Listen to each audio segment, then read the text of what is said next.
Chapter 495. When Su Fingyan and the old monk arrived at the herdsman's camp by the lake, they found that the yurts that had just been set up had been pulled out and put back on the carriage. It seemed that they were going to migrate again.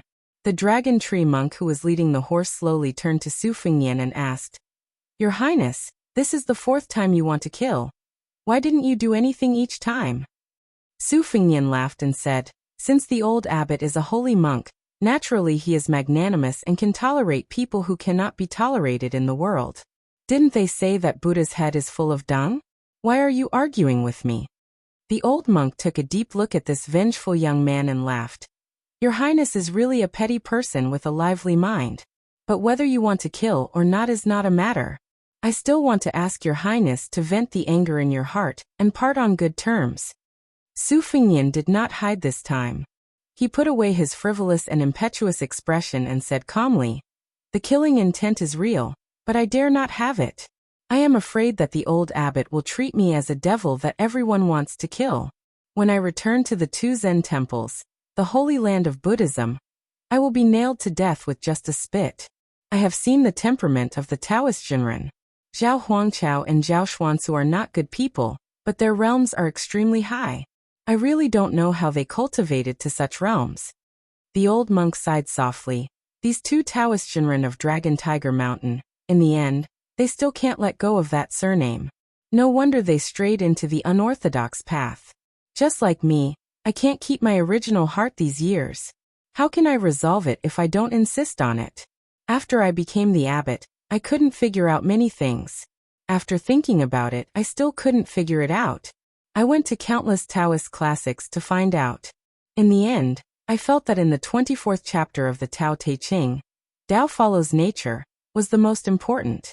Later on, my disciple said that he wanted to see his nature clearly and attain Bodhi by himself. I also felt that it was good. When I argued with my senior brother about the 2 Gathas, my disciple returned from a long journey to the west and only said 8 words. "Beautiful is beautiful, but not perfect." My senior brother nodded in agreement and passed away. There was also the saying of the Confucian sages, "Don't do evil because it's small, and don't do good because it's small." This trip to Beimang is destined to destroy the so-called Buddha realm in the eyes of the world. Su Fingyan frowned. "Drop in level?" The old monk smiled and nodded. "Yes." Su Fingyan shook his head and said, "I don't understand the epiphany and Buddhahood mentioned by the white-robed monk." The old monk smiled and said, "Old monk doesn't really know how to be tactful. Otherwise, it would be more appropriate for me to speak with your Highness in Buddhist language that people don't fully understand." Su Fingyan said helplessly, "Old abbot, you finally have the demeanor of an expert." The old monk who was leading the horse with one hand and holding the bamboo staff with the other, said softly, "Even so, I will not give away the 2 Dhyana pills." Su Fingyan wanted to say something but stopped. The old monk said softly, "Why don't you ask yourself instead of Buddha?" Su Fingyan smiled bitterly and put back the question about Su Xiao that he didn't dare to know the answer to. Su Fingyan then said to himself, "No matter what your intentions are, since you are going to drop in level, old abbot's trip can be considered as me going to hell. The high and mighty ones can only be gilded Buddha statues and clay bodhisattvas. Only those like old abbot who are willing to walk among the common people can be considered true monks." The old monk silently reached into the sleeve of his kasaya and took out a small square wooden box. Seeing Su Fingyan's confusion, the abbot of the 2 Zen temples said seriously, "I'm old, so I like to be praised." Su Fingyan silently took the wooden box. The corner of his mouth twitched and he was speechless. When the herdsmen saw Su Fingyan and the old monk coming together, they were pleasantly surprised. They were surprised that the young bodhisattva had returned, which made them feel guilty. They were happy that the Buddha had returned to the world again. For a small tribe that had suffered many disasters, it was a great psychological comfort. Huyen Guanyin and Abaoji jogged to the high and mighty bodhisattva and Buddha. She didn't know why she stopped, but the excited child broke free from her hand and ran over. Su Fingyan changed his clothes, asked for a bag of water and food, and continued north. "Nambe, don't you feel that the leaves of your peach tree of the same age are not luxuriant enough? Master, can you not trick me into going to pee and fertilize it?" If that thing and mistress find out, I'll be beaten to death. You have the guts to not go to Jinding to quarrel, causing master to travel thousands of miles. If not 10 pounds of saliva, at least 8 pounds. Don't you feel guilty? I'll go and cook later. You don't seem to be smart enough. Master, just tell me what I should do. Mistress said this morning that it's not suitable to wash clothes for the next few days. Understood. Then what are you waiting for? Didn't I say I'll help you massage your back for an hour? It's only been the time it takes to burn a stick of incense. Oh, looks like you're getting smarter. Not bad, master. Mistress brought things down the mountain to buy rouge and powder again. A few days ago, Mistress said that there used to be many rich chivalrous men who pursued her.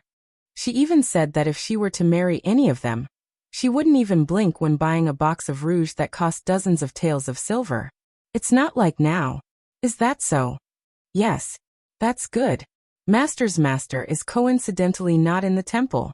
He has a few sets of Buddhist scriptures. Go steal them and pawn them for money. Anyway, when you return to the temple, he can bear to hit me, but he can't bear to hit you. Master, this is a violation of the precepts. You've already fallen in love with a girl and vowed not to be a Buddha. Why are you still afraid of this? Master, the weather is good. I'm going to wash clothes. Go. You're still not smart enough. The little monk ran to Duanmu Basin to get a washboard, and sat on a small stool under the sun. Back in Baelyang Palace, she wore half a kilogram of red makeup on her face. His Royal Highness might have been kind and didn't want to hurt her heart, but stupid North-South really thought it looked good at that time. After that, he felt more and more that he wanted to become a Buddha. If he could burn Buddhist relics, she would be able to buy better rouge and powder. However, she had a dream. He couldn't become a Buddha now. Stupid North-South lowered his head and washed his clothes, feeling very worried. On Mount Longhu, which was as famous as the two Zen temples, a withered and thin young man beat down Qishuangzhen's black tiger. The fight shook the earth and the mountains, and then he rode the tiger down the mountain. Baelyang Palace, Tide Listening Pavilion. On a cool mountain there was no wind or rain. Chapter 496. Li Yishan was hunched over a table on the dark and damp top floor, writing about the ups and downs of the power struggles of the past dynasties. He had already written about the current emperor and Zhang Jiulu. He shook his wrist and accidentally dripped a few drops of ink onto the paper. Looking at the slowly spreading ink stains, this chief advisor of the king's residence who had lived in the pavilion for 20 years suddenly felt nauseous. He hurriedly covered his mouth, picked up the wine gourd by his feet, and swallowed the blood that surged up his throat with a mouthful of green ant wine. After putting down the wine gourd, his vision was blurry. The end of the scroll. Since ancient times, incapable and lazy rulers nurture powerful ministers. In this dynasty, the famous ministers assist the emperor. How strange. The few words were written crookedly and lost its usual style. Li Yishan sighed softly. He put down the hard brush and placed it on the brush holder. He spat out a mouthful of foul air mixed with the smell of wine and blood. Li Yishan casually flipped open a few books about the dynasty's geography that the 5 or 6 servant girls of Wutong Garden had recently compiled together. He put them down after a few glances. He struggled to stand, pushed open the door and walked to the corridor under the eaves. After thinking for a moment, he walked downstairs for the first time. For some reason, the white fox face also followed behind him. They walked to the first floor, and out of Tide Listening Pavilion. They came to the lakeside where tens of thousands of precious koi fish were raised. The servants guarding the pavilion were shocked and immediately notified the king of Baelyang. Li Yishan stood at the edge of the pavilion swaying. He waited until Su Xiao ran over before he sat down with difficulty. Su Xiao sat next to this nation scholar, who had been called the right-hand man with Zhao Chongling back then. He put his old fox fur coat on Li Yishan and said with a frown, "Yuanying, your body cannot withstand the cold. Why did you come out of the pavilion?" Li Yishan covered his mouth and still could not stop coughing. Su Xiao hurriedly patted his back gently. The spring and autumn state scholar looked at the lake with a serene gaze and said softly, "Great General, how many years have I been with you?" Su Xiao sighed. "It's been 32 years. Back then, I was a barbarian of humble birth. Not many scholars were willing to be my subordinates. They all found it embarrassing and humiliating. Only you and the two rash youths from Chongling came stupidly. Back then, I felt that you two either had problems with your heads or had ill intentions. Later, I found out that I had picked up a treasure. Li Yishan retracted his hand and put it on his knee. He smiled and said softly, General, Zhang Julu is a minister with more ambition and talent than me and Zhao Chongling. Is it tiring to have such a court opponent? Su Xiao gently patted the back of his old partner of more than 30 years and smiled. What's there to be afraid of with you around? In any case, I've always been the one charging and breaking through enemy lines, while you've always been the strategist. Have you ever been afraid of anyone? Li Yishan grimaced and said, You are such a scoundrel. Su Xiao laughed and said, I'm just a rough person. Other than the shoe sewing that I learned from Old Song back then, I can still be considered decent. After tricking a wife back, I can't do any other delicate work. Li Yishan's smile was faint. He narrowed his eyes and looked at the sky.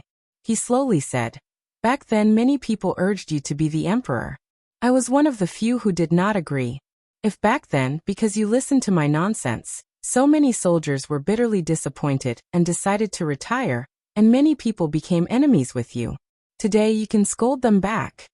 Su Xiao shook his head and said, It is not a big matter. Also, I know that I do not have the fate of being the emperor. It has nothing to do with you. Li Yishan coughed several times and said, Zhang Julu is very formidable. In just a few years, he has stirred up a new structure and new atmosphere in the imperial court. Although he often violates taboos and provokes criticism, it is indeed a meritorious service to the country. Moreover, there is a wise ruler overseeing the dragon throne, so he has no worries about the future. Especially in the matter of raising the border, his achievements are remarkable, making people exclaim in admiration. Several times the war between the two countries ended in failure, but under his arrangement on the eastern border of the two dynasties, the declining trend was reversed. The collapse of the border defense was gradually mended, and a large number of young and strong generals who were good at fighting were selected to go to the border to resist the enemy. What was hard to come by was persuading Gu Jiantang to add 2 assistant ministers to the Ministry of War to fill the gap in the border defense. At the time, under the old Grand Secretary's hand, they were appointed to the military academy at the border. If they were not turbid, then they were not valued, but now they were in high demand.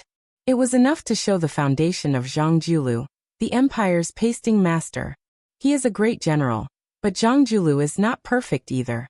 This purple-bearded, blue-eyed man is gentle in small matters, but in big matters he is conceited and oppressive. It can be said that if other colleagues disobey him, he will immediately be crushed. This is bound to be the root of a disaster.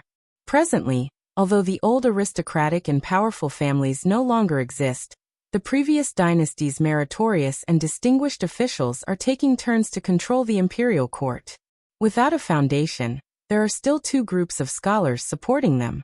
And most of the leading figures of these 2 influential families have been forced to resign from their posts, expelled from the cabinet, or bravely retreated at the top of the stream, using the excuse of returning to their hometown to recuperate from their illness. This is why the new Right Chancellor of the Imperial College scolded him for playing the flute, pinching eyes, beating drums and playing the pipa. It's just that he scolded fiercely, but in the end he still did not understand Zhang Julu's intention. This Grand Secretary who monopolizes the power of the state clearly wants to ruin his reputation after one person's death in exchange for eternal peace. Li Yishan suddenly became spirited and his snow-white face began to turn red. He continued, The blue-eyed man wants to see the Su family defeated in his lifetime. I, Li Yishan, am not good enough, but I am good enough to ruin some things. I have left 16 strategies to deal with it. In addition, I have also written down the 6 treatises on the governance of Bailiang, a total of 34 proposals. I have also finished writing them and left them for Fengnian. Baihuer stood behind the 2 old men and remained silent. He knew that this withered state scholar was already beyond cure and did not have much time left. Su Xiao said softly, Don't say any more. Li Yishan loosened his fist, revealing a pool of blood in his palm. He smiled and stopped coughing, but blood seeped out from the corner of his mouth. He closed his eyes in extreme exhaustion and said, "Mr. Nangong, Li Yishan has a favor to ask of you. In the future, if Fengnian is in trouble and the 300,000 cavalrymen are unable to rescue him, I implore Mr. Nangong to lend a hand." Bai Huer said in a low voice, "Don't worry, Mr. Nangong. I can't see clearly." Li Yishan, whose vision began to blur, raised his trembling arm and pointed in the air with his fingers. It was as if he had played a game of black and white chess with the young His Royal Highness in those years. There seemed to be some regret on his weathered face. He had been too strict with this child, scolding him too much and praising him too little. This man, who might have died of illness or old age, leaned his head heavily on the general sitting shoulder to shoulder and murmured, "Finally, I can have a good sleep." He would sleep and never wake up again. Life and death were both important and insignificant. Bai Huer turned his head away and could not bear to watch. Su Shao, the king of Bailiang, only gently helped him gather the fox fur coat that was about to slip off. Chapter 497. After the previous emperor of Beimang ascended the throne, he believed he had done 4 major things. He unified the imperial tent, built more than 600 relay stations, dug wells where there was no water, and set up Red Army guards in all the military towns and cities. The present empress had usurped the throne, but did not change politics. Other than continuing to work hard on these 4 matters, she also did 2 other things. She separated the military from the people. She also set up taxes and household registration. She also set up the agriculture department and wrote the essentials of agriculture. The civil official system in Beimang was not as perfect as it was in the spring and autumn period and the Central Plains. The emperor had to spend a great deal of energy on every matter. Therefore, in Su Fengnian's view, wearing the dragon robe was not attractive at all. Every family had their own problems. Emperor Zhao of the Liang dynasty was even more diligent. It was said that in these years, he wrote thousands of words a day. It had to be said that this was an emperor who ruled the world, and not a scholar who pursued authorship. To say nothing of other things, just the court meetings where he personally sat at the court door, and dealt with all the major and minor matters of the 3 provinces and 6 ministries, made the people who thought that an emperor only had 3 palaces and 6 courtyards fearful. It was late spring, the season of the valley rain. The heavy rain poured down on Great Peace City. Previously, the capital did not have the custom of putting up seals of the Taoist master Forbidden Scorpion. However, as Prime Minister Qing Zhao Damping gained power in the capital, and the people praised it, especially after the example of the emperor, the entire city had the custom of putting up seals of the Forbidden Scorpion in cinnabar. Normal people would go to the Taoist temple and spend a few dozen won to buy the seals. Rich families naturally had ways to get the Taoist spiritual master to personally write the seals. In the big houses, the clever old immortals in the Taoist temples of the capital would send Taoist children to deliver stack after stack of vermilion seals to their doors. This was no different from the warm tea given in the valley rain during the Qingming festival. At this time there was still a short time before dawn. A man wearing a red python robe walked deep inside the palace. He held a few yellow talismans with red pellets that were completely different from the ordinary Forbidden Scorpion talismans. His other hand hung down in his sleeve, carrying an ordinary oil paper umbrella. He slowly walked through the corridors and aisles, heading towards the north gate of the Black Tortoise in the Imperial Palace. The man had no eyebrows or beard, only a head full of snow-white hair. 2 strands of long hair hung down in front of his bright red robe. The hand that held the talisman in his sleeve seemed to be trimmed, and was as fair and slender as a woman's. However, upon closer inspection, there were countless red threads that looked like tiny snakes wriggling in the air. Although it was just a light drizzle, it was probably because they were close to the lake. After the shower, there were sounds of frogs croaking nearby. The north gate of the Black Tortoise had a drum room and a leaky room. There were diligent eunuchs on duty in each room. This eunuch in the python robe, whose hair was as white as frost, but whose face was well maintained and who looked to be middle-aged, walked without a sound, like a red cat that was hunting mice in the night. The number of eunuchs in the imperial palace who were qualified to wear the red python robe could be counted on one's fingers. In terms of official rank, they were led by a 4th-level official who was in charge of the ceremonial seal eunuch, and a fourth-level official who was in charge of the ceremonial brush eunuch. The imperial palace of Great An City was said to have 100,000 eunuchs. Although this was an exaggeration, it also showed that there were many eunuchs in the Zhao family that ruled the world. This eunuch, whose attire was enough to be called Diao Temple, came to the Black Tortoise Gate and stuck a red seal with a picture of a rooster pecking at a scorpion. He didn't know how to read and naturally couldn't recognize what was written on those exquisite seals. When he entered the imperial palace at a young age, he didn't have the money to enter a school or private school. After entering the imperial palace and following his master, he was so busy that he didn't have the time to study. Later, his master became the emperor. Probably to avoid suspicion, he didn't have the inclination to study. Standing under the gate and looking at the seal personally written by Zhao Damping of Longhu Mountain, this eunuch's lips moved slightly, and he said 3 words that no one could hear: "Ghost seal." He raised his head to look at the sky. There was going to be a heavy rain. It was a pity that the newly red peach blossoms and the newly green buds would be ruined. He silently picked up his umbrella and walked back. As the 4th watch approached, an old eunuch on duty hurriedly ran toward the drum room with a green plate with golden characters on it. Along the way, all the eunuchs, regardless of their status, had to stand sideways to show their respect. Even the eunuchs inside the room, whose doors were not closed, had to stand up when they saw the old eunuch. Eunuchs, in the eyes of the world, were shrouded in fog, and there were too many rules and regulations to pay attention to. Once, there was a great eunuch with imperial favor who bumped into an eunuch on duty and missed the night shift. That great eunuch's former supervisor had already become the head of the Imperial Horse Directorate. In private, they called each other father and son. The eunuch on duty was bitten back and beaten to death. Later, when Han Diaoxi found out, not only was this great eunuch in his prime, but even the head eunuch of the Imperial Horse Directorate was lynched and skinned alive. This was a major matter that even the officials of the imperial court were terrified of. The emperor, who was used to personally attending to matters of state and family, only laughed it off.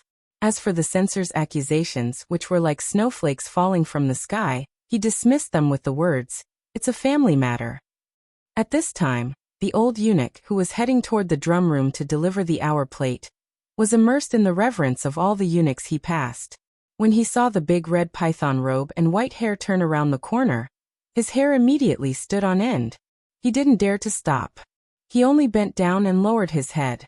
His large strides became small steps, but he increased his pace so that his speed didn't increase. The white-haired, red python eunuch moved his shoulders slightly. The 2 eunuchs, whose statuses were as different as heaven and earth, brushed past each other. The old eunuch didn't even dare to breathe loudly. How could he not be afraid? When the new prince, who had been left behind among the common people, entered the palace, the person behind him had killed more than 400 eunuchs who dared to talk about the prince's identity in private. Among them was the head eunuch of the guard bureau, one of the 24 yamans that he trusted. This red python eunuch with bloody hands was naturally the head of the 100,000 eunuchs. Along with the butcher Su Xiao and Huang Sanjia, he was known as one of the 3 pests of the dynasty, the Catman Han Diaoxi. When the 5th watch sounded, it was also the break of dawn. Chapter 498. After the first sound of water dripping from the 9 quarters room, a young eunuch with nimble legs rushed to the palace gate to report that dawn had arrived. Thousands of large red lanterns were hung up almost at the same time, illuminating the entire palace, making it bright and full of vitality. Han Diaoxi walked lightly among them. When the second sound of water dripping came, he arrived in front of the emperor. After entering the room, he kept his head down. He could only see a pair of yellow and purple boots from the Imperial Clothing Administration. Excluding the color that symbolized honor, they were no different from the cotton shoes of an ordinary family. Inside the room, there was a servant waiting on the man wearing a yellow dragon robe. The man listened to the sound of rain outside the window and laughed gently. Guyu rains, all living things are clean and bright. It is a good omen. Han Diaoxi bent over, his 2 strands of drooping hair almost touching the cold limestone floor. He said softly, "Reporting to your majesty, the 6th prince sent someone yesterday to deliver some tune before the rain into the palace." The man did not make a sound. The atmosphere in the room was stagnant. Only the rumbling of the rain could be heard outside the window. After a long time he laughed and said, "Although the tune before the rain is tender like silk, it is obvious that he is giving it to you, the great master's husband. It has nothing to do with me." Han Diaosi bent even lower. The man took off a yellow and purple cotton shoe and smashed it on the body of the eunuch. He laughed loudly and said somewhat helplessly, "Just bring 3 caddies." Han Diaosi in the red python robe nodded. His snow-white hair curled on the floor. He picked up the cotton shoe, trotted a few steps, and handed it to Yu Qian Jingren. He then took a few steps back and stood in place. Using the soft and gentle voice of a eunuch, he said softly, "Your Majesty, please forgive me. The 6th prince only sent 2 caddies of tune." The man, who had just taken the cotton shoe and was about to put it on himself, threw it over and scolded with a smile. "Then bring the 2 caddies. As the great master, you don't have the fortune to eat it." The great eunuch with the treasure seal and several red python officials were already waiting quietly outside the door, standing in the middle of the corridor. The wind blew and the rain slanted. The rain beat against the railing and splashed into the corridor, soaking the shoes very quickly. These eunuchs were all 4th-ranked eunuchs. They were waiting to follow His Majesty to the south. Along the way, they had to cross the dragon path, which symbolized the boundary of the great inner kingdom. Then, they had to go around 2 palaces before they could reach the so-called Golden Imperial Hall to participate in the morning court. Before the court, there would be a few newly promoted servants who would join the group midway. They were all young and new faces, but even the eunuchs had to greet them with smiles. It was completely different from when the high-ranking officials and dignitaries met them in the palace and took the initiative to get off their horses and palanquins. The morning court of the current dynasty followed the old rules. The emperor came in person. Aside from natural disasters, the severe cold and intense heat continued throughout the day. However, for most of the low-ranking officials in the capital, it wasn't too tiring. They only needed to participate in the court that was held once every 5 days, as well as the morning court. The officials who lived on the streets near the imperial city, where influential officials gathered, would wake up at about 4 in the morning. As for the other officials, if they couldn't afford to buy a luxurious residence close to the imperial city, the closer they were to the imperial city, the more expensive the land. They would probably have to leave in the middle of the night to not miss the court session. Today, it was raining heavily. When the civil and military officials went out, they all brought raincoats. Right now, they were waiting for the gates to open. Because it was a great court session, not only were there nobles, marquises, princes and consorts, as well as close to 1,000 officials, many hereditary meritorious officials also came to the morning court session. There were a total of 1,400 to 500 people, standing densely in the rain outside the imperial city gates. The soybean-sized raindrops struck against the surface of the umbrellas, releasing pung-pung noises.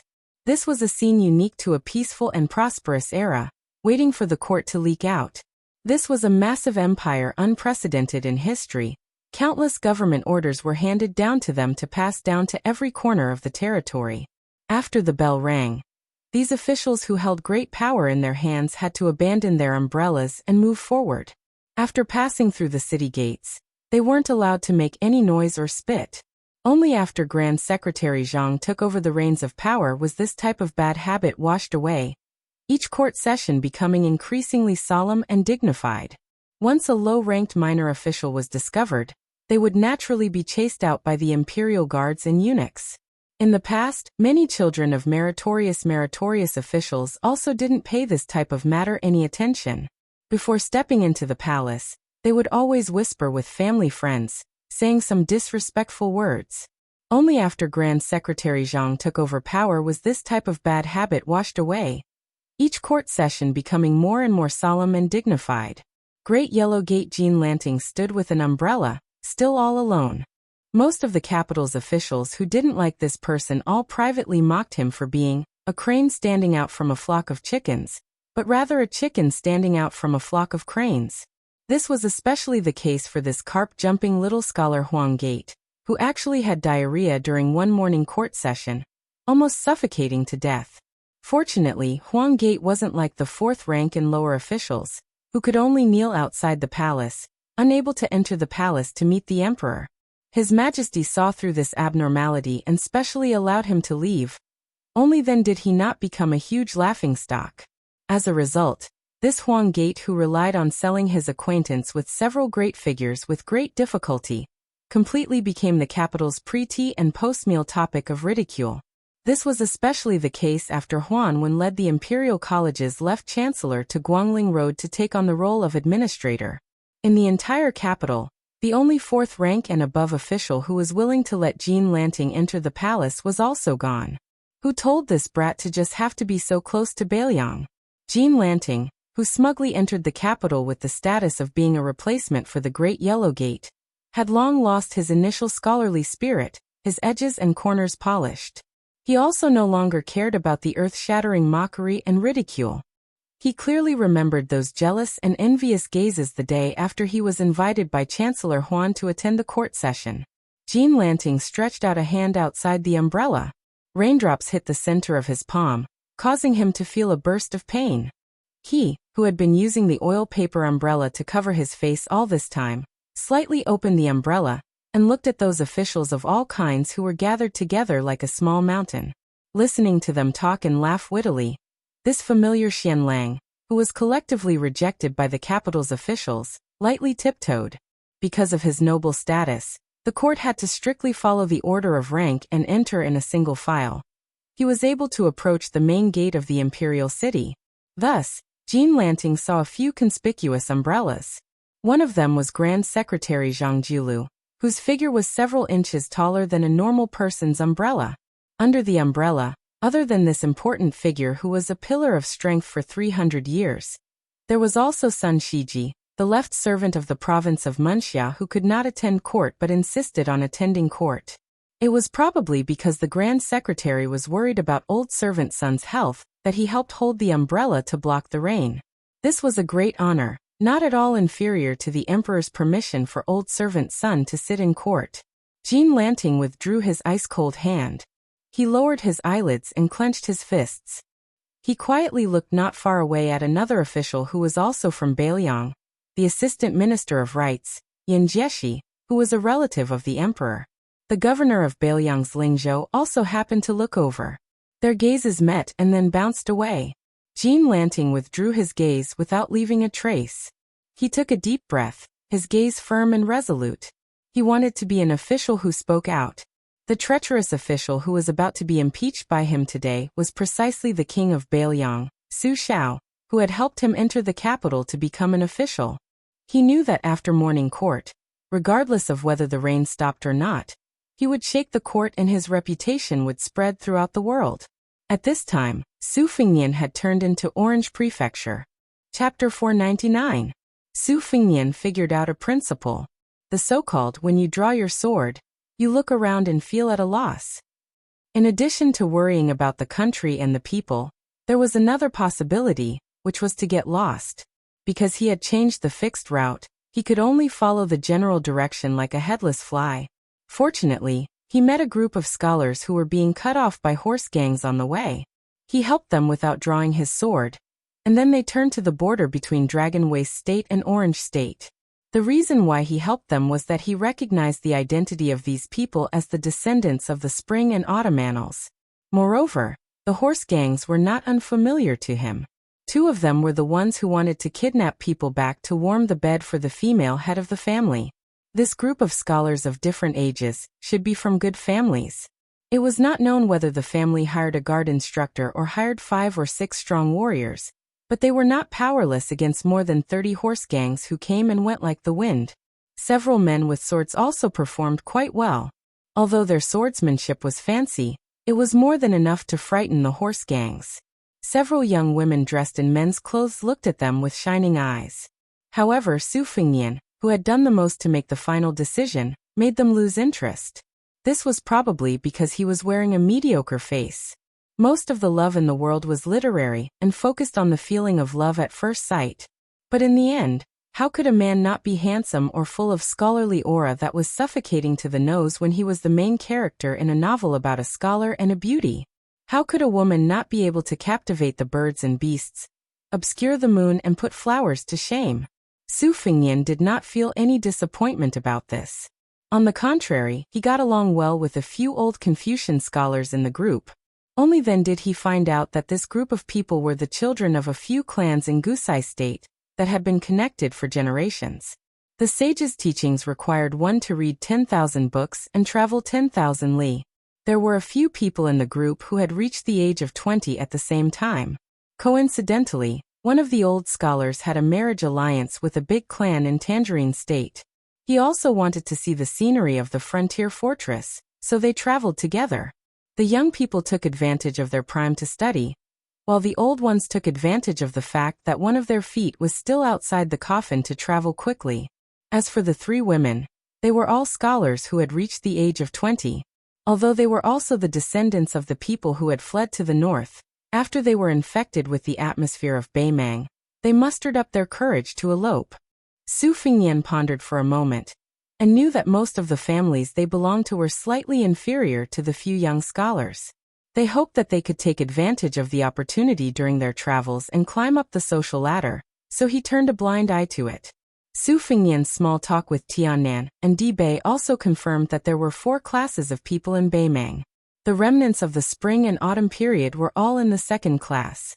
Later on, the Empress of Beimang, Jingjiulu, and the Qing dynasty changed the surname to determine the rank. Other than the fact that everyone in the court was well aware that they were paving the way for the Morong family, they were not completely without merit.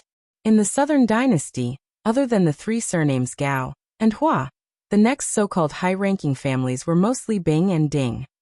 The old Confucian scholar who had a close relationship with Su Fingnian was able to join the Ding family, because his clan brother had once served as the official minister of the Southern Dynasty's Ministry of Personnel. As for the leader of the group, although he was only from a third-class noble family in the Central Plains when he fled to the north, he had taken root in Beimang. Perhaps because the land and the land were suitable, 2 people from his family had been ranked high in the Southern Dynasty's 9 ministers. Along the way, they learned that this young man with the surname Su and given name Qi was just a concubine's son from Gusai Prefecture. They didn't even want to give him a smile, as if they were afraid that if they talked to him, young Master Luo would treat them as a frivolous and superficial woman. There was still a day's journey before they reached the border city of Orange State. In the dusk, the group of more than 20 people began to camp and rest. Su Fingnian nimbly helped several old Confucian scholars to set up sheepskin tents. In the eyes of some snobbish people, they were less interested in making friends with him.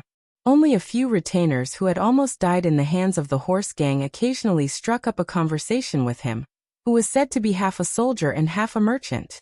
The south-central part of Beimang was located in the north. It was easy to have fertile water and grass. There were also continuous mountains near Jinsi State of the Liang dynasty. However, they did not dare to cross the border too far. If they encountered the nobles of the northern dynasty, whether they were from the grassland or from the army, they might not even be able to return to Gusai State alive, let alone be rebuffed. After roughly setting up camp, they began to roast meat over a bonfire and warm up the wine and tea. Yesterday, a retainer with excellent archery had killed a wild horse and a few swans. Before they finished eating, Su Fingnian had only tasted a few bites of half-cooked horse meat thanks to several old Confucian scholars.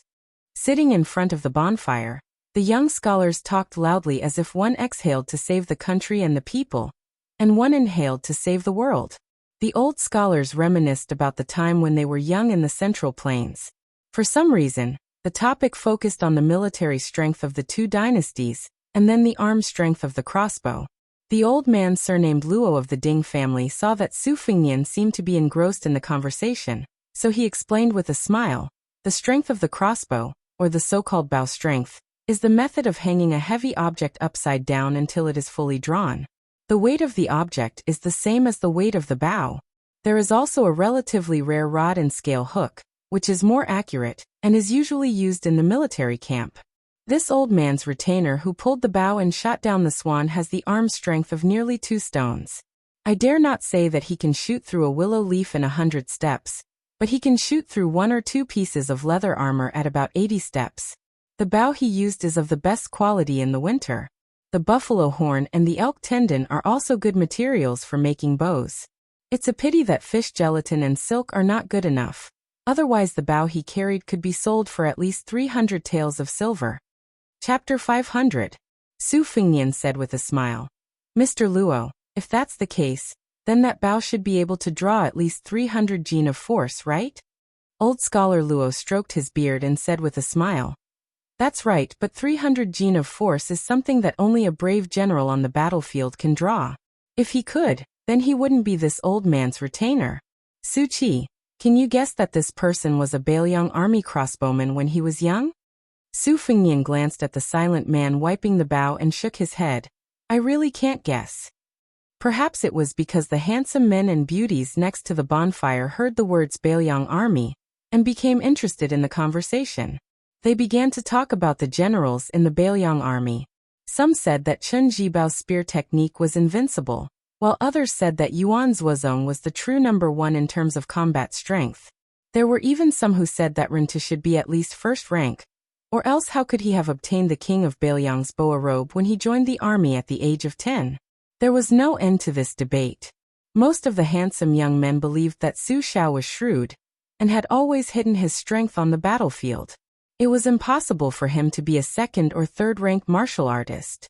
Second rank master was indeed outstanding, but for a great general whose achievements were almost enough to shock the emperor, it was unavoidable that he couldn't bring it out. The old scholar saw that Su Fingnian didn't say anything and asked with a smile. Su Qi, what do you think? Su Fingnian wiped the grease from the roasted meat at the corner of his mouth. I think Su Xiao is at most second rank. It's only because of his good luck that he was able to leave the battlefield alive. I heard that after he became a general, the heavy snow camp that followed him always suffered the most casualties out of all the Bailiang army. A young man who admired Su Fingnian had sharp ears and was about to throw a branch into the bonfire, but it hit the ground at Su Fingnian's feet. He sneered. Small fish and shrimp in a small pond. Don't talk nonsense if you don't know anything. Su Fingnian nodded with a smile and said, good. Old scholar Luo quickly warmed the atmosphere with a smile. Everyone has their own opinions. Right now we're thousands of miles away from home, and no one speaks for themselves. The young men and women were clearly much more respectful towards this elder, who had walked out of the Ding family. A few of the talented youths who had wanted to seize the opportunity to make things difficult swallowed their words back into their stomachs along with the roasted meat. Although the second-generation descendants of the spring and autumn survivors who had migrated to Beimang weren't as disdainful as the Central Plains, they lived under someone else's roof in Beimang and didn't dare to blindly look down on martial artists. However, their families' teachings were still closely related to many of their habits. For example, the heir of the Luo family, who had the reputation of being a scholar and a sword scholar, was still more scholarly than swordsmanship. This was especially true for the one called Su Qi, who was only from a low-class noble family in Gusai Prefecture. Naturally, he couldn't study literature well, so he took a step back and studied martial arts, hoping to climb up the ranks of the border army and accumulate scholarly honors. Someone like him, who was neither high nor low, actually dared to talk about national and military affairs. The elegant heir of the Luo family pointed at a gentle woman with a branch and laughed. Miss Su, don't you have a younger brother who admires that Bailiang and His Royal Highness the most? The woman who was playing with a jade pendant softly said. They're all jackals of the same tribe. They're all good-for-nothings who don't amount to anything. They only know how to lead evil servants around and bully the common people like dogs. It's just that the heir of Bailiang has a better family background. They're all the same type of trash. If he were to stand in front of me, I wouldn't even look at him. The three women seemed to have a harmonious relationship on the surface, but it was actually very interesting. The one surnamed Su only wanted to travel thousands of miles and unintentionally planted a willow in the shade, which made the heir of the Luo family somewhat moved. The other two women wanted to plant flowers, but the flowers didn't bloom. No matter how coquettishly they flirted and threw flirtatious glances, the heir of the Luo family only teased them with a few words and didn't give them any reassurance. The two ladies were extremely annoyed. If the one surnamed Su was present, they would have a common enemy. If the one surnamed Su was present, they would have a common enemy. If the one surnamed Su was present, they would have a common enemy. When one of them heard that the one surnamed Su was so pretentious, she couldn't help but laugh and said, Sister Sue, are you serious? You can't even fake your expression in front of Baelyang and His Royal Highness? Don't be so embarrassed that you can't even speak when you're in front of him. Little sister, I've heard that His Royal Highness is very handsome. Although he's a bit unrestrained, when it comes to romantic affairs, he claims to be second, but no one dares to claim to be first. The woman surnamed Sue smiled gracefully and didn't refute. The other woman with an oval face, who was more charming than elegant, was even more eccentric. Sister Sue, don't you like to appraise ancient paintings? Let's not talk about other things. Who in the world doesn't know that famous paintings that have been jokingly stamped with the word fake are all genuine? How many people have collected paintings that everyone regards as suspenseful, and thus have their names verified? The woman surnamed Sue smiled and said, on this point, the heir of Baelyang has indeed contributed greatly. No gold is pure. Didn't young Master Luo also say that he's not proficient in the zither?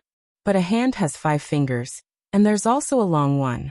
This is precisely Baelyang and His Royal Highness. The two women were choked by her watertight explanation.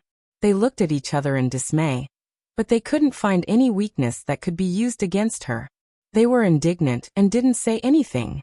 Su Fengnian gazed at the gradually growing fire and smiled faintly. It felt pretty good to be mocked in front of his face. If he were in Baelyang, he wouldn't be so lucky.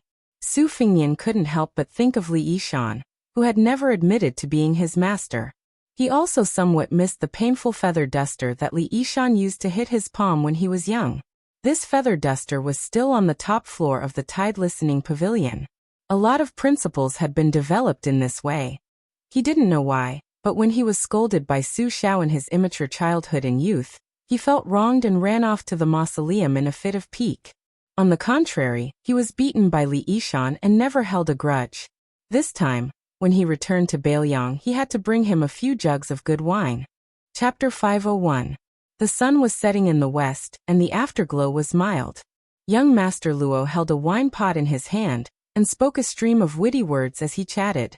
He talked about how he did not consider the pros and cons in the face of righteousness, and how he did not see defeat in the eyes of others.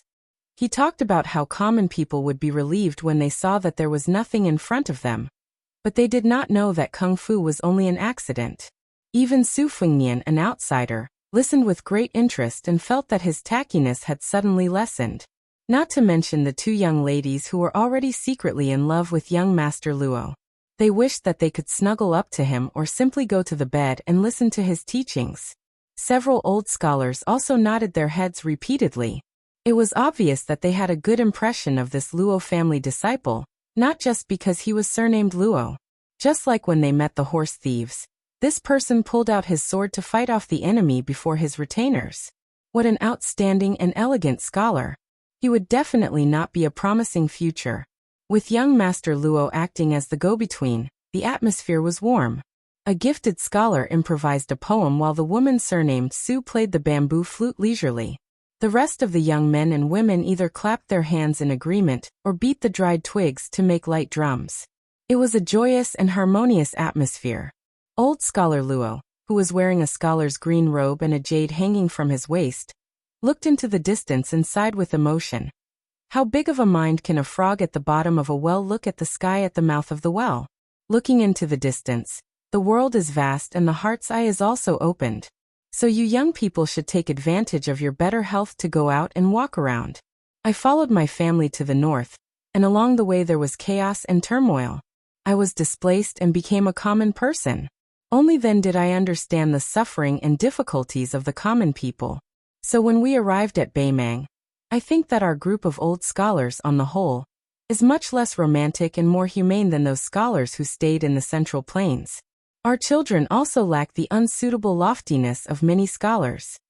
Su Fengnian twisted his 2 fingers and gently broke off a dried twig. He threw it into the bonfire and nodded with a smile. Old Master Luo's words are very reasonable. The old scholar, whose family background was one of the best in the southern dynasties of Baymang, withdrew his gaze and looked at the good-tempered young man. He laughed in a low voice. Little brother Su, Luo Changhe and the other scholars, although they are rude and don't have a good expression, in fact, they don't have any bad feelings towards you. It's just that when they met the horse thieves, an outsider who took the limelight, they were unable to turn around and put their faces down. I've been through this. When I was young of jealousy, I was too jealous of them. It's fate that brought us together. When we return to Gusai State in the future, if you encounter any difficulties, I can guarantee that they will definitely say a few words for you if they bump into you. But most likely, they won't show up and tell you that it was I who helped you. Su Fingyan nodded. Although the old scholar beside him was a noble and famous scholar, he was willing to hang out with him, a son of a concubine from a family that was not worth mentioning. This was enough to explain a lot of things. This old man was experienced in the ways of the world, and was familiar with people's hearts. What he said was the truth with reason and evidence. The old scholar laughed. He rummaged around and finally found a clean porcelain bowl from his bag. He handed it to Su Fingyan and asked, "We just met by chance. Can we have a drink?" Su Fingyan squinted his eyes and smiled. "1 cup is too little. As long as there is enough wine, a few bowls will do." The old scholar pretended to protect the deerskin wine bag that was only half empty. He pretended to be angry and said, "I can't drink more than a few bowls." Su Fingyan smiled helplessly and said, "When we arrive in the city tomorrow, I'll just give you a good bag of wine." 2 old men who were 5 or 6 years younger than old scholar Luo took advantage of the situation and laughed heartily. "Little brother, you can't favor one and discriminate against the other." "That's reasonable." Su Fingyan promised and agreed. He didn't know when the custom of composing a poem after drinking a bowl of wine had been established. After a round of drinking, even Su Fingyan's side could not escape. Even the 5 or 6 retainers sitting around the bonfire also coyly spouted out a few vulgar slang words. They couldn't be counted as 5 or 7 words, but when they came from the mouths of men, there was a bit of a rough frontier atmosphere. It couldn't be said that they were deliberately trying to embarrass Su Fingyan, an outsider. Under the watchful eyes of the crowd, it was Su Fingyan's turn. The old scholar surnamed Luo helped pour a bowl of wine, and reminded him with a smile, "You can't talk about the palace and ruin the mood by composing a poem. You also can't recite the poems of the great poets. As long as it's your own, you can just make it up." Su Fingyan didn't know why, but he remembered several waterfalls on Mount Hui and Mount Jiuhua in Wudong, as well as watching the tide by the Guangling River. He remembered many old friends and stories. He downed a bowl of strong wine in 1 gulp.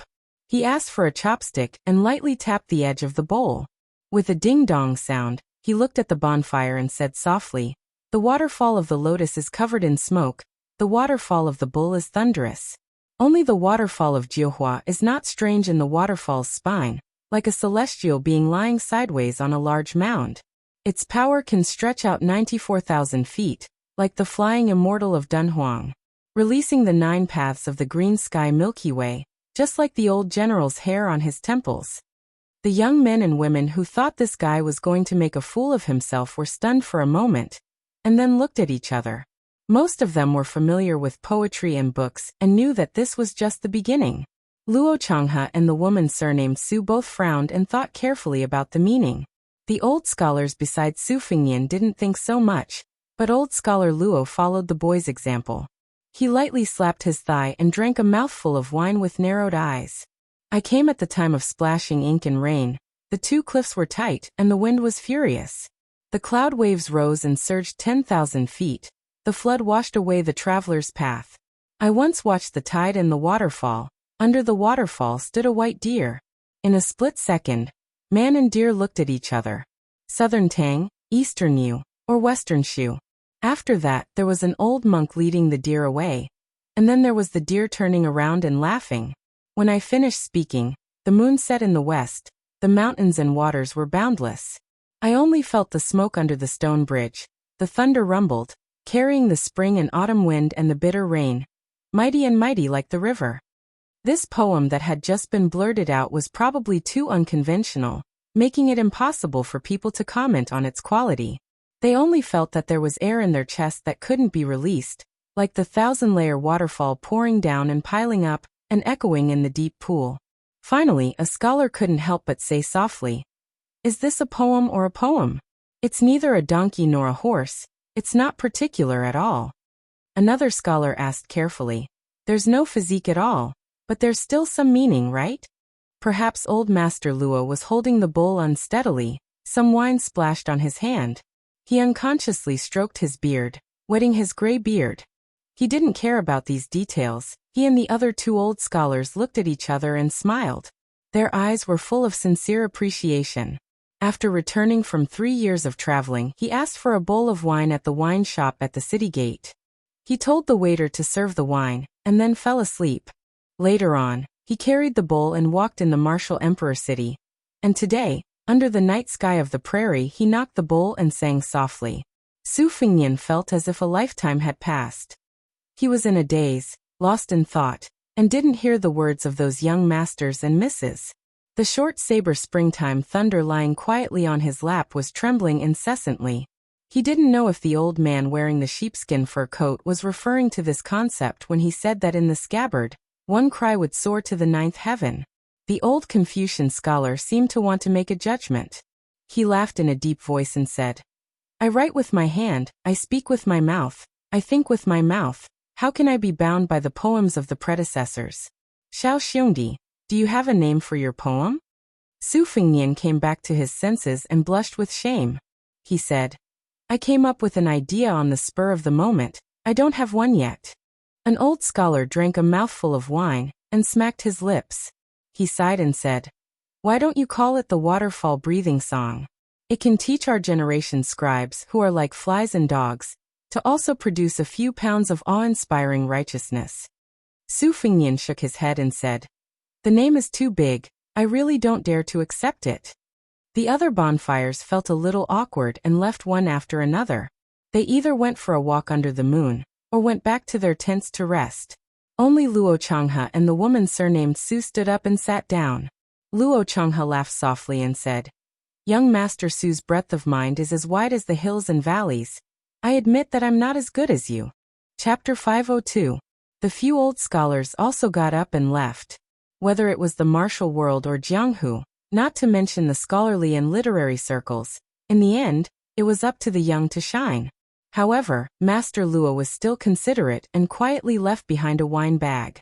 Su Fingnian shook his head and self-mockingly said, If it's really a good poem, it's only because I accidentally used up the last bit of talent I had left in my life.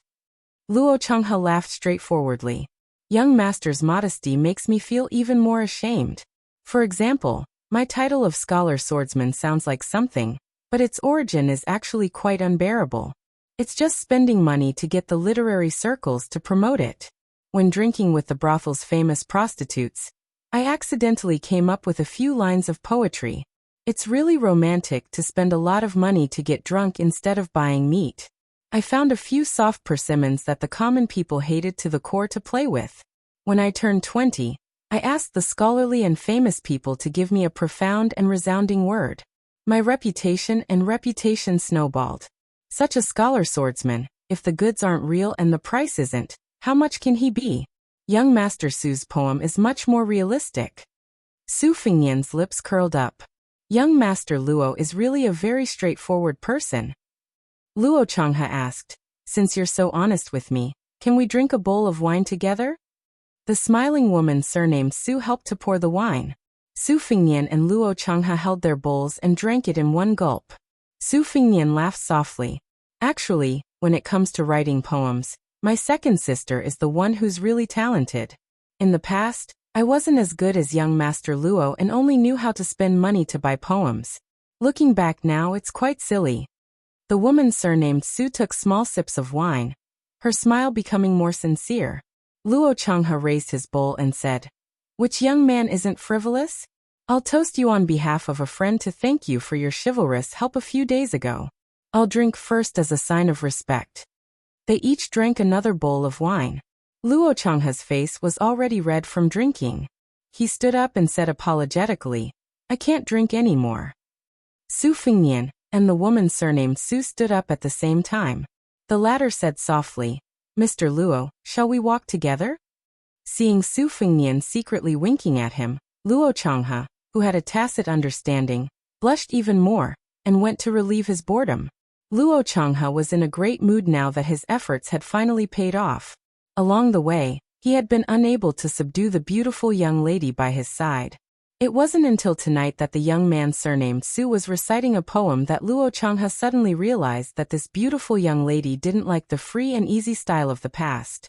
Luo Changhe was also a decisive person, so he lowered himself to the bottom and used the opportunity of exposing his heart to the young man surnamed Su to beat around the bush. Sure enough, it worked miraculously and won the young lady's heart. He turned his head and saw the young man surnamed Su standing in the same place, and gave him a thumbs up. Luo Changhe returned the gesture without saying anything. Su Fengnian picked a secluded direction and walked alone, lying down on the bank of a river. There were 8 prefectures in Beimang. Gusai and Longyao prefectures were adjacent to Beiliang, Yuzhou and Fengzhou, while the Long and Narrow Tangerine prefectures bordered the northern Liang dynasty and Liao. North of Tangerine prefectures was Jinsi. Putting aside the farthest places, in the Tangerine prefectures that he was about to enter, there was a martial arts ranking official, Morong Baoding. Of course, Su Fengnian was not so bored as to risk his life to fight with such an important figure. This time, he had a clear plan for his trip to Beimang. He went to Liao City to kill people, and he sent the young and strong General Tao Qianji to contribute his meager strength to Beiliang. He went to Flying Fox City to find someone, the masked man who had taught a disciple like Chen Jibao. However, it seemed that his luck was not good. His next plan was to go to Jinsi Prefecture to assassinate a descendant of the Imperial Yelu family, and then temporarily flee south to Tangerine Prefecture to find a blacksmith and a blacksmith. Regardless of whether he could find a blacksmith or a blacksmith, his next plan was to rush to the northern ice plains. However, in the middle of this plan, the old abbot of the 2 Zen temples had intentionally or unintentionally disrupted the plan. Su Fengnian had almost lost his life in the grassland. He could not say that he hated this old monk, but he had always been very respectful towards him. Moreover, he had taken the living Sariras and Jindan in his sleeves for nothing. However, it would be a lie to say that he was grateful to the old monk. It was not scary to provoke Tuoba Chunsun, but it would be troublesome to implicate the Tuoba family.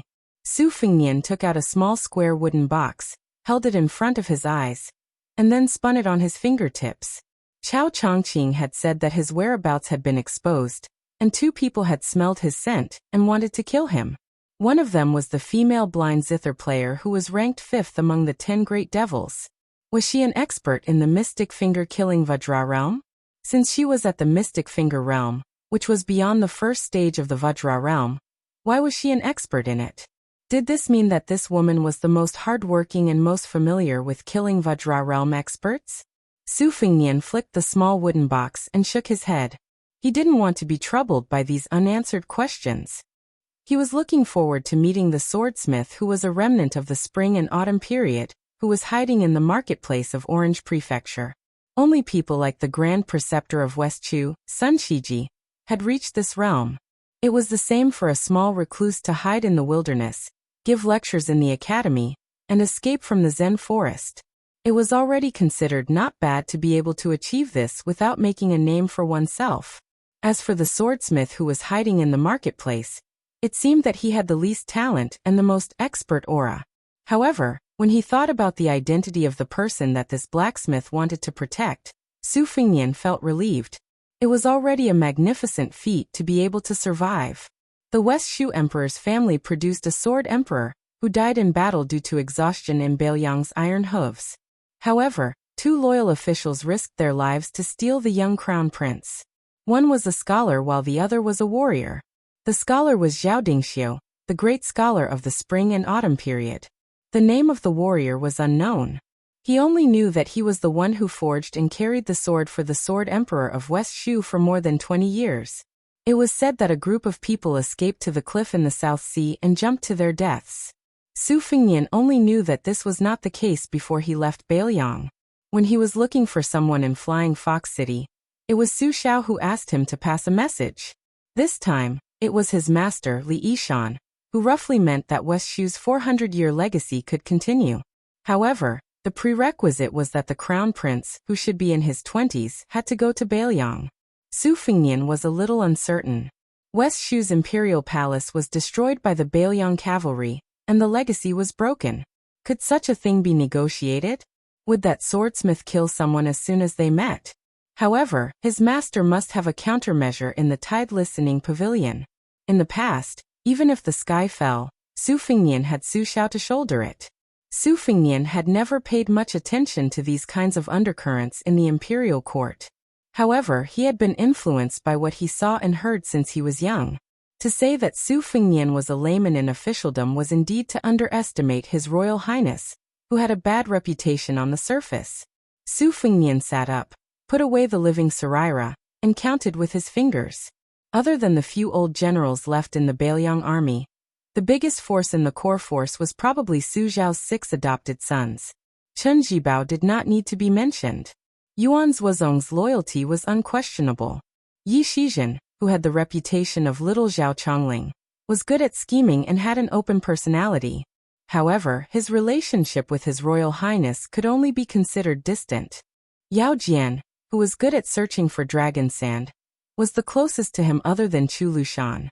When he was young, he would often follow him to various places in Bailiang to study geography. As for Lu Qiuer, Su Fingnian sighed. In the world, only Su Xiao could see through this fatty's thoughts. He was still too weak. Next were the generals and advisors like Ning Mei and the mighty beast Wei Fucheng. They were also outstanding in their own style. They either set up their own schools or attached themselves to one of the 6 adopted sons. Naturally, these people also had their own small mountaintop camp. Their roots were very intertwined. But compared to the Liang dynasty's imperial court, in the end it was still a bit cleaner. The group of civil officials led by Li Hanlin's greedy father, Li Gongda, was still far from being able to challenge the Bailiang army. They could only observe the situation and maintain politics. Su Fingnian counted. The only one who could be called his direct subordinate seemed to be Commandant Guo Yi, Huang Fucheng, who had used the lives of his entire family as a pledge of allegiance. Su Fingnian looked down at the lonely finger that symbolized only one trusted aide. He said to himself, so miserable. Chapter 503. Su Fingnian sat alone by the river. Luo Changhe, old scholar Luo, and the others were already used to it. In the middle of the night, Su Fingnian controlled the Xianlei sword and dripped blood to nourish the sword embryo. 10 heavenly stems and 12 earthly branches. The metaphor behind these 2 sayings was a top secret in Bailiang Palace. The former was Su Fingnian's men of sacrifice, while the latter was Su Zhao's trusted retainer. After obtaining the Peach Blossom Sword deity's 12 flying swords, Su Fingnian had an unforgettable memory of the latter. Zixianjia, Chou Chunmei, In Bamboo Horse, Mao Morning Dew, Chen Chunshui, Sea Peach Blossom, Wu Jin Lu Wei Huangtong, Shenamei Yu Zhuke, Su Wuling, and Hai Tai. The time of nourishing the swords corresponded with the time when the flying swords came out of the furnace. Except for the Jinlu sword, which received the Buddha's golden blood as a gift, and was able to nurture more than half of the sword embryo. The rest of the flying swords were less than half. Especially the Xianlei and Hai Tai swords, which had the strongest sword wills, they were simply stubborn. It seemed that they did not see eye to eye with their new master, and were progressing at a snail's pace. Putting away the Xianlei sword, Su Fingnian released the Jinlu sword. As his fingers slid, the flying sword killed a fish in the river. Having nothing to do, Su Fingnian felt that using one sword to stir the water was not bold enough, so he simply controlled 8 more swords to form a 9. Gradually, countless splashes appeared. Then he put away all 9 flying swords in an instant. After putting them in his sleeves, they were almost all wrapped around his arm into the sword pouch. Not to mention other things, just this exquisite control was enough to stun ordinary martial artists. Su Fingnian picked up a stone and threw it into the river. Then the elite retainer of old scholar Luo's family walked over from afar. He stood in the distance and hesitated for a while. When he saw Su Fingnian throwing stones into the water from time to time, he walked 30 steps closer and said loudly, I'm Feng Shanliang. If I've disturbed young Master Su and offended you in any way, please forgive me. Su Fingnian threw a stone and clapped his hands. He turned his head and smiled. It's fine. I can't sleep either. Feng Shanliang was sitting by the riverside a little further away. He cupped his hands and said, Young master, Thank you for your help in killing the horse gang a few days ago. I'd like to thank you on behalf of my brothers. I'm not afraid that young Master Su will laugh at me, but my brothers and I are just slaves and servants. We don't dare to say that we'll repay your kindness. On the one hand, you really saved our lives. On the other hand, even if we want to repay your kindness, we don't have anything to offer. I only dare to say that when we reach the town tomorrow, we'll privately invite young Master Su to find a clean restaurant to drink and eat meat. Su Fingnian laughed and said, That's good. I still have some money left. After eating and drinking to my heart's content, even if I can't afford the girls in the big brothels, I can still go to the small brothels. Brother Feng, are you interested?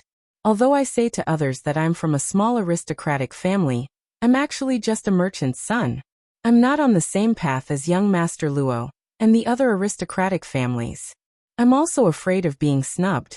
Brother Feng, you're on the right path. To tell you the truth, the reason why I'm treating you to the brothels is that I want to invite Brother Feng to have a meal with me when I'm in your territory. That way, my small business can be taken care of. Previously, the horse gang was defeated, but they didn't suffer heavy casualties. I was afraid that young Master Su was the horse gang's spy, so I secretly sent a brother who used to be a scout to inquire about information from the periphery. However, there was no trace of the horse gang. Tomorrow, we will enter the military town to rest, so I feel that I have wronged young Master Su. My brothers and I are rough people who only know how to wield swords and spears, but we still want to be thick-skinned. Therefore, I want to apologize to young Master Su and accept any beating or scolding. Su Fingnian waved his hand and said, It's human nature. Brother Feng, you worry too much. If I were in your shoes, I would also be more cautious when I'm outside. Feng Shanling was not a talkative person. After saying the words that he had been preparing for a long time, he did not know what to say. Su Fingnian hesitated and asked, I heard from old Master Luo that Brother Feng used to be a crossbowman in Bailiang? Feng Shanling showed a trace of absent-mindedness and said with a smile, It was a long time ago. Su Fingnian picked up a flat stone beside him and threw it into the water. He said, The Liangmang border has a crossbow control pass to prevent crossbows from crossing the border. Brother Feng, I'm afraid that you haven't touched a crossbow for many years? Chapter 504. The rough man who had once become a Bailiang crossbowman because of his outstanding talent smiled bitterly and lamented. Yes, I still remember that before I retired from the army, I squatted on the ground and touched the broken crossbow, secretly crying for a long time. All these years, I was the head martial arts instructor of the Luo family's courtyard. Relying on the skills I learned in the Bailiang army, I taught more than a dozen of the Luo family's concubine sons archery and equestrian skills. I also accumulated some money at the same time, and thought that I could finally buy a good crossbow to satisfy my craving. Unexpectedly, a daughter without a handle was born in the family last year. My daughter-in-law said that she should save up for her daughter's dowry now and buy this and that. Not to mention the other things, just the carved daughter's bed, not to mention the matching dressing table, washstand, silver cabinet and chairs. Just one bed cost 60 taels of silver. Alas, the money was spent like flowing water. Su Fingnian smiled. Does our daughter look like Brother Feng or sister-in-law? If it's like Brother Feng, it's indeed necessary to prepare more dowry. Feng Shanling was stunned for a moment, then he burst into laughter. Young Master Su's honest words, old Feng likes to hear them. Heh, you don't say, that girl is lucky that except for her eyes, she looks like her mother. In the future, it shouldn't be too difficult for her to find a good match. Su Fingnian joked. It's a pity that I am too old. If not, I can still claim kinship with Brother Feng and become his father-in-law. Feng Shanling said seriously, Don't even think about it. Before my daughter is 13 or 14 years old, which bastard dares to have bad intentions? I will hang him on a tree and beat him. After saying that, Feng Shanling laughed first, and then he didn't forget to cup his hands and apologize to Su Fingnian. Su Fingnian nodded and said, The son-in-law is half a son to the mother-in-law. The more she looks at him, the more pleasing he is to the eye. But he is also half an enemy to the father-in-law, a thief who stole his own daughter. My father said that he can't wait for my two sisters to never get married in their lifetime. What's the point of getting married? It wasn't easy to raise a daughter, but she was bullied by other men who don't know how to cherish her. Feng Shanling smiled and said, "Yes, yes, yes. In the past, I always complained to my wife that when I first came to propose marriage, the father-in-law always looked at me with disdain. Now that I have a daughter, I finally understand." Su Fengnian looked at the bright Milky Way above his head, and then looked to the south. Compared to Luo Changhe and the other aristocrats, he was much more pleasing to the eye and felt comfortable. Down. Of course, of course, of course, of course, of course, of course, of course, of course, of course. If one stood outside the boundary, the aristocrats would naturally be amiable and friendly. If one didn't have eyes and crossed the boundary, they would be in trouble. Feng Shanling and the rest of the aristocrats were well aware of these boundaries. On the other hand, the young master in front of them was much easier to get close to, perhaps because he was more of a merchant than a landowning household. He was also to Feng Shanling's liking and temperament, so he was worth making friends with. As for whether they could become close friends, of course, only time would tell. Feng Shanling wasn't a 3-year-old child who would pour his heart out and think that they could become brothers who could exchange their lives for each other. Su Fengnian asked curiously, "Brother Feng, why did you leave the Bailiang army?" Feng Shanling looked at the river and plucked a bunch of weeds. He sighed and said, "I joined the army late and didn't make it in time for the Great War of the spring and autumn period. I only joined the army when the great general was on his way to Bailiang. My parents had already passed away, so I had nothing to worry about. I just wanted to accumulate military merits so that I could bring honor to my family. With good luck and some brute strength, I became a Bailiang crossbowman in less than 2 years after joining the army. I followed the great general and the Bailiang army all the way to the Nanjing prefecture of the Bailiang army. It was so satisfying. I killed so many barbarians that my eyes turned red. There was once when my frame was trampled to pieces by a Bailiang crossbow. While I was in a daze and didn't know what to do, the commandant slapped me on the head and ordered me to kill my way in with my Bailiang saber. At that time, I didn't care if I was greedy for life or not. I only thought that if I could kill one barbarian, I wouldn't lose anything. If I could kill a pair, I would earn one. If I could kill a few more, I would be able to become a commandant. I didn't expect that after running a few hundred steps with my brothers, I would trip over corpses and fall flat on my face. Fortunately, when I got up, I still had the courage to kill the barbarians. In the end, I actually killed 2 barbarians. In the following few battles, I didn't have the opportunity to charge into the battlefield and kill the enemy with my own hands. With the great general and General Chen present, the Beimeng barbarians didn't have the strength to fight back at all. Later on, when I heard that His Majesty the Emperor had also personally led an expedition to join the Bailiang army, my brothers and I were quite happy at first. But later on we didn't understand. The battle was called off just like that. Moreover, the Bailiang army actually took the lead in withdrawing south. The great general didn't say anything either. At that time, I didn't understand anything. I only felt that I had made a mistake in joining the army. Holding my anger, I left with many of my brothers. Some of my brothers and I also went our separate ways along the way. It wasn't until I ran into the head of a side branch of the Luo family that I thought that since we were a family that had migrated from the Central Plains, it wouldn't be embarrassing to work for them. So I settled down. It was only later that I overheard the Luo family's idle chatter that I learned that it was the Zhao family's son who had issued an imperial edict that forced the great general to withdraw the army. Feng Shanling threw the wild grass into the river and said with a regretful expression, "All these years, when I sleep at night, I still wake up with a start whenever I hear the sound of horse hooves outside the wall. Otherwise, when I'm dreaming, I subconsciously jump up like a carp and think about drawing a sword and going into battle." Su Fengnian wanted to laugh but couldn't. The rough man rubbed his cheeks and muttered to himself, "I don't know how many times I've been scolded by my wife, but it seems that I won't be able to change in this lifetime." Su Fengnian exhaled deeply. He pursed his lips and didn't say anything. How many old soldiers were there in Bailiang? How many of them were there in their dreams? Chapter 505. With the foreshadowing, it was better to strike while the iron was hot. The next day, Su Fengnian followed the large group to the city of Orange Province. He got close to Feng Shanling and the other rough men and chatted.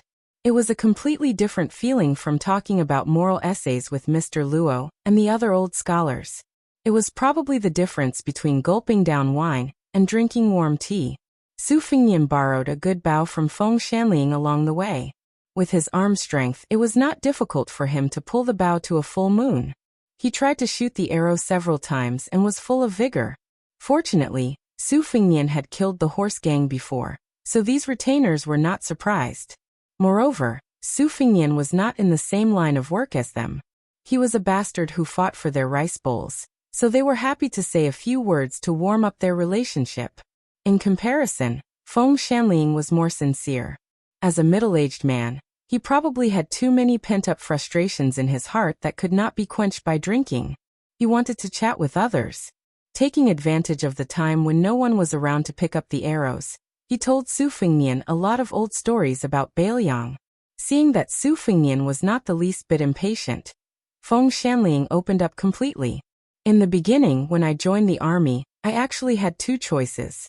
One was to join General Gu Jiantang's old division. There weren't many battles, so I could live a peaceful life. However, I was destined to not be as good as those rich kids.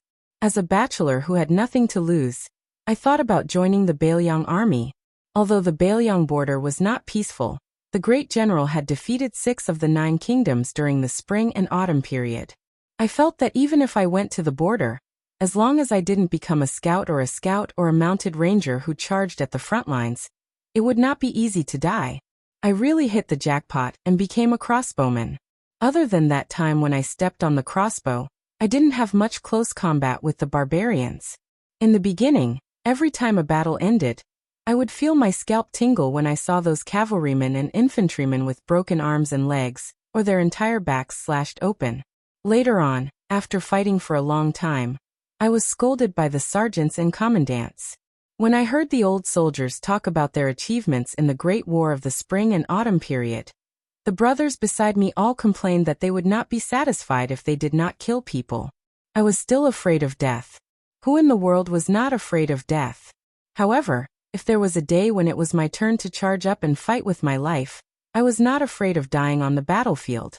Besides, at that time, I did not have a wife to think about. If it were now, I wouldn't have the guts to do so. I remember very well. I stayed in the Bailiang army for a total of 3 years and 9 months. I didn't see any important people. The highest ranking official was only a 6th-ranked officer. He was a young cavalry general. The general's mount was very tall. However, at that time, I was envious. When I thought about how everyone used the same Bailiang saber, including the great general, there was nothing to be jealous of. Young Master Su, it's not that old Feng is shrewd, but I sincerely advise you to learn some Bailiang language. If one day the Bailiang cavalry really goes all the way north and defeats the Beimeng Southern Dynasty, it's always right to learn some Bailiang language. Following Feng Shanling's nagging, they gradually approached the border town. Su Fingnian pulled away from Luo Changhe and the others, squatting beside a dried-up river and staring blankly for a while. During the Third War between the two dynasties, it was the second and last time the Liang dynasty had the upper hand in the early stages. Unfortunately, it was precisely in the vicinity of the Purple Martin Terrace that they fell short of success. At that time, under the careful planning of the old Grand Secretary, and a group of important ministers who were familiar with border defense, including Gu Jiantang, the elite troops of the two Liao Nine Towns border army turned out in full force and marched 100 li in a day. On the 9th day of the 6th lunar month of the 3rd year of the Honghan dynasty, they arrived at Tunjintai on the 16th day, and arrived at Beimeng's present Yibing town on the 17th day. More than 6,000 garrison troops surrendered at the sight of the wind. On the 19th day, they surrounded Juzhou and then went to the various fortresses of Yehu Pass, intending to seal off the entrance of Beimeng's troops to the west. However, they only attempted to encircle Juzhou and attack reinforcements at the Purple Martin Terrace. Later on, they were ridiculed by the military scholars of later generations for using troops with no special purpose. The young emperor of the Zhao family, who was personally leading an expedition for the first time, was even ridiculed by the military scholars of later generations for using troops with the formation map. If it weren't for the fact that Gu Jiantang, who was guarding Jinliao, disobeyed the previously established edict and led 8,000 elite troops to rescue them, and that Baoyang's Chun Jibao led 90,000 cavalrymen and Gu Jiantong's troops to the north at almost the same time. Like an all-piercing towards Nanjing Prefecture, the empire of Baoyang wouldn't be the empire of today. Collecting his scattered thoughts, Su Fengnian stood up and jogged to catch up with the large group. The spring thunder saber was wrapped in a cloth strip and placed in his backpack. In this town, civilians and civilians mixed together, so the inspection at the city gate was very strict. Among the sparse crowd, a woman walked slowly with her head down and handed a pass to a spear-wielding city guard. After the young, sturdy soldier in armor confirmed that there was no mistake, he shot a glance at the woman and frowned. He used the tip of his spear to knock on the large cloth bag that the woman was carrying with great difficulty. The woman slowly untied the rope slanting across her chest and opened the cloth bag, revealing a guqin. The guqin was 3 chi 6 inches and 5 centimeters long, with 7 banana leaf strings, a snake belly pattern, and a scorched tail. Of course, the city guard couldn't recognize this kind of elegant object, nor could he see the depth of its craftsmanship. Seeing that she seemed to be blind, he didn't make things difficult for her. There were more than 10,000 controlling crane armies stationed outside the town, and their governance was strict. He had already earned a few hundred copper coins today, so he didn't dare to make too many petty moves, so he let her pass. The woman was wearing the Southern Dynasty's attire, a small skirt with narrow sleeves. She didn't wear the veiled hat that was exclusive to young ladies. Probably because she practiced the zither, she had a mild temperament, so she walked lightly and slowly. After entering the city, the market and the streets began to bustle with noise and excitement. Many children were playing and running around. Several local ruffians who bullied the weak and feared the strong were squatting at the mouth of a well on the side of the street, basking in the sun. Seeing such a lonely and weak woman entering the city alone, they looked at each other and smiled knowingly. Taking advantage of the fact that the city guard at the gate wasn't paying attention to them, one of the ruffians pretended to be drunk and staggered over, bumping into her shoulder. The woman on her back was reasonably shaken and almost fell down, but she still kept her head down and her expression hidden. The man, who was single and could only make a living by stealing undergarments from women in the neighborhood, smiled even more. After brushing past her shoulder, he turned around and was about to touch the woman's buttocks.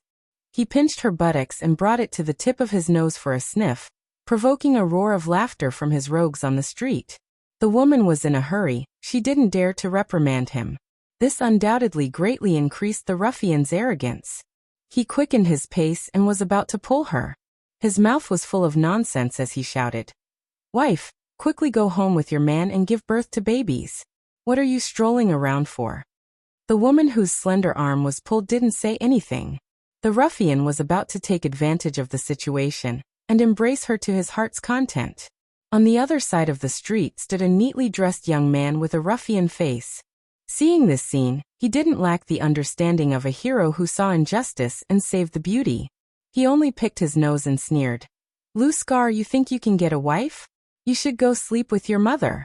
Anyway, your mother is also a trash that can be written by thousands and thousands of people. One more won't make a difference." The ruffian who was called Lu Scar was so anxious that his eyes turned red. He didn't let go of the woman's smooth arm and turned his head to curse. Su, no matter how idle my balls are, they are still 100 times better than yours. You brat, you've been facing these 2 old bachelors for more than 20 years. Has your buttocks bloomed?" Chapter 506. After the young man finished picking his nose, he went to pick his ear wax. With a calm face he said, 2 hours ago, I went to your house to climb the wall and had a private conversation with your mother. Do you know what is 6 short words and 3 long words? You are still young and inexperienced, so you definitely don't understand. In any case, your old mother is very happy in bed. Who knows, maybe tomorrow I will become your cheap father.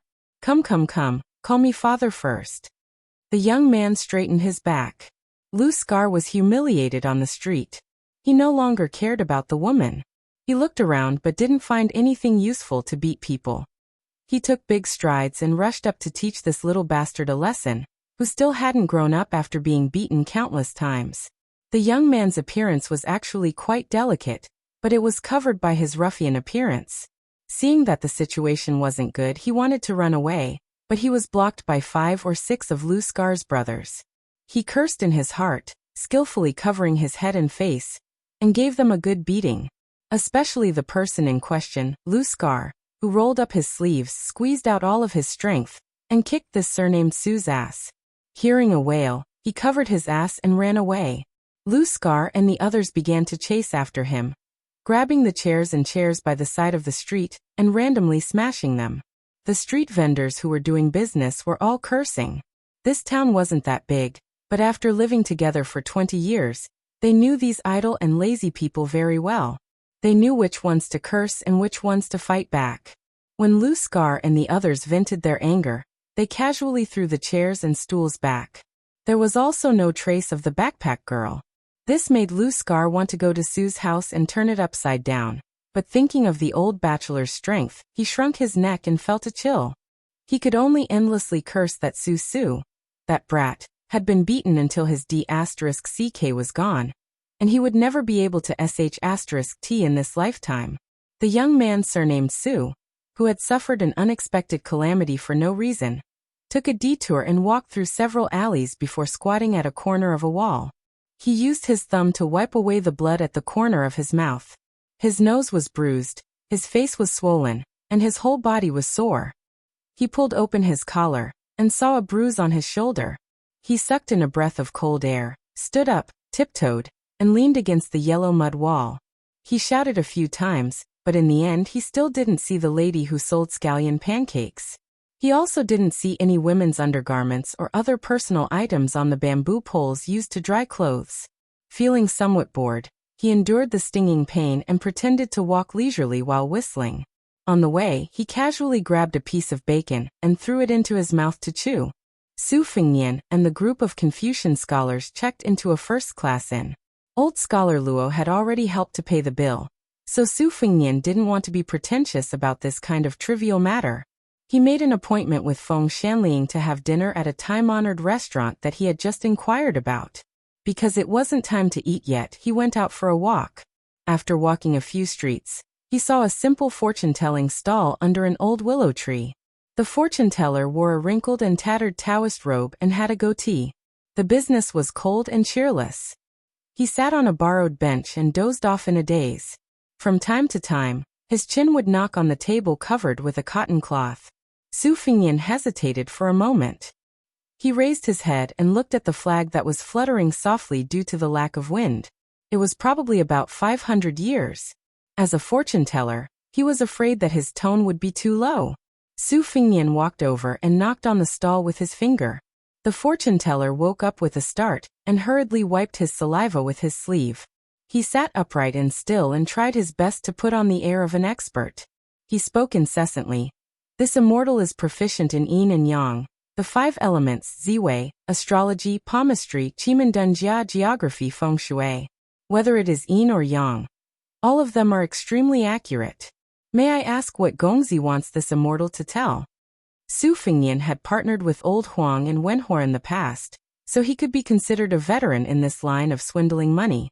He smiled and said, "Why don't you pinch your fingers and calculate what I want to calculate first?"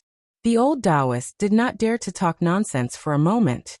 He stood up and pretended to pass the bench to this customer, who had taken the bait with great difficulty. He sat down in the old willow pit, and took the opportunity to look at this ordinary-looking young man from the corner of his eyes.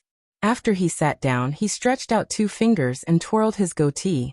He did not say anything. Su Fengnian held back his laughter, and was not in a hurry to speak. In fact, this line of work was very important in terms of acting. It was nothing more than blindly guessing and asking for money to solve a disaster. There were 4 parts to it, one after another. If there were no mistakes, one would be able to earn a copper coin. In the past, it was difficult for him to be a fortune-teller. After all, he did not have hair on his mouth and was not reliable in his work. Even if he borrowed a Taoist robe, it was difficult to fool people. The old Taoist's eyes wandered and said softly, "Gongzi, are you here to calculate the fate of an official?" Su Fengnian shook his head. The old man said, "Oh, to calculate the fortune of an official." Su Fengnian still shook his head. The old man was finally unable to sit still. If he could not guess correctly, then wouldn't the fatty meat in his mouth fly out of the bowl? Su Fengnian did not continue to make things difficult for this fortune-teller, who was clearly living a simple life. He smiled and said, "Actually, old immortal has guessed correctly. Not only is it to calculate the fortune of an official, but it is also to calculate the fortune of an official." The old man was relieved and nodded lightly. This immortal has always calculated with every possibility taken into account. With a beginning that was not too embarrassing, what followed was a deluge of nonsense. Su Fengnian did not expose him and nodded from time to time. The old Taoist's saliva flew everywhere, and he was in high spirits. Su Fengnian had exchanged some pieces of silver at the inn. After hearing that he might have a bright future, he took out a piece of silver and prepared to return home. The old Taoist, who had not touched silver for more than half a year, suddenly had his eyes lit up. When the silver was placed on the table, he grabbed it with lightning speed and put it into his sleeve. He then stroked his beard and said with a smile, "Gongzi, what time were you born? This immortal can calculate it for you again. This is free." Su Fengnian had already left the bench and sat down again. He smiled and said, "Let's not talk about me first. Help me calculate my father's time. He was born in the afternoon." The old Taoist pretended to ponder, and asked about the specific time in a day. He then said slowly, "This is not a good time. It is the fate of leaving home early in life. Brothers and sisters also died early. If the fortune is not good, the husband and wife will not be able to grow old together. However, the death of the wife will make the man's fortune better in his later years." The old Taoist saw that the young man in front of him had a dull expression, and thought that he had said something wrong. He was about to change his words, and was afraid that the silver in his sleeves would be taken back. He did not expect that the young man would ask about the fortune of his eldest sister and second sister. After knowing the time, the old Taoist deliberately mystified him. He pinched his fingers and calculated again and again. He braced himself and said a few words, not daring to say more. He carefully glanced at the young man. The latter's lips trembled as he squeezed out a smile, and told the old Taoist the time of his birth. The old Taoist quietly wiped his sweat and pretended to be calm as he said, "Not bad, not bad. Gongzi is handsome and intelligent. You have a lot of fortune in your life. Your parents' fortune has been shared with you. Your early days were rough, your middle days were hard, but your late days were good. Therefore, Gongzi need not worry too much." The old fortune-teller hesitated for a while before saying, "Gongzi, forgive me for speaking out of turn. Gongzi's family has more or less had their fortune reduced because of you." He then hurriedly added, "But Gongzi's family's fortune is not bad. They do not care about this little bit." Under the old willow tree, the young man and the old fortune-teller looked at each other. Su, who was strolling over, was thinking that there would be an idiot who would read the fortune of this old swindler. He then saw the man whose head had been kicked by a donkey scatter a handful of silver. The next scene made him feel even more incredulous. Su turned around and planned to return to his shop to be scolded. He rolled his eyes and muttered, "This guy is crazy." A young man from a foreign land sat under a withered old tree. He did not cry out loud and just stood there crying. Chapter 507. Su paced back and forth outside for half a day before gathering the courage to return to a blacksmith shop located in a corner of the town. It was a two-section courtyard with a frame. However, at a glance, the furnishings were simple and crude, giving people a feeling of emptiness. She knew that this family's life was not easy and could not be considered wealthy. In the front room, in front of the furnace and bellows, there was a middle-aged man who was bare-chested. His body was burly and his muscles were solid. It would not be an exaggeration to say that his fists were strong enough to run horses, and his arms could stand on people. His arms were thicker than a woman's thighs. It would be a pity if he did not have the strength to walk on the streets. The man was dressed in bronze and was holding a hammer to hammer a piece of hot iron on the anvil. The man glanced at Su and did not make a sound, continuing to hammer the iron. Su, who had been a helper since she was young, was very familiar with the temperature of the iron. She ran to the basket and poured some charcoal into the furnace. Then, she was about to go to the back of the room to rest. In this old man's words, it was to cultivate righteousness. Her sharp ears heard the footsteps that she had been hearing for more than 20 years, and quickly slipped away. Just as she ran to the doorstep, she heard a light shout. She could only obediently stop and turn around. She pretended to be stupid and laughed. An old man who looked like a poor scholar was holding a carp with branches pierced through its gills. He angrily said, "Fighting with Lu Hong and those scoundrels again? How can this be the conduct of a modest gentleman? If you can't even cultivate your body, how can you accomplish great things?"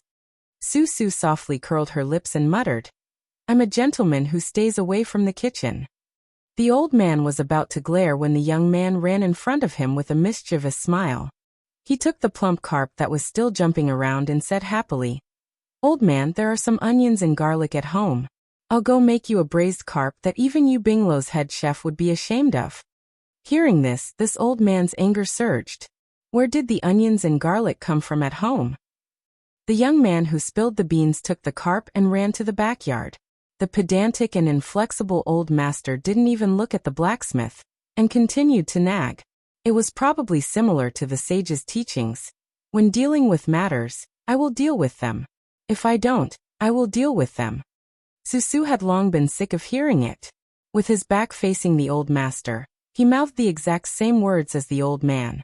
When the old master painstakingly said, "The temperament of a young man should be restrained. You can cultivate virtue." Susu couldn't take it anymore and said indignantly, "I still have the temperament of an old man. Old man Zhao, if you continue to be like an old woman, I will not cook." This old man's son was stunned for a moment. He sighed and shook his head. He did not say anything else, but his expression softened a lot. He put his 5 fingers together and slid them through his beard. He clearly agreed with the young man's words. Susu went to the narrow and dark kitchen. She threw the carp on the chopping board and opened the window. First she washed the rice and cooked. Then, she skillfully used the knife to deal with the red carp that was destined to die soon. This old man's son stood outside the door with kind eyes. Susu peeled the fish scales and raised her hand to block the hair on her forehead. Her expression was focused. The scholarly old pedant behind him, since he could remember, had relied on each other for survival. That old pedant's mouth had endless principles. He had lectured for more than 20 years, and still had not finished. It was a waste of talent for him to not be a saint and only be a private tutor in the city. However, in these years, this house did not feel like a home. They relied on this old man's son to teach more than 10 children to earn money, and Uncle Chi to forge iron in the front yard. But strangely, he saw Uncle Chi knocking all year round, but he did not see him sell iron to anyone. He did not like to read. When he read a book, he would doze off. He also did not have the willpower to secretly learn skills like his peers in the neighborhood. He knew his own weight.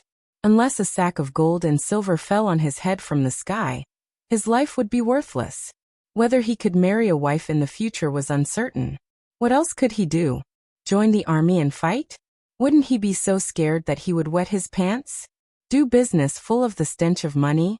Firstly, he did not have the capital. He did not have the temperament of bowing and bending his knees to others. Secondly, this old man's son was anxious and wanted to break his arms and legs. Susu sighed. If she was the storyteller's so-called leopard cat swapping the crown prince, how beautiful would that be? After a while, the rice was cooked and the dishes could be placed on the plate. Susu unhappily said, "Old man, go call Uncle Chi to eat." At the dining table, even though this old man's son often said that he did not speak when sleeping or eating, Susu was gradually getting older. This old man's son was really an old teacher. After the young man could withstand the beating, he did not take it seriously. While eating, he vaguely said, "Uncle Chi, why don't you go to the Crow Swallow Bridge Bazaar to solicit business? The fragrance of the wine is afraid that the alley is deep, and it will waste your good skills." This old man's son could not help but break his precepts and said, "Selling skills to peddlers and pawns, what a scandal." Susu looked askance at the wooden man and this old man's son, who had a scowl, and said helplessly, "What's wrong with peddlers and pawns? Aren't they human?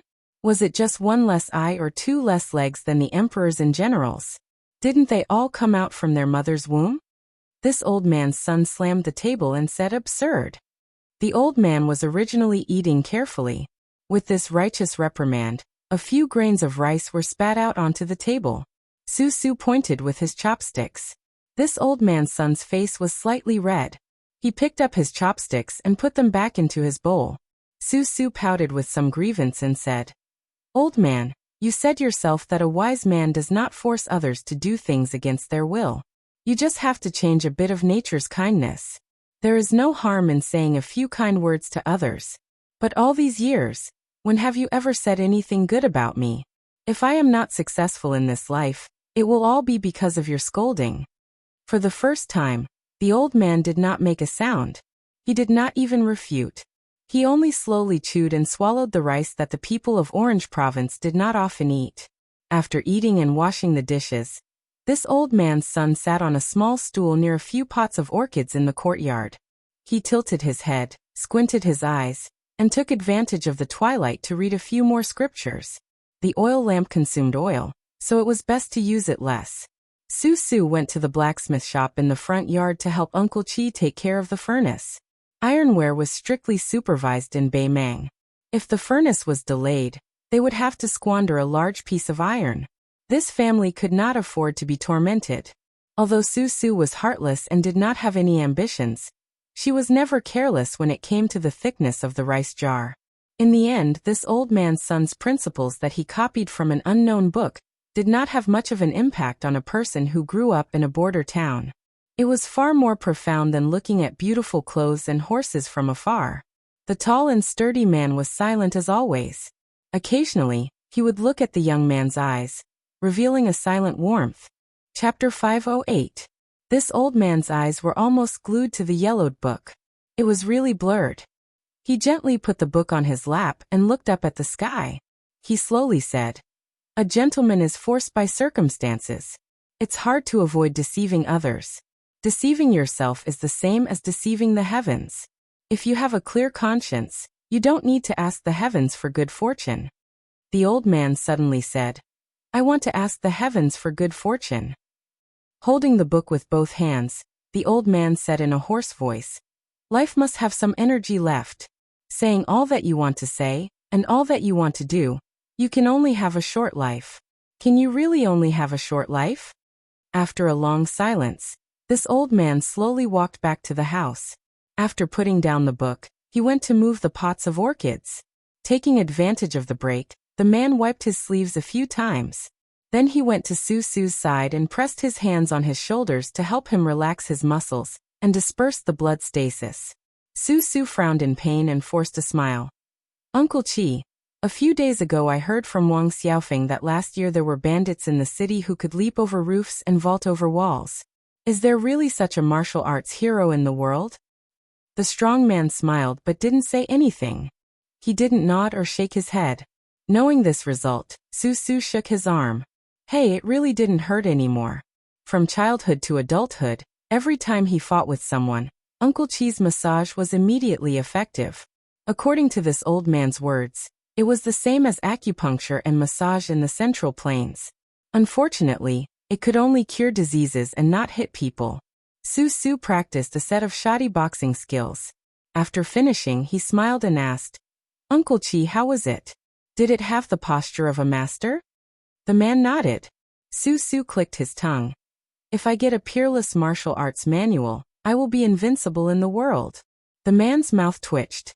To him, it was just a smile. Su heroically said, "Uncle Chi, when the time comes, I will give you the biggest iron mine in the world. You can do whatever you want. You can do it while standing or sitting. You can even do it while lying down." The man didn't say anything. Su thought of something and ran out of the yard. He turned back and whispered, "Uncle Chi, let's go out for a stroll." The man nodded. Su took a big step and rushed out of the courtyard. When he bumped into a soft body, Su took a closer look and saw that it was a girl carrying a backpack with her head down. He couldn't see her face, but judging from her figure, she didn't seem to be a local. He hurriedly apologized and didn't have any intention of taking advantage of her. Seeing that she didn't move, he didn't know how to get close to her. So he decided not to think about it and ran towards the alley. After running for a few steps, This son of a B***tch god started to piss. It seemed like a big piss was going to piss on the roof of the alley. Su cursed a few times and turned back to the courtyard to get an umbrella. He had an appointment with a few of his brothers to fight a group of bastards on the east side of the street, so there was no reason for him to be absent. Su saw that girl foolishly squatting in front of his courtyard. Was she a stupid girl who didn't understand the situation? Even if you want to hide from the rain, you can't hide like this. Su did not pay any attention to her. She secretly took an umbrella and ran out of the yard. She saw that this woman was most likely really stupid. In just a short while, she had been drenched by the rain of soybeans. Su walked a few steps and sighed heavily. She walked to her side and said unhappily, "Hey, take it. My family is poor. I only have one umbrella. I'll lend it to you. When the rain stops, you can put it at the yard door. I'll say it first. Don't take it with you. I, Su, can walk around this city with my eyes closed. Don't think you can slip away." The girl raised her head. Su jumped in fright. This was a blind man. His looks were average, like a pretty daughter from a humble family. But it was dark and raining. When he raised his head, his eyes were even more empty than his own courtyard. This really shocked Su. Could it be a female ghost? Su distanced himself. He gathered his courage and reached out his hand. He handed over the tattered oil paper umbrella that couldn't block much of the rain. The girl stood up gently. She slightly turned her body and folded her sleeves. It was as if she was performing a Buddha's blessing. Then she took the umbrella. Her voice was even more like a female ghost. "Thank you, young master." "Damn it. It's the middle of the night.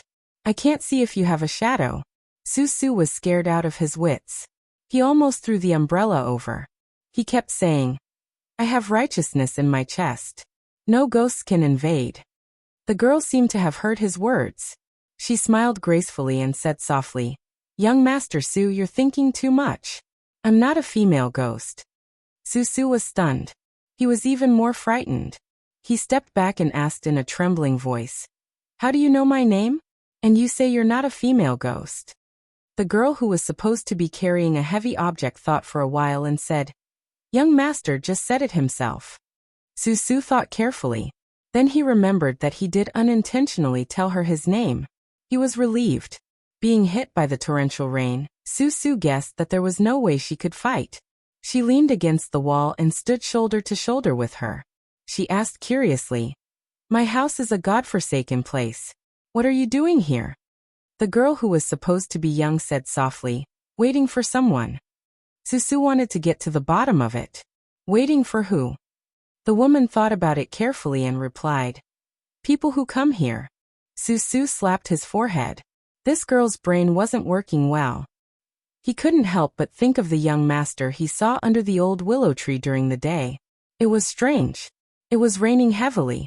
Su saw that her clothes were soaked. He naturally had a man's protective feelings for the fairer sex.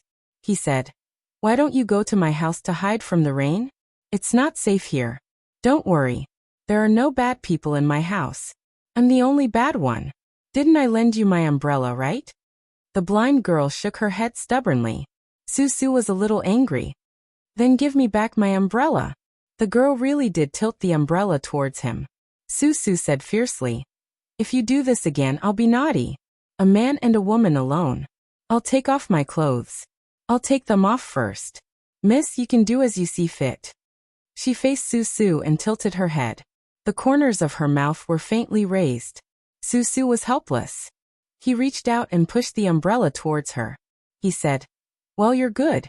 You're a heroine." Standing together in the rain, Su couldn't stand the rain splashing down on his body.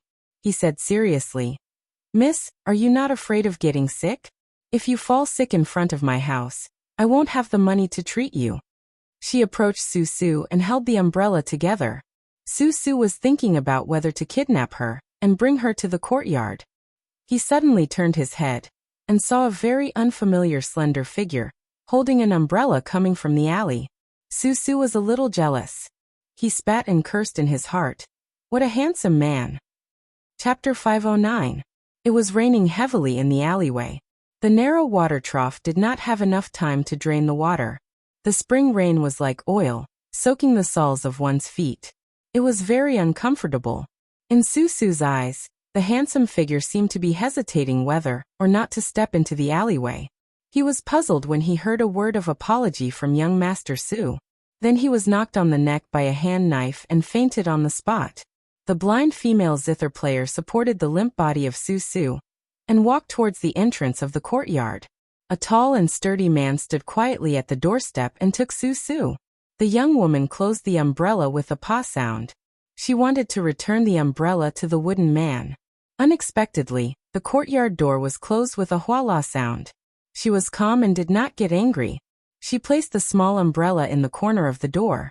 The cotton bag on her back was already soaked by the rain, revealing the shape of a guqin.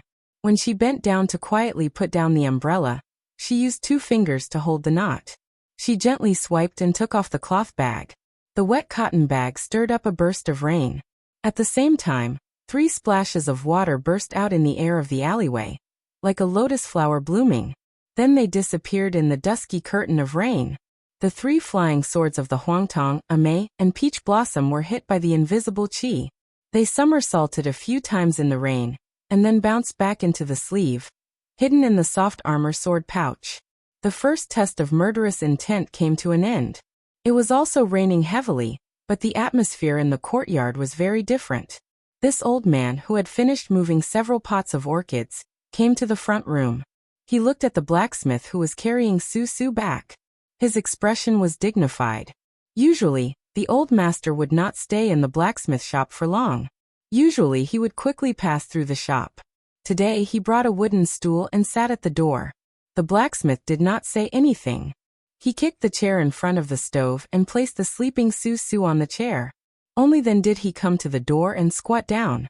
He looked back at the back of the young man and sighed. Ever since Susu became sensible, the old man had become a rather famous teacher in the northern part of the city. Later on, a child who had been beaten with a plank came home crying. The butcher, who was adept at chopping meat, went to the private school the next day to beat up the old man. In the end, the old man was beaten until he had no strength to defend himself. At that time, Susu was also in the private school reciting sage books. Hot-blooded, she wanted to help the old man, but she did more harm than good. She caused the old man's arm to be slashed open. The butcher did not expect the rigid old man to see blood. He panicked and ran out of the cottage. Later on, Uncle Chi, who was a blacksmith, went to the butcher's shop, but he was not able to get back his reputation and medical compensation. He heard from the neighbors that the butcher saw the blacksmith and chopped the meat. Uncle Chi replied that he was here to buy meat. When Susu heard this, she wanted to dig a hole and hide in it. When he was young, the 2 old bachelors in the family became the laughingstock of Lu Scar's group. They could not beat Susu, so Susu settled for the next best thing. Every time there was a quarrel between a shrew and an old woman, he would hold a bowl and squat at the side to watch. He learned many spicy and dirty words. These years, he had benefited a lot. Lu Scar had never lost an argument and was always fuming. But Susu also knew that there was no use in quarreling. Just like this old man could not beat a crude butcher when it came to reasoning. So he liked to listen to the legends of heroes who left no trace behind. He also thought that if he could have a chance to come into contact with such an outstanding Jianghu character, even if he was beaten up, it would be worth it. In his impression, heroes did not walk the normal path. When they appeared, they would not be standing on the highest point of the city wall with a sword and blade. Even if they appeared in the streets, they would at least be standing on rooftops or walls. Only then would they be worthy of the word expert. It was a pity that there was a military camp outside the city. After living for more than 20 years, he had not even seen a single flying hero. A few years ago, he heard that there were 2 groups of heroes who were fighting on the Sable Terrace. Early in the morning, he eagerly went to admire the elegance of the experts. Who would have thought that he would finish a bag of melon seeds and only show up at noon? Together, there were more than 20 people, each holding a sword and a saber. In the end, the 2 leaders stood on top of the Sable Terrace and did not make a move. After cursing for 2 hours, they actually said that they would fight again next time and return to their respective homes. This caused Susu to lie on his bed for a long time without regaining his senses. At that time, the little bit of motivation he had to practice martial arts was immediately extinguished by a pool of urine. Originally, he used to go to the dry riverbank with a few of his peers every day to practice martial arts. After that, no one was willing to talk about it. Regrettably, he seemed to have missed an extremely close peak fight. Even more regrettably, he might not know the truth in this lifetime, just as he did not know the identity of this old man's son and the blacksmith. There was a clump of plantains planted in the front yard. It was not taller than the wall and looked sickly. Most plantains liked the half-shaded and warm climate. The clump of plantains in the yard was cold-resistant, and was one of the few plantains that could grow in Bay Mang. However, the soil in the yard was not good and the growth was sparse. This was due to the fact that the young people in recent years did not have the bad habit of picking plantain leaves for fun. The sound of wind and rain, the sound of rain hitting the plantains, was very boring. The burly blacksmith said in a muffled voice, "Only Baelyang's poison warrior, Li Yishan, knows that we are staying here." The two people outside the door, the woman with the zither at the entrance of the yard and the man with the sword in the alley, are not simple. If there is only one, I can still block them. Chapter 5:10. This old man did not seem to feel the cold wind and rain. He softly said, "When we fled to the cliff where we could see the Guanyin nunnery in the South Sea, it was Li Yishan who personally led the troops to chase us away. He was also the one who secretly released the three of us. I, Zhao Dingxiu, have thought about it over the years. If someone were to say that Li Yishan wanted to help us restore the country, I would not believe it. However, no matter what this strategist, who was famous for his stratagem in the spring and autumn period, had planned, since he did not destroy the Western Shu royal family, then this old man would be willing to work like an ox or a horse for the Baelyang. However, if he wanted the crown prince to put himself in danger, and do something similar to using his life in exchange for the attention of the Zhao family's emperor, I would definitely not agree." The blacksmith did not utter a word. He had never been able to understand the thoughts of scholars, and was too lazy to think about it. He had lived here for more than 20 years. Every time Su fell asleep, he, who was born in a family of swordsmithing in Western Shu, would begin to forge a sword. He had been forging this sword for more than 20 years. He could not think of a good name, so this old man said that this sword would be called Spring and Autumn Period. This old man asked in a low voice, "When will it be ready?"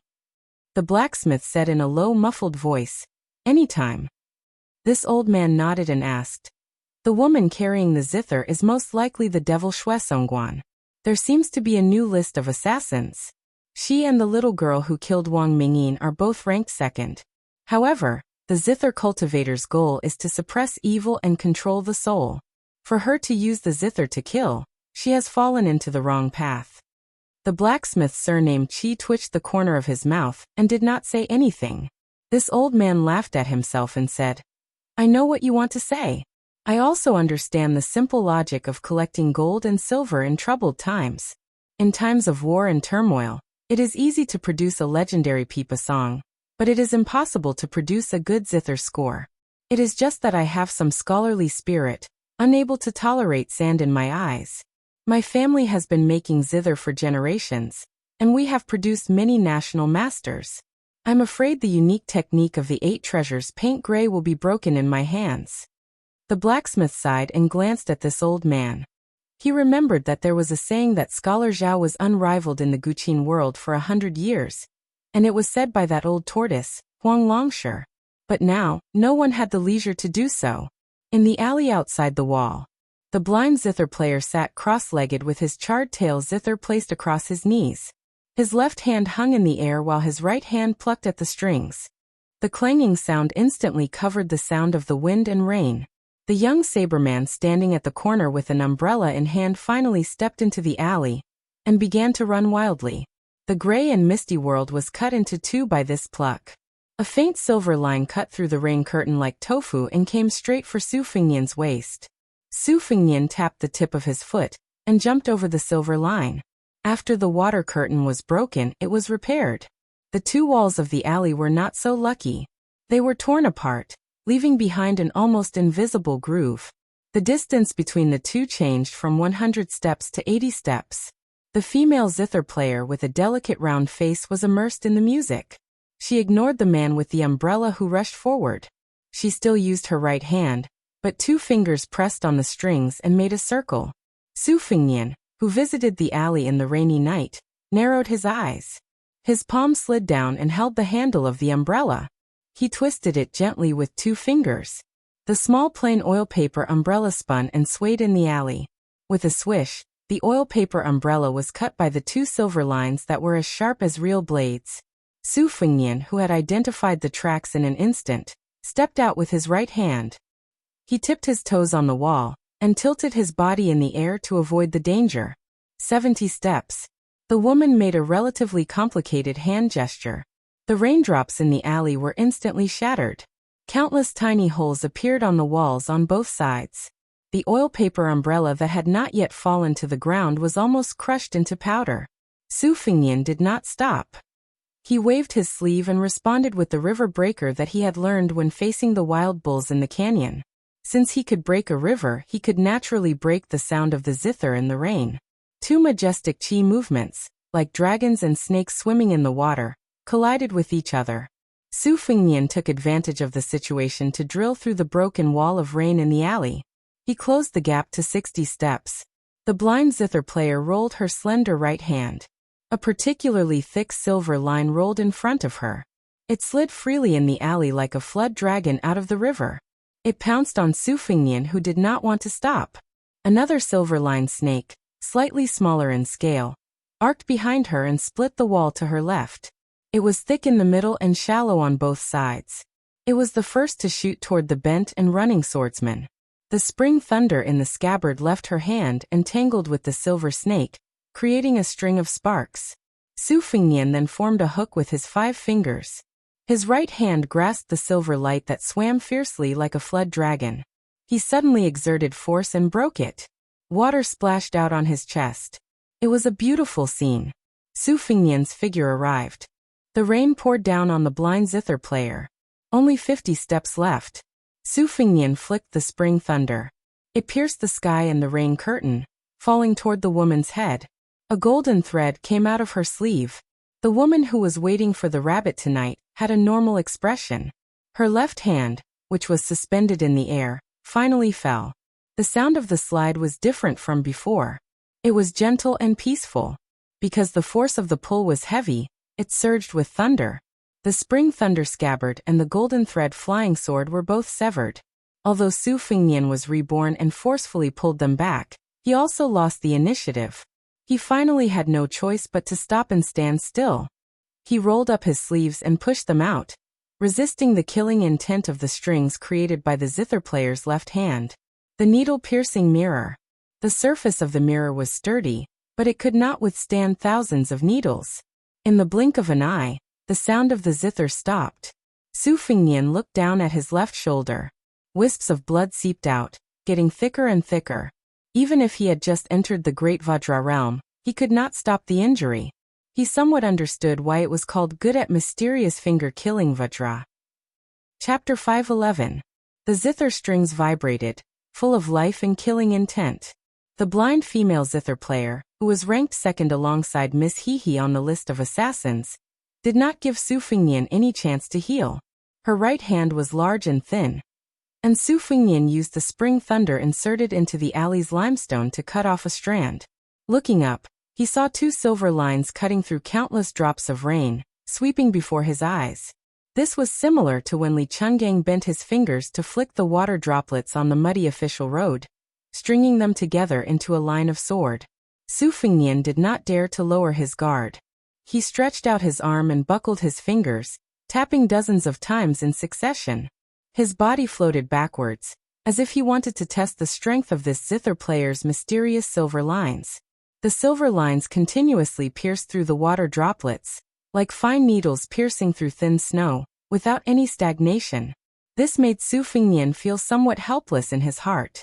Merely in terms of strength, half of the Dehuang Ting gifted by Wang Zhonglo might not necessarily have no chance of winning, but in terms of using it for his own use, in terms of the abstruse degree of spinning silk from a cocoon, it was still too far away. He could only withdraw his fingers, clench his fists, and smash the tip of the silver line. Still, he did not dare to be careless. Using the Wudong Mountain's four tails against 1,000 caddies technique, he skillfully parted the two white lines, disappearing into the curtain of rain behind him. Su Fengnian bent his body and ran forward again, treading on the rainwater. He did not need to touch the alley's limestone, only sliding across the surface of the water.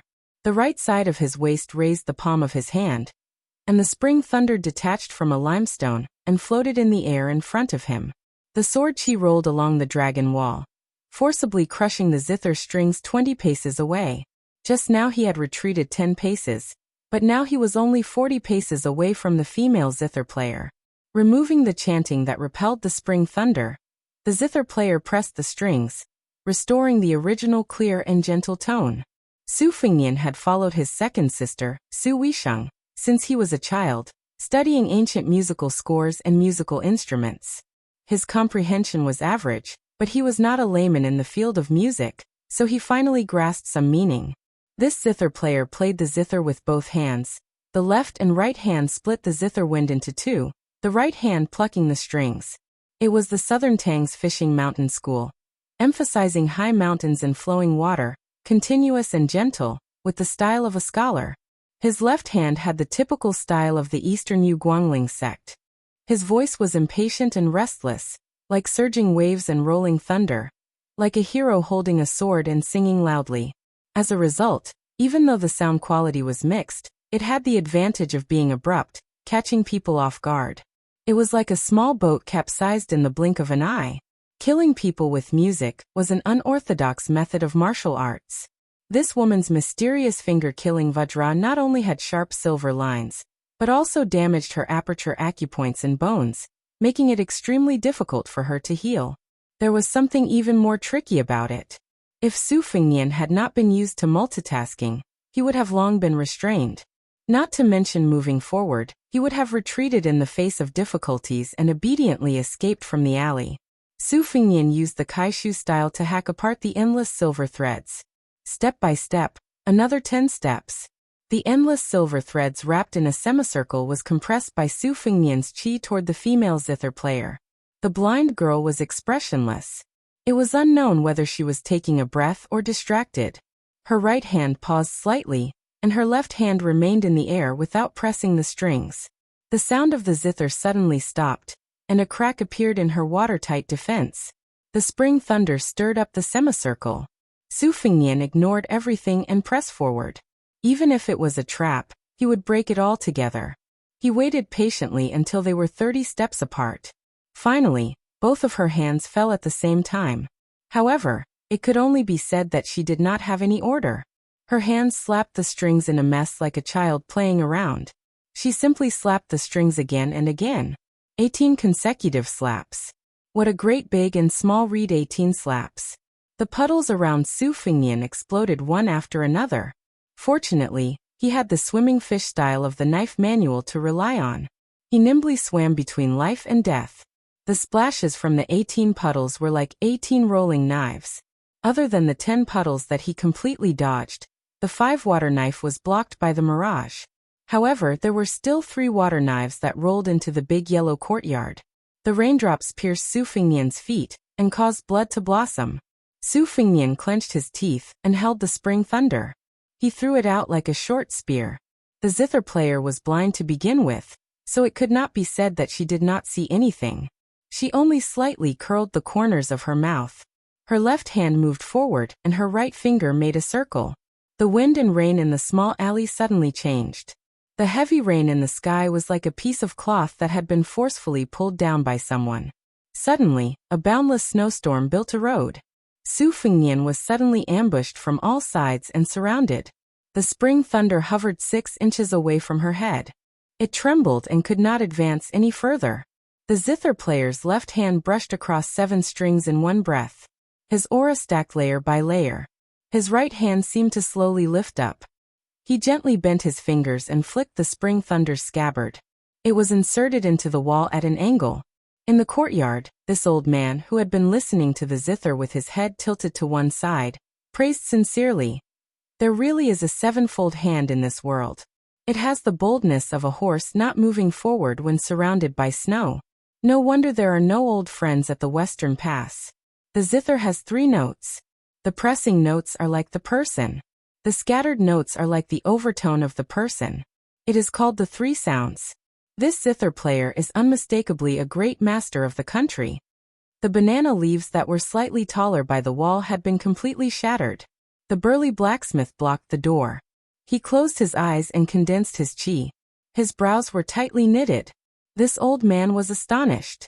He clicked his tongue and said, "Isn't this our Western shoe's long-lost technique of fiber pulling?" Chapter 5:12. Killing intent was everywhere outside the courtyard. Su Fengnian guessed that this Guqin master assassin was not good at close combat, so he tried to close the distance even if he was injured. Fortunately, he was able to kill within 10 steps. However, the stakes in this dice game were so high that he did not even have the chance to open the jar to look at the dice. When he was 20 steps away, he was forced to retreat by the Guqin master's left hand plucking the strings. Looking at the heavy rain with the unique eyesight of a first-grade Vajra realm cultivator, it was as if a curtain of rain was erected between 2 people. If no one was creating momentum, there was no mystery. Previously, when the Guqin master played the Guqin with his right hand, it only produced silver threads that pierced through the curtain of rain to kill people. However, when he switched to his left hand, the sound of the Guqin controlled the water droplets and paved them into a curtain of rain that could be controlled at will. Such precise control made Su Fengnian, who was deeply trapped in it, miserable. The rain swords that blotted out the sky and covered the earth shot toward him. He could only support his entire body's chi and retreat again and again. The blood on his body was washed away by the rain and seeped out again. This old man in the courtyard did not see this tragic and bloody scene. He only chuckled and said, "It's said that the people of Jianghu like to draw their swords at the slightest disagreement. However, according to what you said, these 2 people did not even speak before they started fighting?" The unsmiling blacksmith said in a deep voice, "These 2 are straightforward people." This old man nodded.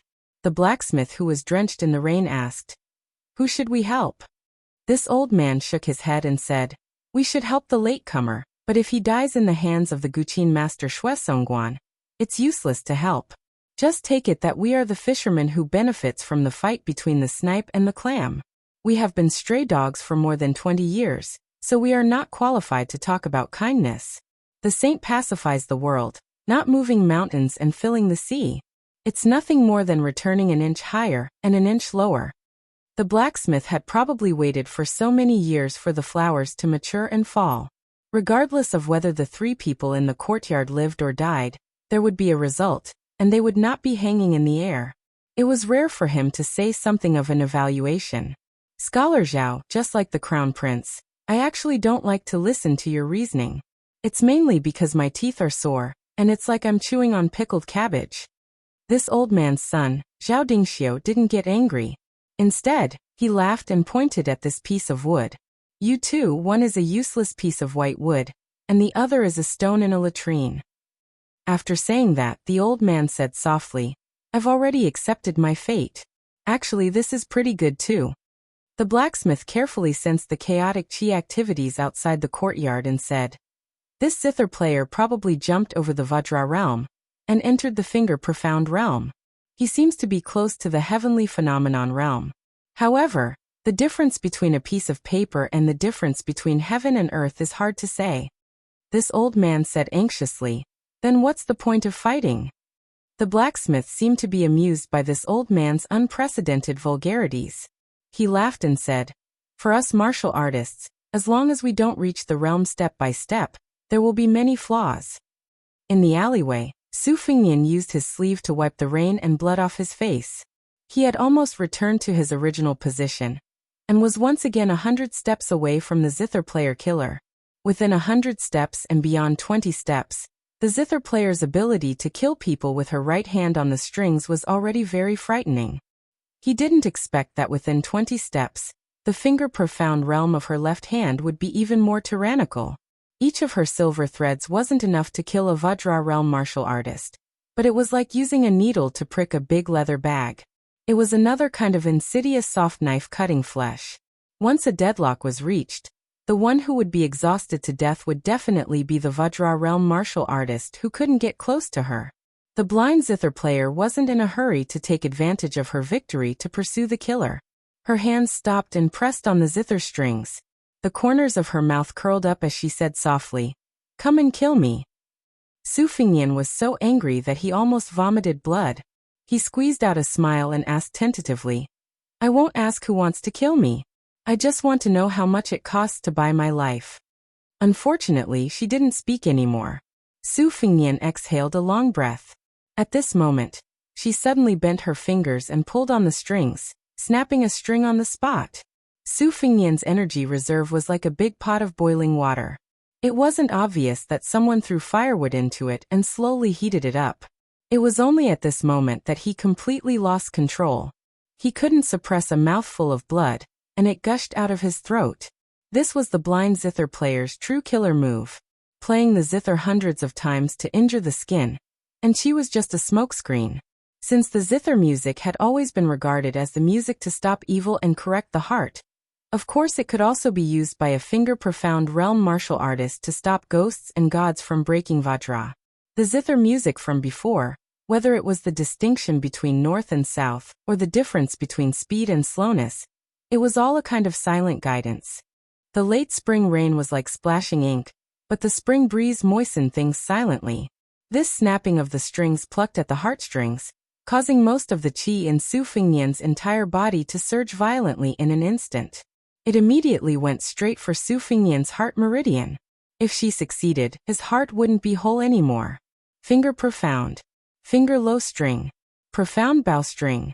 The blind zither player's finger profound was not to ask for immortality, but to cut off other people's path to immortality. Su Fingyan smashed a fist on his chest, forcefully suppressing the qi flowing downwards. He, who had been using both feet to lock the qi in place, relaxed the last third of the confinement. He laughed nastily as he lifted his feet and ran. This woman had set up a series of traps, and was quietly waiting for this opportunity. He had been patient from beginning to end, waiting for the opportunity to make his move. Wasn't he the Oriole behind? The spring thunder scabbard inserted into the wall rang, but it was covered by the sound of the rain. The zither player, who could be called a woman's national master, furrowed her delicate brows. She seemed to feel some heartache and regret, snapping another string.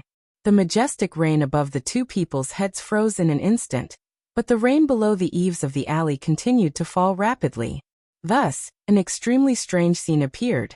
Heaven and earth separated. There was no rain in the alley. Chapter 5:13.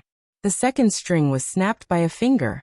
The taut string jumped up and slid out a fine blood groove on her white palm, dripping onto the scorched tail guqin. As the blood dripped down, the sudden stop of heavy rain also came crashing down. Su Fingyan, who was less than 10 steps away from her, stretched out his arm. The trembling spring thunder inserted into the wall was about to leave its scabbard. However, the spring thunder had only left its scabbard for an inch when Su Fingyan lost control of the short knife. Instead, the blind guqin master bent her middle finger slightly, and the spring thunder bounced back into the scabbard, completely penetrating the wall. Su Fingyan, whose sea of qi had exploded, was shrouded in a scarlet mist. After landing, he stuffed the 2 Diana Jindan given to him by the dragon tree monk into his mouth. With a tap of his toes, he staggered forward. With a wave of his sleeves, 9 flying swords rushed out together. The female guqin master snorted coldly. Her left thumb and index finger hooked onto a string of the guqin and pulled it up. In a flash, the 9 flying swords were each twisted by a dozen silver threads. In a flash, sparks flew crackling. Her right hand moved in an abnormal manner with her left hand. Su Fingyan's abdomen seemed to have been hit by a heavy object.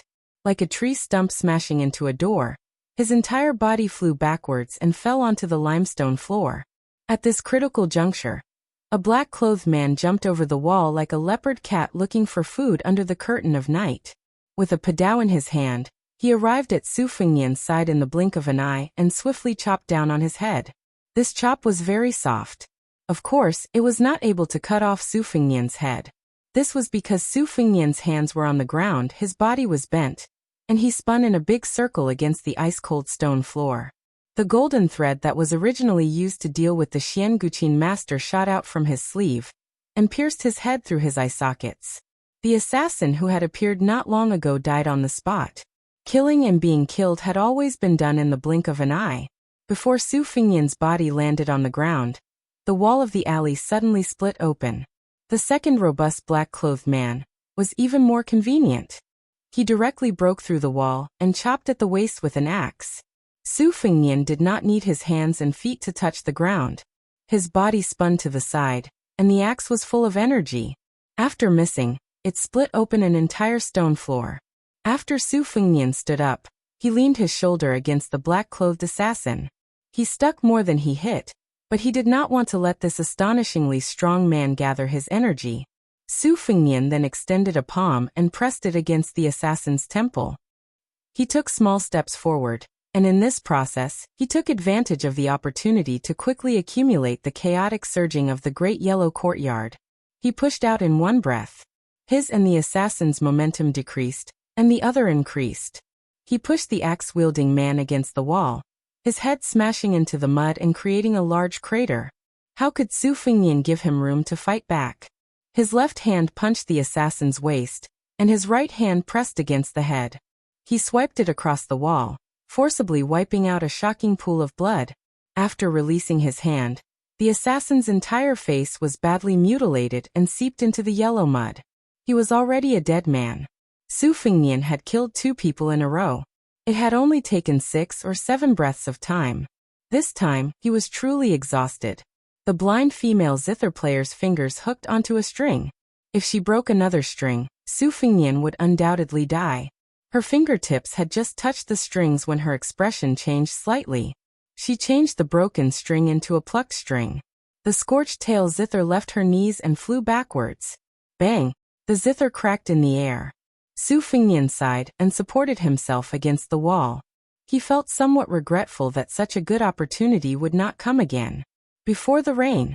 At that time, Su Fingnian stood up and left the fortune-telling stall under the old willow tree. He saw a 15 or 16-year-old robust youth blocking the middle of the street. His clothes were ragged, and he held a broken porcelain bowl. He looked like a shameless beggar who had made up his mind to pester him for copper coins. The youth grinned, revealing a mouthful of white teeth. He softly said 2 words in Bailiang language, Su Wu. Su Fingnian continued forward. His eyes were exceptionally clear as he said softly, "My master is Su of the 12 earthly branches. He has always been in charge of secretly monitoring Su, Zhao, and Qi. I'm an orphan born and raised here. I was taken in as a disciple by my master when I was young. 3 years ago, my master died of old age. I went to northern Liang in accordance with my master's wishes. I wanted to inherit his legacy and become Su, but the general did not agree. Instead, he made me Wu of the 10 heavenly stems. Some time ago, I received news from another earthly branch's death warrior that Your Highness the Crown Prince might be coming." Su Fingnian pretended to take out a piece of broken silver. He was not in a hurry to throw it into the bowl. In the eyes of others, there were scattered copper coins. He was somewhat distressed about the money. The youth quickly said, "There are 2 groups of assassins in the city. One group consists of 3 people who are not very skilled. The other is a female devil with a zither called Shuesongguan. She is ranked 5th in Beimang's 10 devils. She is ranked 2nd on the assassin ranking. She is very difficult to deal with. I am good at the 6 stone bow. I can hurt a King Kong physique within 300 steps. Your Highness, do you want to kill her or avoid her? I will listen to you." Su Fingnian threw the broken silver into the bowl and said without hesitation, "Kill her." The youth pretended to be greedy for money. He smiled brightly and asked, "But Your Highness, she is a Xiankuan expert. She is not easy to kill." Su Fingnian said as he walked. He had an impatient expression as if he was chasing away flies. He said in a flat tone, "I will attract her attention. If nothing unexpected happens, the group of 3 will take advantage of me fighting with Shuesongguan to hit me when I am down. If I am unable to kill her, I will definitely save my strength to kill them. When the time comes, you only need to shoot an arrow from 300 steps away." The sloppy youth laughed without being serious and said, "His Royal Highness, does he need to gamble so much? If you die, I won't be able to live either." Su Fingnian smiled and said, "When gambling, you can't always think of using small to win big. This kind of stingy gambler will lose 9 out of 10 times. The youth's eyes lit up. He seemed to agree with this point of view. Su Fingyan smiled. Like an eccentric and capricious playboy, he kicked the youth away and took back the broken silver from the bowl. The youth was stunned as he looked at the handsome back. He swallowed and spat out 2 words, stingy. At this time, in the rain. Chapter 5:14. Without the banana leaf-style zither, the woman's delicate body leaned forward slightly and stopped swaying. The blind zither player spat out a mouthful of blood and reached out to pull out a black iron arrow from his back. The sharp arrow only pierced an inch into his back and did not seriously injure his lungs. A long spear pierced through the wall and pierced toward Su Fingyan. In the end, the demoness inexplicably threw out an iron arrow that pierced through the assassin's head. Su Fingyan easily dodged the tip of the spear. He looked curiously at the zither player who had first killed and then saved someone. He then waved his hand. The archer youth drew his bow and shot from 300 paces away to hide his tracks. Since he had been exposed, he leaped nimbly from the roof like a leopard. When he was 100 paces away, he drew his bow like a full moon and aimed at the demoness. With his master's signal, the youth was not in a hurry to shoot. Besides, if the first arrow did not succeed, whether the second arrow could cause a fatal injury to the zither player was another matter. Apart from the string iron arrow in his hand, there was only 1 arrow left in the quiver on his back. She stood up and said slowly, Su Fingyan, or should I say Bailiang's His Royal Highness. When I was in Longyao province, someone first bought your death with 500 caddies of gold. Later, someone bought your life with 600 caddies of gold. Su Fingyan nodded and said, there are only 8 or 9 people in Bailiang who know my whereabouts this time. Many people can be ruled out as suspects. Now it seems that if it's not Chu Lushan, then it's Yi Shizhen who wants my life. Lucio definitely has 500 caddies of gold, but Yi Shizhen might not. But the affairs of the world are unpredictable. Heaven knows what the truth is. As for buying my life, it's definitely my master Li Yishan. Why do you still want to kill me after receiving the second batch of gold? She said matter-of-factly. I have to pay attention to first come, first served. I told myself that as long as the 3 strings are broken and you can still live, I won't kill you. Without waiting for Su Fingyan to move, the youth decisively shot an arrow and broke one of the 5 strings lying quietly on the limestone floor. Xue Songguan, who was both a devil and an assassin, asked, I've already decided not to kill you. Are you going to kill me? Su Fingyan's face twisted as he said, if you don't fight back, I'll kill you. The corners of her mouth twitched, as if she was trying to laugh it off. Su Fingyan sat down cross-legged and finally had the time to absorb the essence of the 2 Diana gold core. Young Wu jumped all the way to Su Fingyan's side along the roof and wall. He cautiously looked at the female devil whose zither was destroyed by him. She just carefully picked up the guqin fragments and strings, carefully held them in her arms, and then sat on the stone steps in a daze. The heavy rain gradually stopped. This old man's son, Zhao Dingxiu, walked out of the courtyard accompanied by the blacksmith. The latter went to collect the corpse. This old man's son looked at the zither player who stood up and curtsied. He then looked at the young man who was meditating at the foot of the wall, and the youth with the bow. He sighed and said, I heard everything you said. Everyone who comes as a guest, come in. The blind zither player walked into the courtyard first, and did not forget to pick up the small umbrella that was slanted on the threshold. After the time it took to burn a stick of incense, Su Fingyan stood up and went to the wall to take out the spring thunder. He then walked into the courtyard with young Wu. In this room, other than the unconscious Su Su, there was also Bailiang, His Royal Highness, young Wu, the elder of Western Shu, Zhao Dingxiu, and the female devil Xue Songguan. It was really ridiculous. This old man's son glanced at Su Fingyan and said, every family has its own difficulties. I didn't expect that Bailiang, who had 300,000 steel cavalrymen, would be in such a mess. Su Fingyan took off his outer robe and said with a smile, I'm talking about a little rich. When a family has a big business, especially after it has completely settled down, the son of the Zhao family can't do anything to Bailiang, and Beimeng can't do anything to the 300,000 steel cavalrymen. Everyone has nothing to do, so there will be all kinds of internal strife. This old man's son laughed coldly and said, His Royal Highness is really broad-minded. Su Fingnian sat on the threshold and leaned against the door. In order to pass on a message to you, I almost lost my life here. Is this how the Western Shu people treat their guests? The great scholar of the spring and autumn period said coldly. Don't forget that Western Shu was trampled by your Bailiang army. Su Fingnian waved his hand and said, Bailiang didn't destroy Western Shu, and there were also Southern Liang and Western Liang who did this kind of thing that left their names in history. But Southern Liang and Western Liang wouldn't let go of your Western Shu crown prince. Even if I say a word now, my heart will ache. Can you stop keeping me in suspense?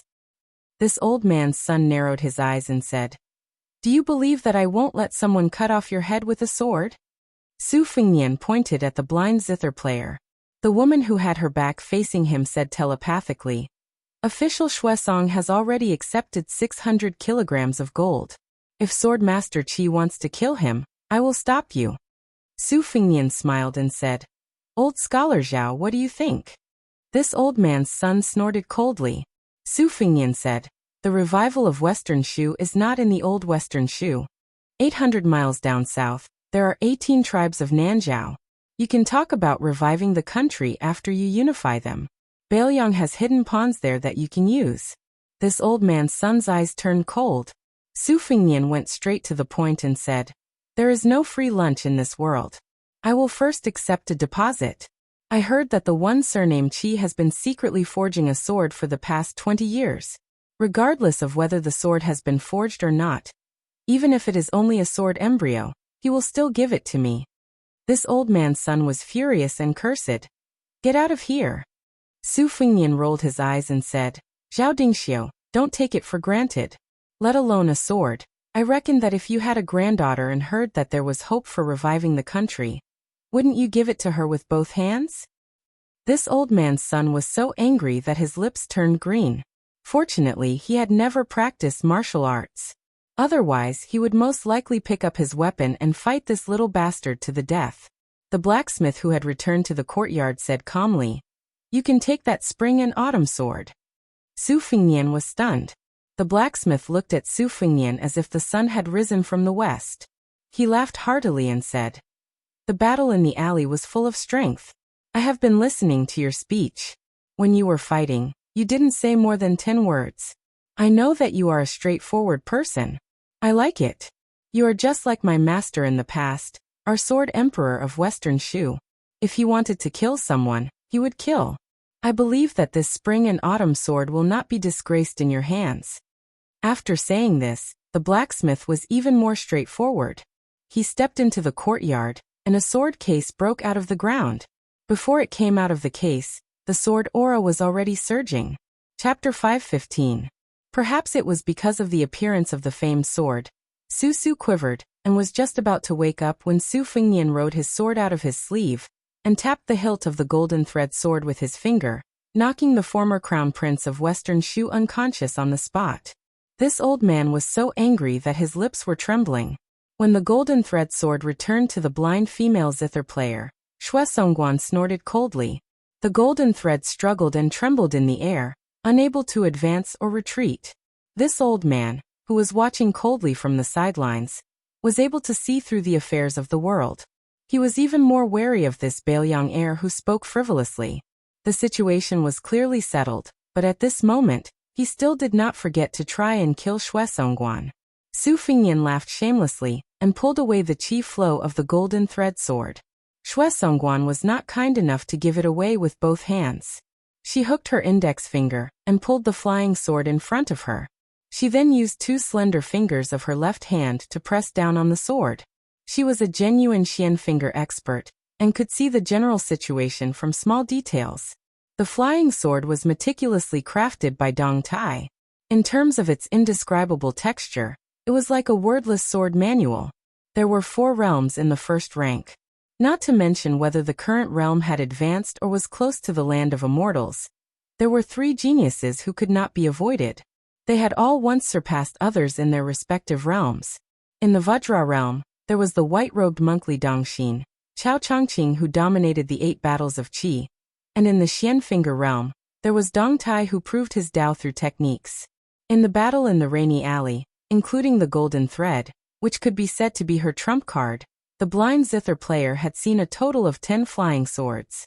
At this moment, when she touched the sword, she knew that there was a lot of knowledge behind it.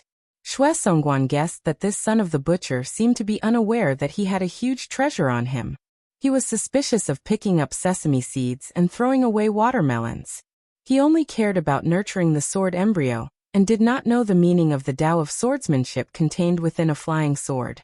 She also did not have the kindness to poke the window paper. Su Fingnian threw away the golden thread sword, and was not worried that the demoness would not return it. He ignored Zhao Dingxiu's angry glare. He walked to the center of the courtyard and stared at the ebony sandalwood box that contained the spring and autumn sword, unable to take his eyes off it. The sword box was engraved with complicated inscriptions and talismans. Most of the top swordsmiths in the world were proficient in Qimen Dunjia. Since the swordsmith with the surname Qi was qualified to forge a sword for the sword emperor of Shishu, of course, he was one of the best. If the scabbard was the inner garment, then the sword case was the outer garment of a person. This sword box had already exceeded this category. It was more like a cage, not allowing the killing aura to escape. Regardless of whether it was the literary world, the chess world, or the Jianghu Wulin world, they all had the bad habit of worshipping the past and belittling the present. They always thought that poems and essays were written well by the ancients, and martial arts secret manuals were more precious the older they got. Little did they know that the affairs of the world were like chess, always stepping on the shoulders of the ancients. The later generations were getting more and more exquisite. Fortunately, in the chess world, there were Huang Longshi and Su Weisheng, and in the Jianghu, there were Wang Xianji and Li Chenggang, both of whom had created a new atmosphere of good fortune for 100 years. Now that the spring and autumn annals had appeared, it could be said that the present generation did not envy the ancients anymore. The blacksmith saw that Su Fingnian was about to reach out to touch the sword case and said softly, "Be careful." Su Fingnian reached out to touch the sword case. After retracting his hand, he looked down and saw that there were many fresh traces of blood seeping out. The killing aura hidden in this sword was so strong that it was rarely seen in his life. The blacksmith who had once carried the sword for the sword emperor of West Shu smiled and said, "I am only in charge of forging a good sword. How you take the sword and how you restrain the sword aura afterwards is your business." Su Fingnian did not even turn his head and said, "Wu, go and help Sister Zither Master find an inn to stay in." The youth with the big bow and the quiver on his back nodded and said, "Okay." Xue Songguan's 2 fingers released the golden thread, and in an instant it returned to Su Fingnian's sword case. The blacksmith, who was one of the top swordsmen in the world, saw this scene and secretly nodded. No wonder he could fight so fiercely with this finger-profound realm woman in the small alley. The king of Bailiang had a good son with a similar temperament. The blacksmith then thought of his own crown prince of West Shu, Su Su. Su Su was of course an alias. Su Su and Su Su were both homonyms of Shu.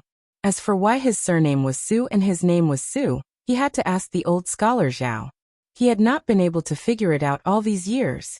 Could it be that this old man missed the taste of the shortbread peddling on the streets of West Shu? The blacksmith walked in front of the furnace and looked at the young man sleeping soundly. He was different from this old man. He did not have so many enemies of the country.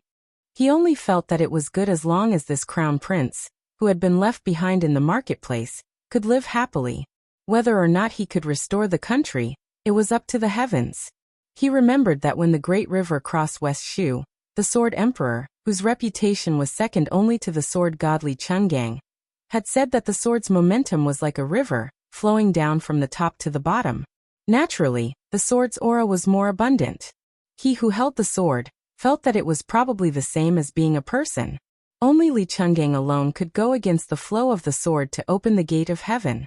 The blacksmith carried Su Su on his back. There were 2 small rooms in the backyard. When Su Su was young, she liked to cry and wet the bed in the middle of the night. The old man had to stand guard at the door almost the entire night.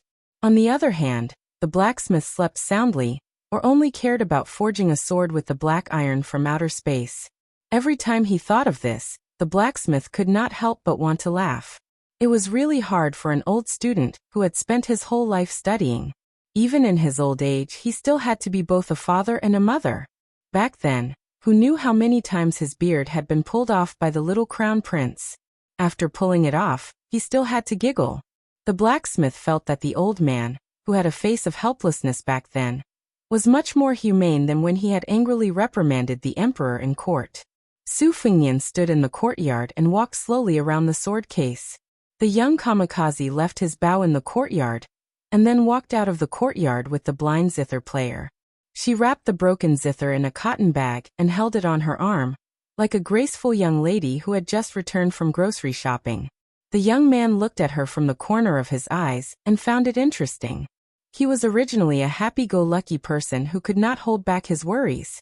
He joked, "Sister Shui, I accidentally broke your beloved zither. You won't suddenly kill me, right?"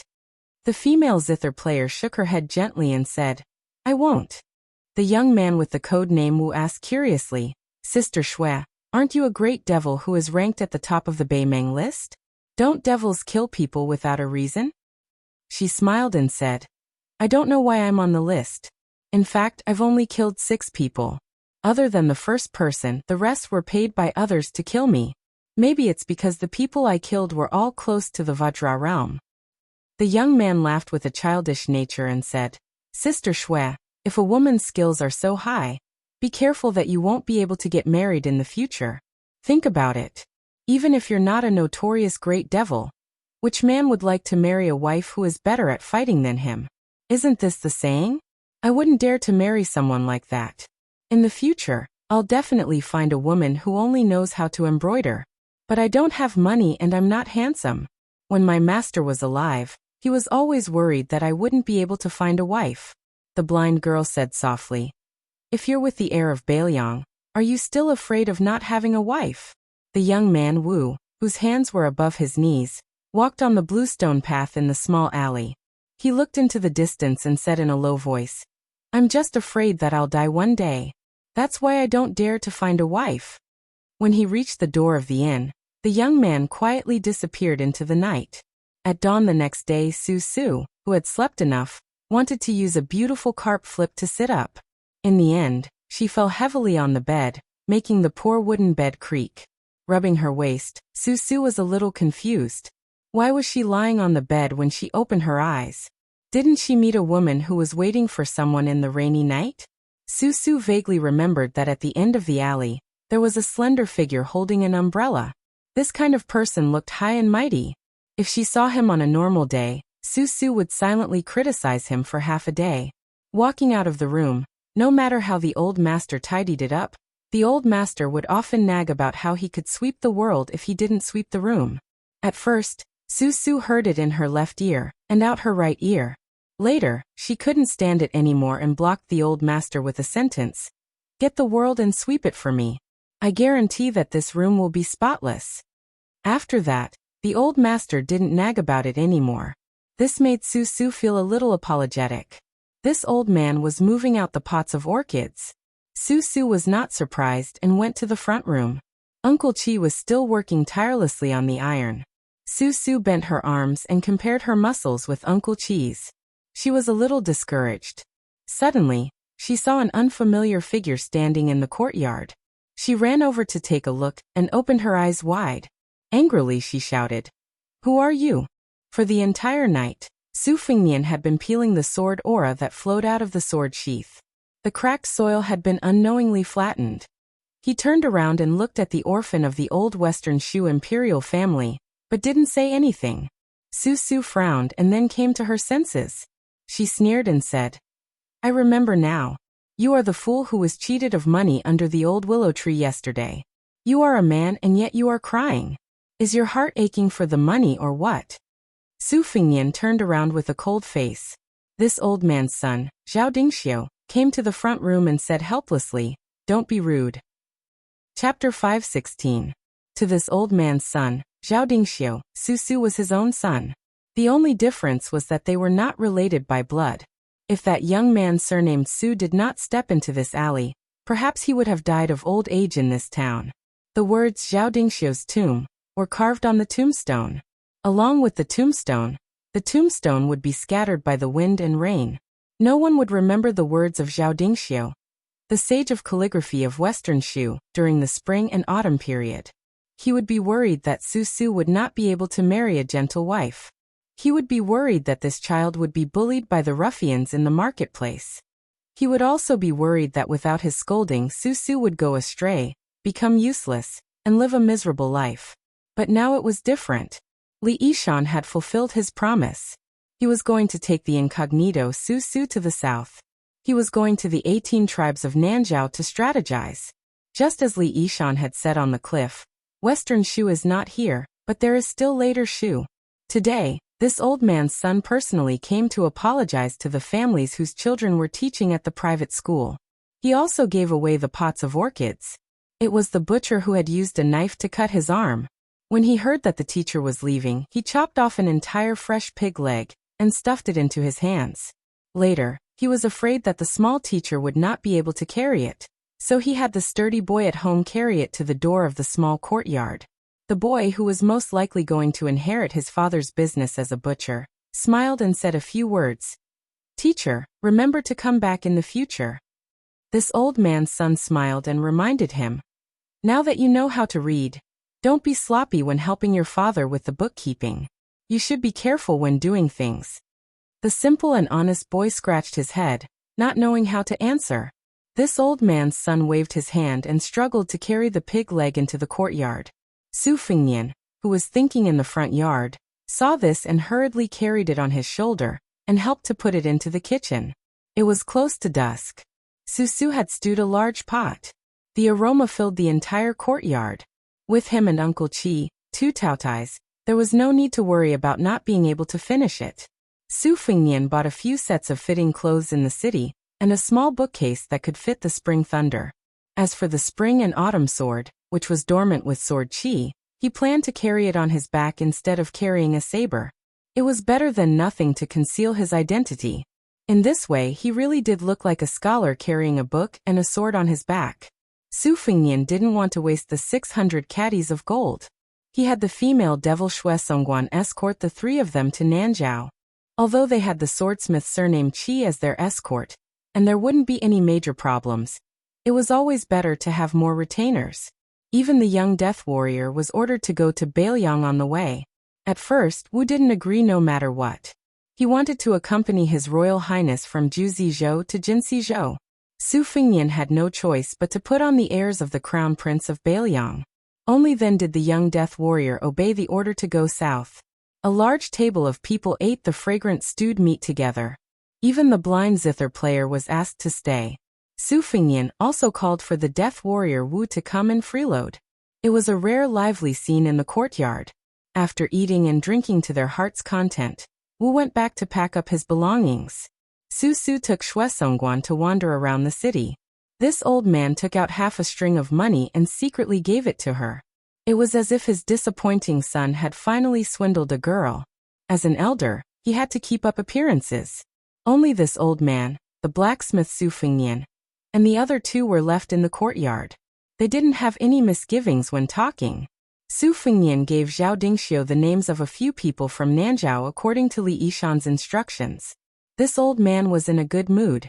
He silently memorized the names of these important people and their contact information. Finally, he asked directly, "Is the Su family rebelling?" Su Fengnian couldn't help but think of Mount Qingqing and Qingyang Palace. He wondered if they had already released 6,000 soldiers. He sighed and shook his head. "It's just a means of self-protection." This old man said emotionally, "There are as many strategists as there are carps in the spring and autumn period, but only a pair of hands can make a name for themselves. Your Su family's Zhao Chongling died early. It is a pity that he lost his talent as an advisor. Fortunately, Li Yishan is still here. Otherwise, the hound will be cooked after the rabbit is killed. Your Su family may not have what it has today. Previously, I thought that while Li Yishan was better than Zhao Chongling in strategy, he lost in vision and spirit. Compared to Zhao Chongling, who died young, and Nalin Yusi, who is still helping the king of Yen plan and manage the vassals, he is only strong in arithmetic but weak in Tao. But in the last 20 years, through the scattered news that came to Orange Province, I slowly see that Li Yishan was hiding his abilities back then, Or perhaps he was hidden by Zhao Chongling and could not show his abilities. When the Su family took over Bailiang, other than personally going to the battlefield, Li Yishan was a first-rate scholar in geography, insight, diplomacy, and literary talent. Simply calling him a poisoned scholar is an injustice to Li Yishan. Su Fengnian leaned lazily against the door and said with a smile, "My master is an all-rounder." Su Xiao also said that Zhao Chongling always felt guilty back then. He said that as long as Zhao Chongling was alive, Li Yishan would not be able to do his best. My master has really reached the realm of doing as he pleases. He can lead troops and govern with ease. Over the past 20 years, even I don't know how many moves master has made. I'm afraid that in master's eyes, only Zhang Jiulu is a match for him in the entire empire. This old man said with a regretful expression. It is a pity that I cannot meet Li Yishan on this trip to the south. I have too many things I want to talk to him about. Right, His Royal Highness, how is your master's health? Su Fengnian said softly, not very good. The old master frowned. Su Fengnian squinted his eyes and looked at the sky. He smiled confidently and said, Don't worry, he won't die. On the morning of the second day, they left the city, gathered near the dry moat outside the city, and then parted ways. Su originally wanted to shamelessly ask this old man to rent a carriage. Wouldn't it be good to show off? But when she woke up this morning and saw this old man's tense face, she did not have the courage. Fortunately, when she heard that Miss Shui was going with him to the unfamiliar south, she did not care if there was a carriage. Turning back to look at the handsome young master standing by the river and waving his hand, Su gently pulled on the woman's sleeve and asked in a small voice, You are not familiar with Su? The blind woman said softly, No. Su asked with a smile, Then do you like him? The corner of her mouth curled up and she shook her head. Su was happy and relieved, but also a little sad. Even the old master found that brat pleasing to the eye. In the future, there was an 80 to 90% chance that he would have a bright future. As for herself, she was living a muddle-headed life as a scoundrel. Then she would not like her even more, right? The young man did not hurry to catch up with the group. His big bow and quiver were hidden and given to the burly blacksmith to carry. The young man just stood beside his master, wanting to say something but hesitating. Su Fengnian said with a smile, There is no use for you to follow me. You might even be a burden. If you die, you will die in vain. The young man of sacrifice looked melancholy. Who said the young man did not know the taste of worry? Su Fengnian patted him on the shoulder and comforted him. Go. When you reach Bailiang Palace, tell Su Xiao and my master Li Yishan that I am fine. This will count as you doing a good deed. The young man was worried quickly, but he was also not worried quickly. He smiled brightly and said, Okay. Su Fengnian thought for a while, took out a bag of silver and threw it to the young man. Don't let people think that we are stingy. The young man took the bag of silver and suddenly lowered his head and said in a low voice, His Royal Highness, why don't I go with you to Jinxi Province? I am actually not that afraid of death. Su Fengnian turned his body around and stepped on his butt. He laughed and scolded, Get lost. The young man staggered and turned around to look at the back of this old man's son. He rubbed his eyes hard and then hurriedly ran to this old man's son's son. Su was surprised and asked, Oh, you actually cried? The young man who knew this person's nickname turned his head and said, Damn you, it's none of your business. Su giggled and said, Is that guy your brother? The young man said angrily, He is your uncle. Su was stunned for a moment, and then laughed. The young man flew into a rage out of humiliation, and imitated His Highness the Crown Prince's actions. He kicked Su's soft butt and said in an imposing manner, Scram. Even this old man's son was happy to add insult to injury. He stroked his beard and smiled. Little Wu, you taught him a good lesson. Su patted his sore butt and grimaced. He was not angry. He turned around and looked. Although Su did not think that he was smart, he was not stupid. He knew that the person surnamed Su was going north alone, and did not let little Wu follow him. He was kind. If it was him, he probably would not have done it. Not to mention other things, it was pitiful to be alone without anyone to talk to. Su Fengnian, who did not know that he had become the scenery of others, went north. He patted the spring and autumn on his back and smiled. I wanted to give it to Wenhua. It's not right to always use a wooden sword. But I have to wait until he is successful. Otherwise, it would be too embarrassing to carry it for a day or two, and it would be snatched away. If he is stubborn and does not want it, then I will give it to Dong Tai as repayment for the gift of the sword. If I don't meet him, it's okay. I will return to Bailiang and give it to White Fox. If he doesn't want it, then this brother named Spring and Autumn, you can only follow me. Su Fengnian was silent and said to himself, actually, I want to give it to the old man with the sheepskin coat the most. In Honglu Cave in Jiangnan, there was a rice field between the green mountains. An old man with the sheepskin coat sat barefoot on the field after planting rice. There was a wooden water wheel beside him. Chapter 5:17. I originally wanted to be lazy and upload it tomorrow, but after thinking about it, I decided not to. I'll just take it as Li Chuangong's death, and use the author's mouth to finish the story. P.S. If a new top scorer appears in the future, try your best to express your gratitude. Try your best. If Su Fengnian changed his face again, he would be in line with first Madame Shuxiu's crafty taste. Indeed, he could not be more scholarly. The spring and autumn sword had already recognized him as its master. It withdrew its river-like sword intent and slung it on his back. He was already tall and slender, so he looked even more handsome. The only thing missing was an ancient temple sitting in the wilderness. Otherwise, when Su Fengnian entered the dormitory to read under the light, he might be seduced by the fox fairy. The geography of Orange Province was actually not much different from that of the Central Plains.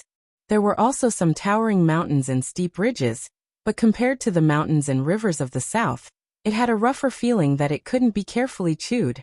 Along the way, Su Fengnian, other than nurturing his sword, spent most of his energy on deciphering the knot strands on the seventh blade.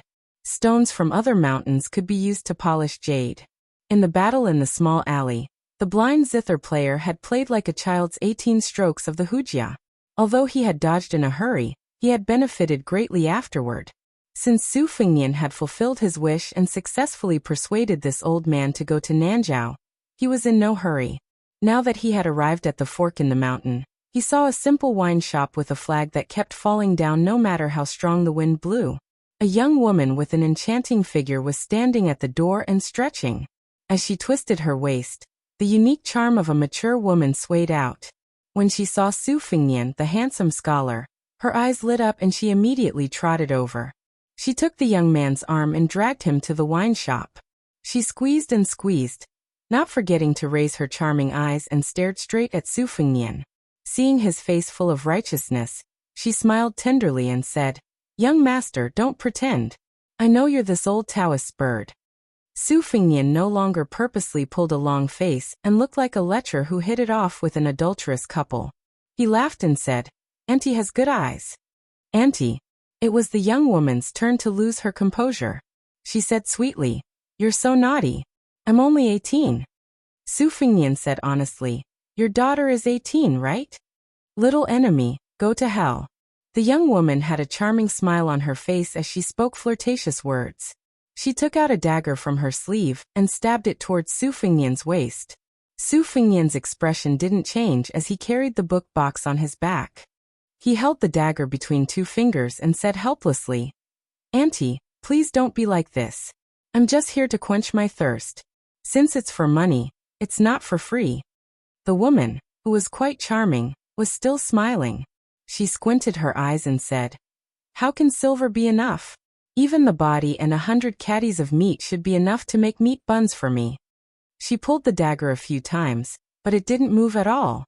Her eyes revealed some surprise. She shouted towards the tavern, "Come out quickly. I've run into a tough nut to crack." Su Fengnian looked at the dozen or so strong men rushing out, and didn't know whether to laugh or cry.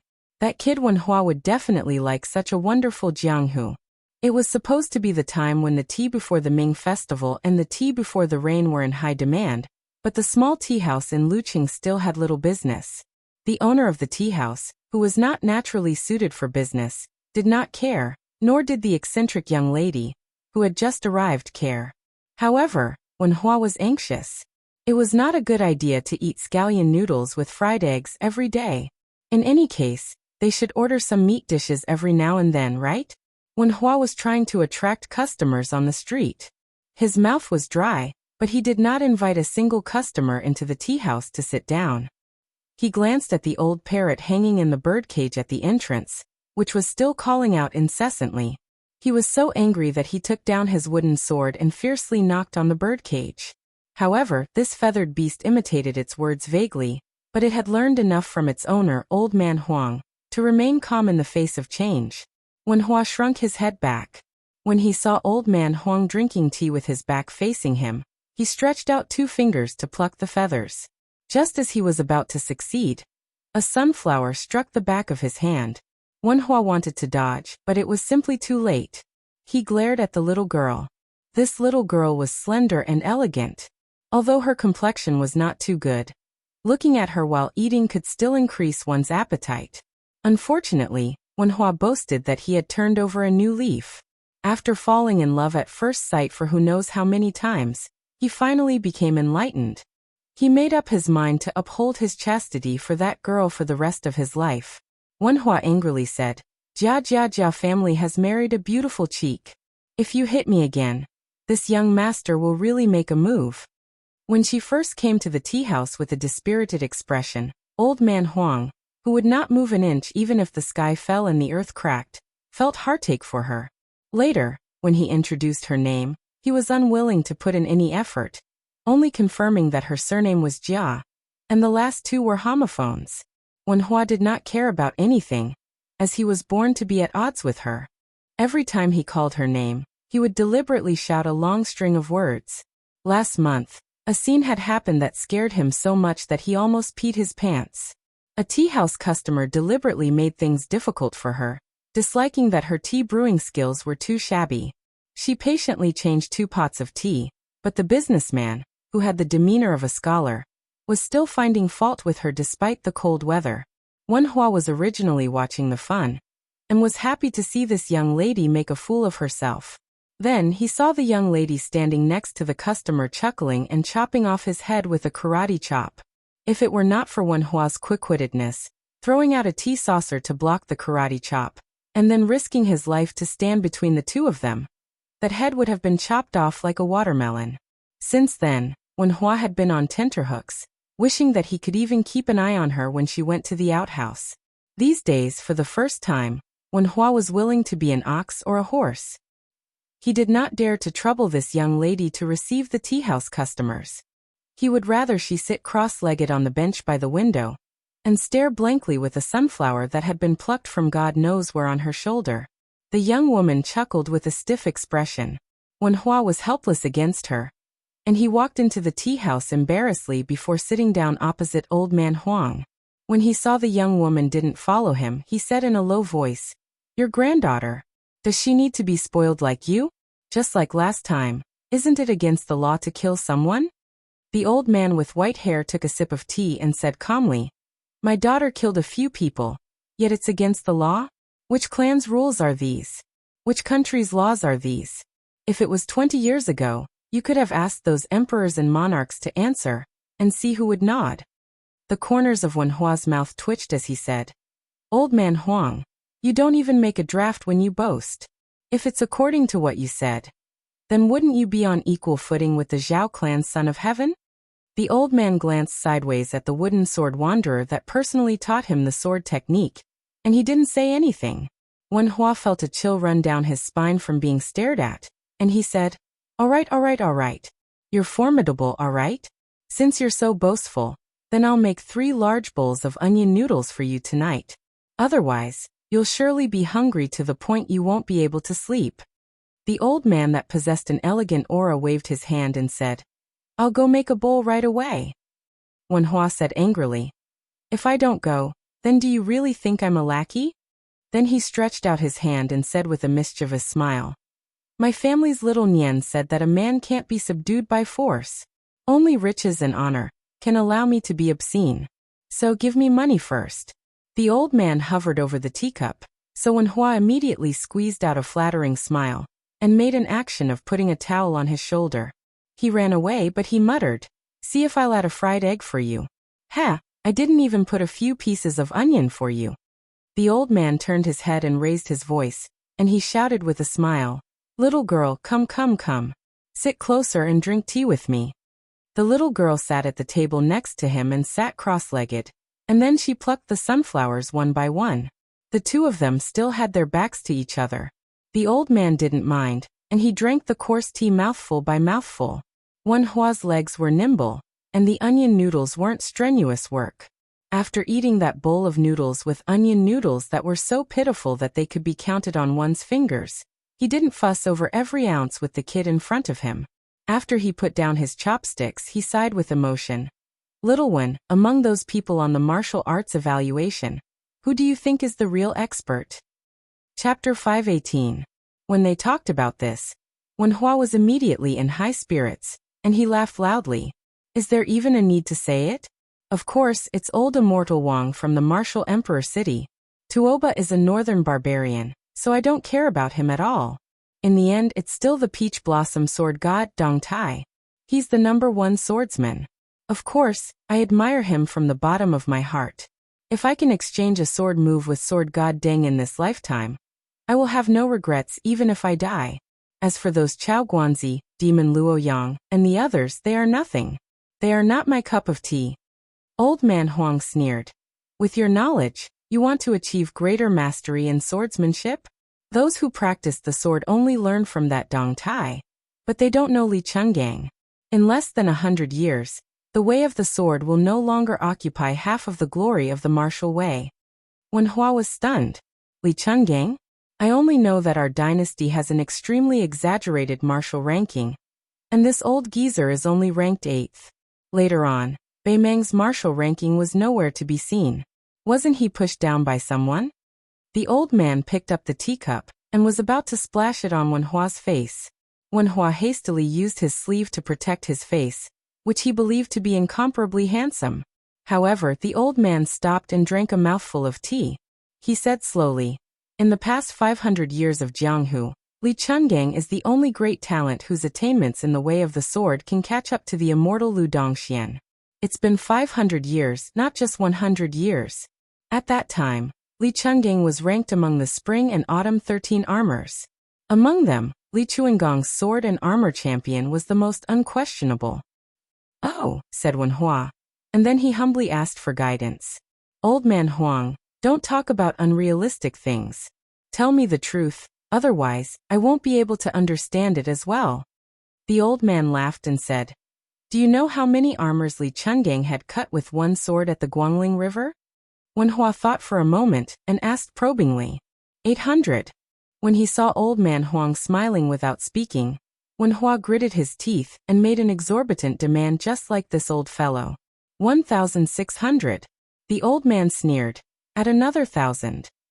Wen Hua slapped his thigh and roared, "Fucking ferocious.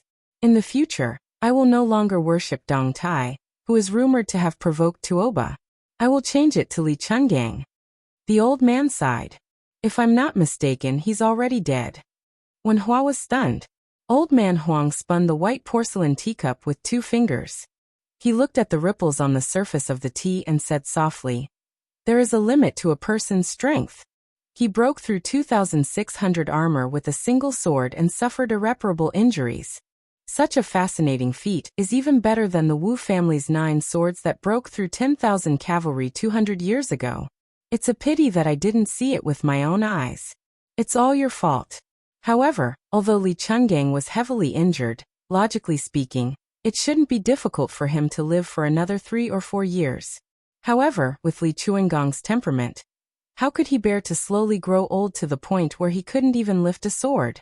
Back then, since he was willing to fall into the finger-profound realm for the sake of Fengdu's green-robed man, he wasn't willing to ascend or reincarnate after returning to being a sword immortal. Death is death. Only then would it be in line with Li Chuangong's indomitable sword intent. This is why he recently lent Dong Tai a helping hand from 10,000 miles away. Gifting the sword is secondary. With a single sword, he split open the heavens and traveled 10,000 miles to the west. Gifting the sword Dao comprehension is the key. Finally, he helped Dong Tai, this sword Dao Jr., to fight to a draw with Tuoba. The old man seemed to have forgotten to drink tea as he sighed. green clothes fluttering in the wind, wielding a sword in the Jianghu, causing the entire Jianghu to look up to him. His life has come to an end. With his final sword, he still created a new sword immortal. Only Li Chungang can do such a thing. He died a worthy death.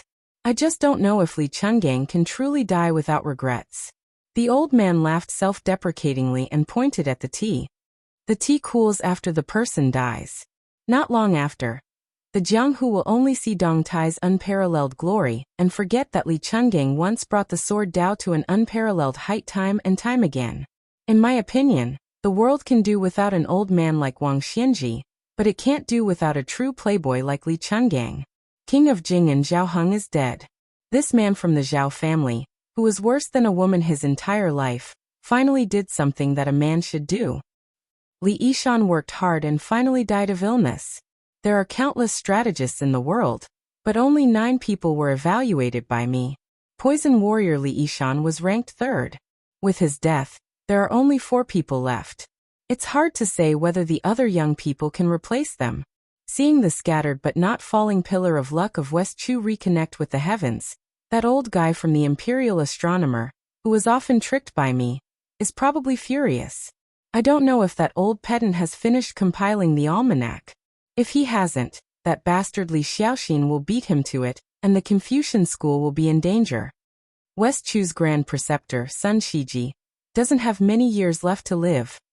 Of the remaining 4 top strategists of the Liang dynasty, Nalin Yusi, who works as a helper for the king of Yan outside the capital, has at most 4 years left to live. As for the other 2, who are cowards in the capital, Yang Taisui, the sickly tiger, has destroyed most of his martial arts. The remaining one is the least famous, but the most promising. Most of the court's movements in the next 30 years are in his hands. He was the mastermind of the white-robed case. Half of the 12 men of sacrifice by Su Zhao's side died on the way to assassinate this person. One of them was this person's favorite concubine. The cycle of karma is not good. Isn't it funny? They're all dead. They're all going to die. Counting back and forth, there's one less person. Whether it's Jianghu or the country, it's still for the young. I like this kind of world. It's not dead. The Liang dynasty has Zhang Julu and Gu Jiantang. Beimeng has the middle-aged Tuoba and the younger Dongzhua. In the future, there will be an endless stream of newcomers who will rise to the top like bamboo shoots after the rain. This is interesting. However, the Taiping Order of the Chess and Sword Music School doesn't seem to have given up. He wants to help the Empress of Beimeng play a big game of chess. I'm looking forward to it. Wen Hua was dizzy from hearing this. He asked in surprise, "Old man Huang, are you possessed? What nonsense are you talking about?" The old man picked up the teacup and drank it all in one gulp. You don't have to pay attention to this chessboard. Just practice the sword at ease. You can only practice the sword for the rest of your life. Scholars have scholars' matters. Boorish men have boorish work, and merchants have merchants' business. Everyone lives and works within the rules. This is the world's peace. Wen Hua patted the wooden sword at his waist and snorted coldly. Just you wait. The old man mocked. Don't make me wait for a few decades. I can't afford to wait. Wen Hua slammed the table. You've just eaten my onion noodles and you're already burning the bridge after crossing the river. The old man was about to speak when his head was hit by something. He turned around and saw that his daughter had hit him with a sunflower. With his scheming mind, he immediately understood and laughed. I know. Don't worry. I can live as long as I don't want to. No matter what, I'll live until the day you get married. Then, the old man was sent flying by a sunflower. Wen Hua, who felt that his anger had been vented, couldn't help but give a thumbs up and exclaim in admiration. You're even more chivalrous than a heroine. Apart from Li Chungang and Dong Tai, I admire you for daring to hit old man Huang. Wen Hua suddenly had a thought and suddenly started talking to himself. I'm thinking that Su Fingnian, that pervert, will definitely take a liking to a girl with such character like you. Won't you become my sister-in-law in the future? Then what do I have to call old man Huang? Then he was also sent flying. Old man Huang sat on the ground and asked himself, since Li Yishan drew a line before dying, why don't I go to Xiangfan to take a look? He heard a cold snort above his head. The old man sighed and said, A grown girl can't be kept at home. Forget it. Baoyang's own courtyard is chaotic enough. It's hard to say whether or not that brat can survive.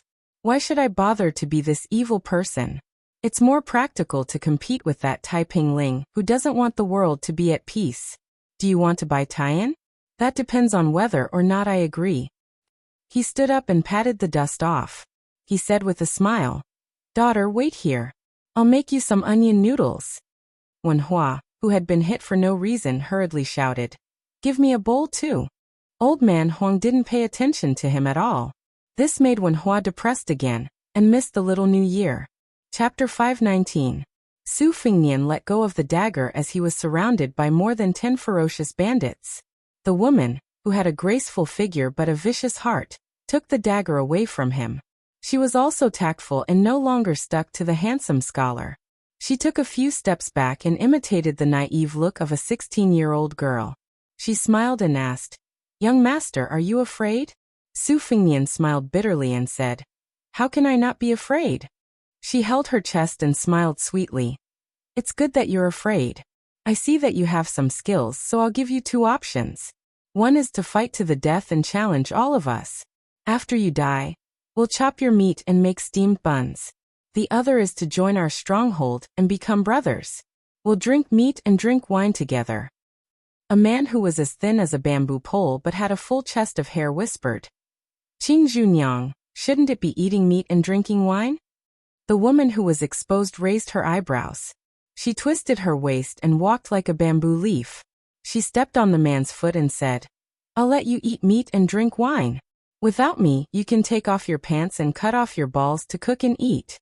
Su Fingnian said without hesitation, "Let's be brothers." The woman's eyes flashed with contempt. The skinny monkey spat and scolded, "With this kind of virtue, it's a waste of food for our stronghold to accept." The sound of horse hooves came closer and closer.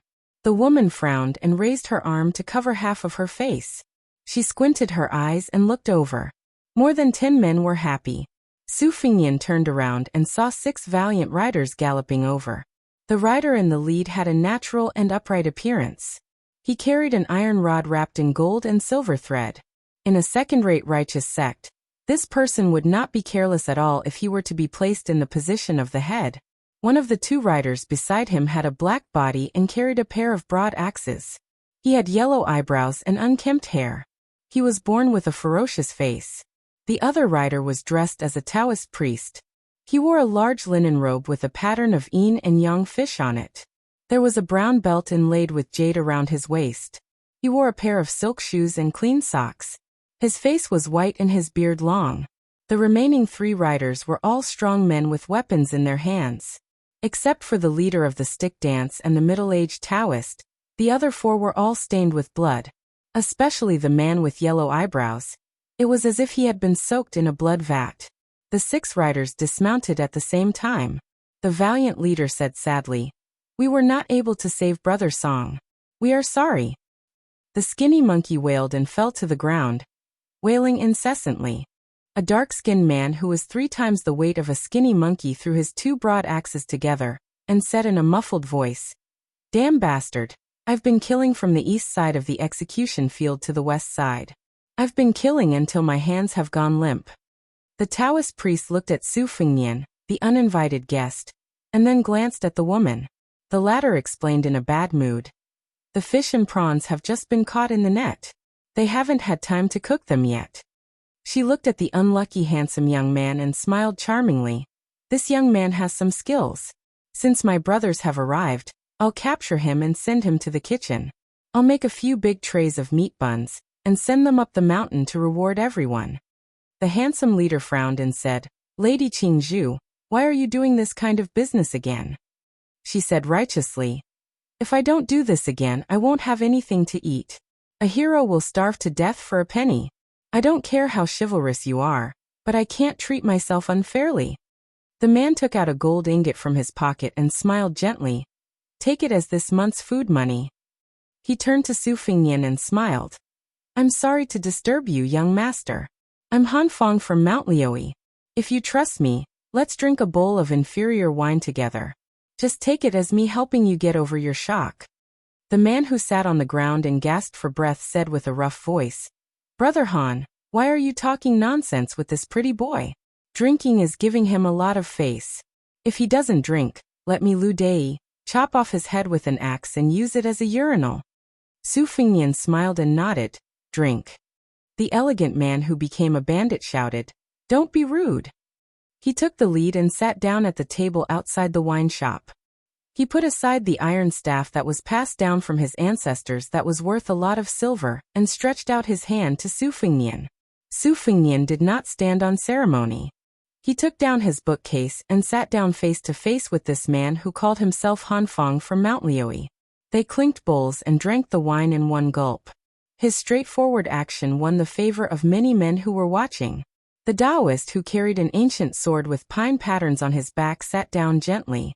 Han Fong introduced, "This is Zhang Xiuqing, born in a noble family. He is good at everything including the classics, astronomy, geography and everything.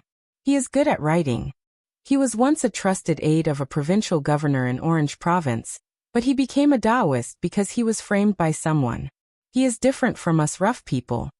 The man with yellow eyebrows who sat down casually said, "Brother Han, you're still the descendant of 3 generations of generals. If it weren't for your Han family, Ji province would have been stabbed into a sieve by the northern barbarians. If it weren't for that fatuous ruler of Liang dynasty, Zhao, who didn't know what was good for him, you would have been a 4th-grade border official by now." Han Fong's eyes were clouded, but he hid his emotions well. He laughed at himself and said, "Young master, you must be joking. Let's not talk about this.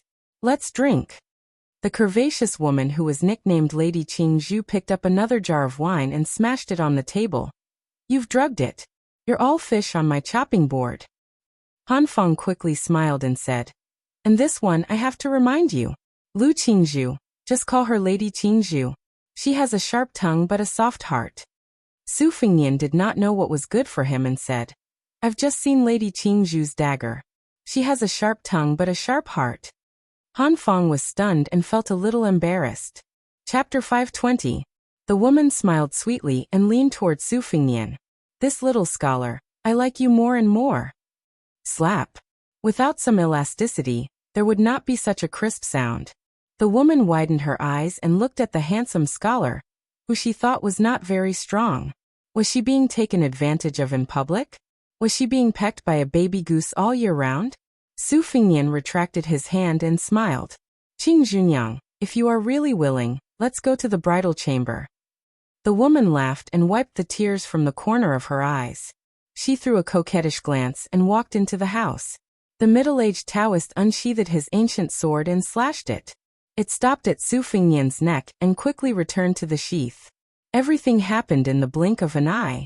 The men who were not qualified to sit down and drink saw this scene, and did not even dare to breathe. Su Fingnian, who seemed to be in the dark, looked at Han Fong and asked, "Qing Junyang, are you sharpening your knife?" Han Fong laughed. "You have a good temperament. I will go to the mountain village with my brothers first. If you don't mind, you can come with us. If you want to drink more, you can ask Qing Junyang to lead the way." Su Fingnian smiled. "Let's drink a few more bowls. Master Han will go first." They stood up and cupped their fists. Han Fong led the 20 men up the mountain. Su Fingnian sat alone at the table and drank a mouthful of wine. Qing Junyang stood nearby and said coldly, "They are not good people." Su Fingnian was puzzled and asked, "Why do you say that?" Qing Junyang sat down and poured a bowl of tasteless wine. That Han Fong used to be the leader of several mountain villages in Mount Liui. He looked down on everyone. In the end, those mountain villages worked together to deal with him. Now he is in a miserable state. Even Song's sworn brother went to visit the brothel in the city and leaked the news.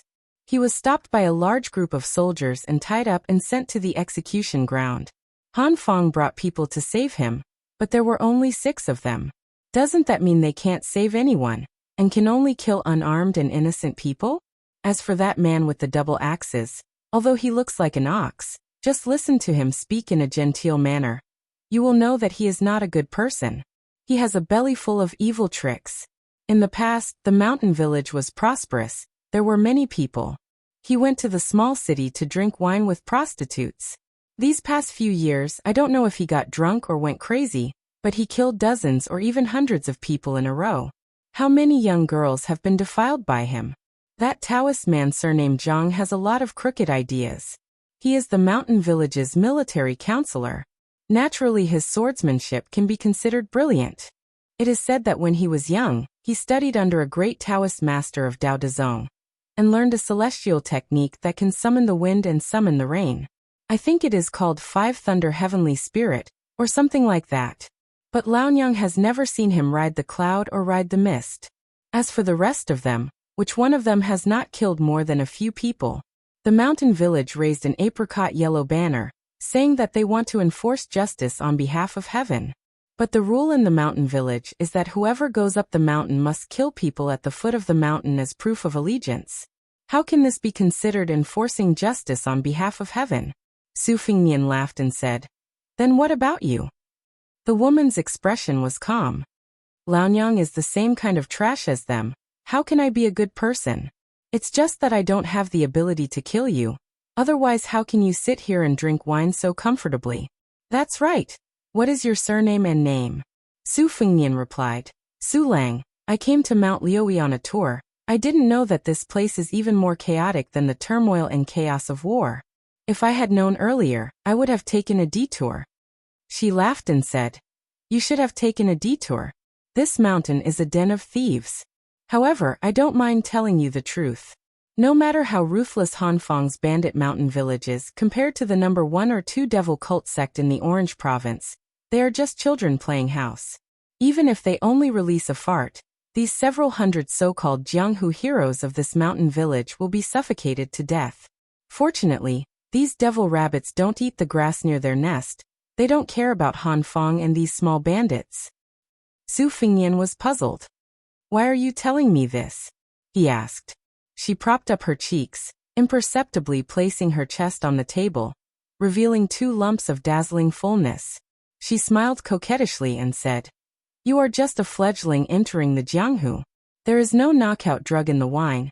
Can't Laonyang rub some on the bottom of the bowl?" Su Fingnian stared at her. "You." She laughed and said, "You dare to take advantage of Laonyang? How many lives do you have? Later on, I'll strip you naked and throw you on the chopping board.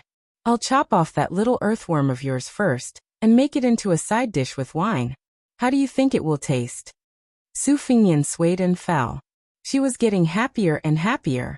In the end, after swaying for a long time, she still did not see this handsome scholar fall down. It was only until she noticed the young master's pair of captivating red phoenix eyes squinting that she bit her lip and said resentfully, "Is it fun to tease me?" After Su Fingnian sat up straight, he laughed and said, "It's fun." In the end, the woman snorted and laughed. "Silly handsome boy, Laonyang actually didn't rub any drug on the bottom of your bowl. Who is teasing who?" Su Fingnian was stunned.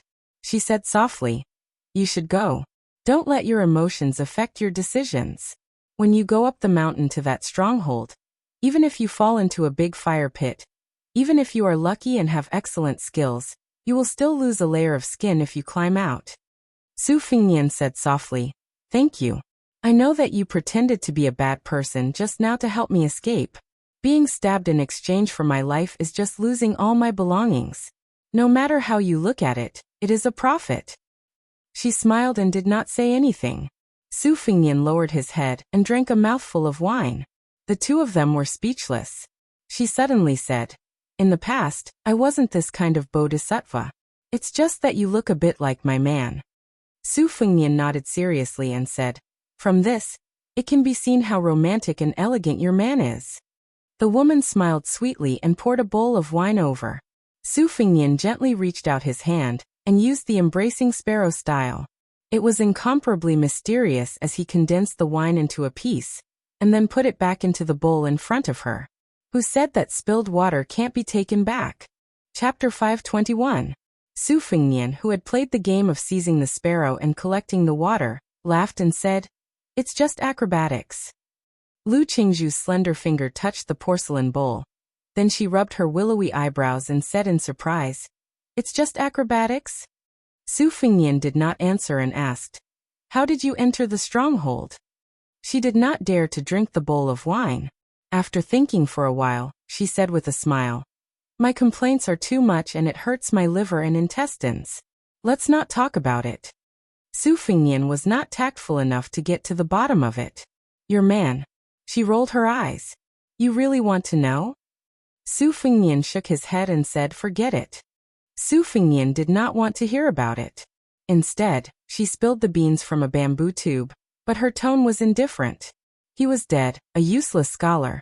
When his family was destroyed, a man in the stronghold found him an eyesore and used an iron spear to crush his stomach.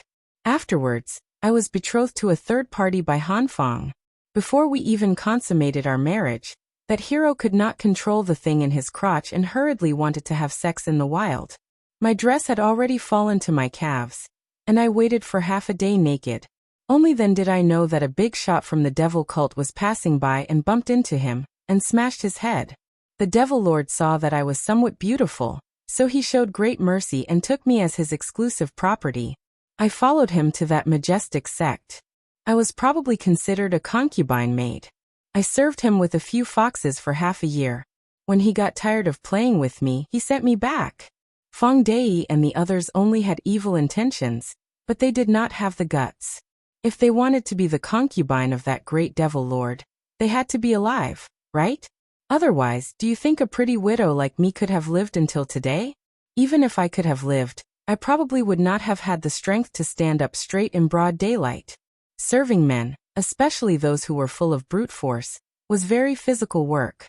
Now that he thought about it, back when he was in a place like the Imperial Palace, it could be said that he had seen a paradise on earth. He had not suffered for nothing. You see, you've brought up the topic. This old lady is really heartbroken. Let's change to another bowl of wine. This bowl is filled with evil energy. I'm afraid that I'll fall into your trap and really enter the bridal chamber with you. At that time, this old lady won't suffer any losses. You're just a newborn calf, and your head will be smashed by that devil's palm. You'll be a white puddle like soy milk. Su Fingnian pushed the wine bowl over and asked calmly, "What sect is this? Why is it so influential?" She said sarcastically, "Young Master Su, you haven't even heard of Shenmen's thatched hut? How dare you travel to Mount Lioi to study?" Su Fingnian laughed. "Shenmen's thatched hut? It sounds like a righteous sect that leans towards Confucianism." Qing Junyang took a sip of wine. Seeing that there was no one around, she said, "Han Fong's nickname is the Qilin General. Which eye of yours saw that he looked like a Qilin? Do you really think he's the state preceptor of Beimeng? Zhang Xiuqing is known as the Thunder Lord, but I've never seen him summon thunder." Song Kuei, who was beheaded on the execution field this time, was also called the Cauldron-carrying Heavenly King. Isn't that a self-proclaimed title? With his small body that swayed in the wind, it's hard to say if he could carry this old lady who's over 90 kilograms. He only knows how to use some lowly poison hidden weapons. Therefore, Shenmen's thatched hut, although it's called a thatched hut, is actually similar to the emperor's residence.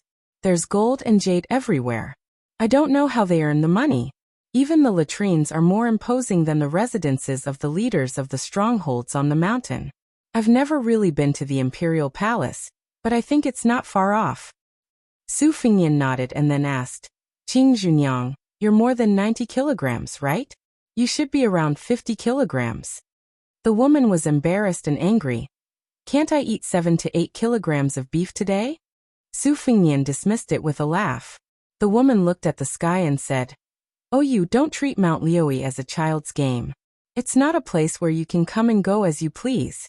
We're all elites. If we don't have some skills, we won't be able to stand firm. Go, leave behind something for me so that I can give an explanation to Han Fong and the others. I'm no longer the Guanyin goddess who saves people in distress, nor am I a woman who's at the age of her first awakening of love. You can't be confused just because you have a good appearance. If you don't want to part with the sword you're carrying, take out some silver and treat it as a loss to ward off disaster. Han Fong gave me an ingot of gold to reassure those poor brothers of his, who can't take the next meal. I'm just trying to pretend to be a rich man in front of you. This stronghold has long been ruined." Su Fingnian really did take out a stack of banknotes from his bookcase and put it on the table. He smiled and said, "More than 100 taels. Is this enough? She raised her eyebrows and tapped the banknotes with her fingers. She laughed and said, "You're really a rich man. With your wealth, as long as your family's wealth isn't thin, you'll be worshipped as a spendthrift and a god of wealth in the stronghold. As long as they don't suck your blood dry, your life will be guaranteed. Just now I worked so hard to put on a show, but it turns out that I've been thinking too much. Sulang, where are you from? Are you really a scholar who traveled to study?" Su Fingnian teased. "I'm from a small family in Gusai Prefecture. There are so many aristocratic families there that they're as numerous as the hairs on an ox. If you don't have the surname Ding, you'd be too embarrassed to go out and greet people. You can't even lift your head. I didn't expect you to have 100 or 200 taels of silver here and become a rich man. If I'd known earlier, I'd have come here earlier to show off." She glanced at the glib-tongued scholar and said sarcastically, "You've been peeking at me for a long time and you don't dare to touch me?" Su Fingnian, who was caught red-handed, shook his head and said, "I'm not that kind of person." After she got up, she patted her chest, either intentionally or unintentionally. The charming scene of her trembling made the man want to run over and hold her in his pocket, afraid that she would drop it because it was too heavy. Su Fingnian still kept his head down. Qing Junyang didn't know whether to roll her eyes or give him a coquettish look. She left with a smile. There were no waiters to help her in the wine shop, so she had to work alone. There were always trivial matters that she couldn't finish. Afterwards, the scholar with the sword and the book on his back didn't plan to go up the mountain. After paying more than 100 taels of silver, he sat down at the fork at the foot of the mountain. He moved the table to a shady place under the eaves and took out a geography book from his book chest. He asked Qing Junyang for a plate of salted peanuts, a bowl of cooked beef, and a jar of wine. He sat there from noon until dusk. Qing Junyang didn't treat him as a guest of honor. She made a careless meal and ate it, then asked him what his plan was. Su Lang said that he wanted to stay here for a few days and pondered over how to maintain a mountain stronghold. He also asked her about a lot of trivial matters, such as how to make money, how to recruit people, and how to win people's hearts. She even asked him if he wanted to cultivate a vegetable garden on the mountain when there were no killings or robberies. She didn't hide anything from him. After all, it wasn't a big secret. If this young scholar was a secret agent from the government and came here to scout for information and pave the way for the armored soldiers to enter the mountain to suppress the bandits, she wouldn't be afraid. If the mountain stronghold was razed, she could just go back to the thatched hut of Shin men and work like a cow or a horse. To her, who didn't care who died, there was no one in the world that she was willing to collect. He could also pass the time at night, so he took 2 benches and slept through the night. In the house, Qing Junyang tossed and turned for half the night before she fell asleep. When she got up in the morning, she looked at herself in the bronze mirror. No matter how she tried, she couldn't get rid of the dark circles under her eyes. When she saw the energetic guy sitting there holding a book, her eyes were full of resentment. She didn't know whether she was angry at his shamelessness or angry that he was worse than a beast last night.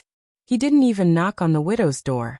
Although she didn't know how to open the door, at least it proved that she still had some beauty. She snorted coldly and walked to the village with the banknotes that he gave to the village. After hesitating for a moment, she still didn't take 1 or 2 banknotes. However, she didn't spit out the ingot of gold that was in her mouth. This group of men were freeloading on food and drink, so this money should be hers. The village where Han Fong lived was not far from the mountain, more than 10 li away. However, the mountain road was not as flat as the official road. Fortunately, she was used to it and didn't find it too strenuous. After all, she was no longer the delicate girl who lived like a princess and didn't touch anything. Han Fong politely accepted the banknotes and was very polite. She even personally served him a pot of tea. Lu Dei, who was practicing in the mud martial arts field, stared at the young widow's buttocks and then looked at her tired expression. The man, who looked uncouth but was actually very thoughtful, had a strange look in his eyes. He was jealous and sneered in his heart. "Reckless young man, you even dared to eat this thorny woman. Do you think you can just leave after eating her?" Yesterday, when they went up the mountain, military counselor Zhang said that this kid might have some martial arts skills, but it was only Shira's kung fu. Could he withstand the pressure of the big devil in the thatched hut with one finger? This bodhisattva could single-handedly trample over a few stockades without taking a break. Chapter 522. Qingzhu Nyang left the stronghold and returned to the wine shop. She saw that Su Lang was still there reading. Until today, the skinny monkey, whose name she still did not know, was squatting by the side in a daze. This scoundrel was gluttonous and lazy, bullied the weak and feared the strong. He had all the faults he should have. However, compared to the bandits on the mountain who would easily chop melons and cut vegetables, he was indeed less capable and more cowardly, so he did not appear as abominable. These past few years, he often came here to help with some trivial matters, so it was certain that he could not control his eyes. However, unexpectedly, he had never done something as perverted as pricking the window paper to peep at her bathing and coming out of the bath. This made her somewhat have a whole new level of respect for him. In this mountain, who did not believe in the principle of seeking riches and honor in the midst of danger, the skinny monkey became a distinct anomaly, and also a good-for-nothing example.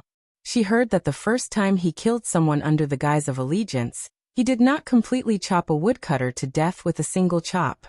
His tears and snot flowed profusely, and he even had to carry the woodcutter to see a doctor. Fortunately, there was a brother watching from the side, who helped him stab the woodcutter to end his life, and only then was he allowed to enter the stronghold. However, if one were to say that because of this, she was willing to spend a few nights with this skinny monkey, that would be too preposterous. She still preferred a more scholarly man.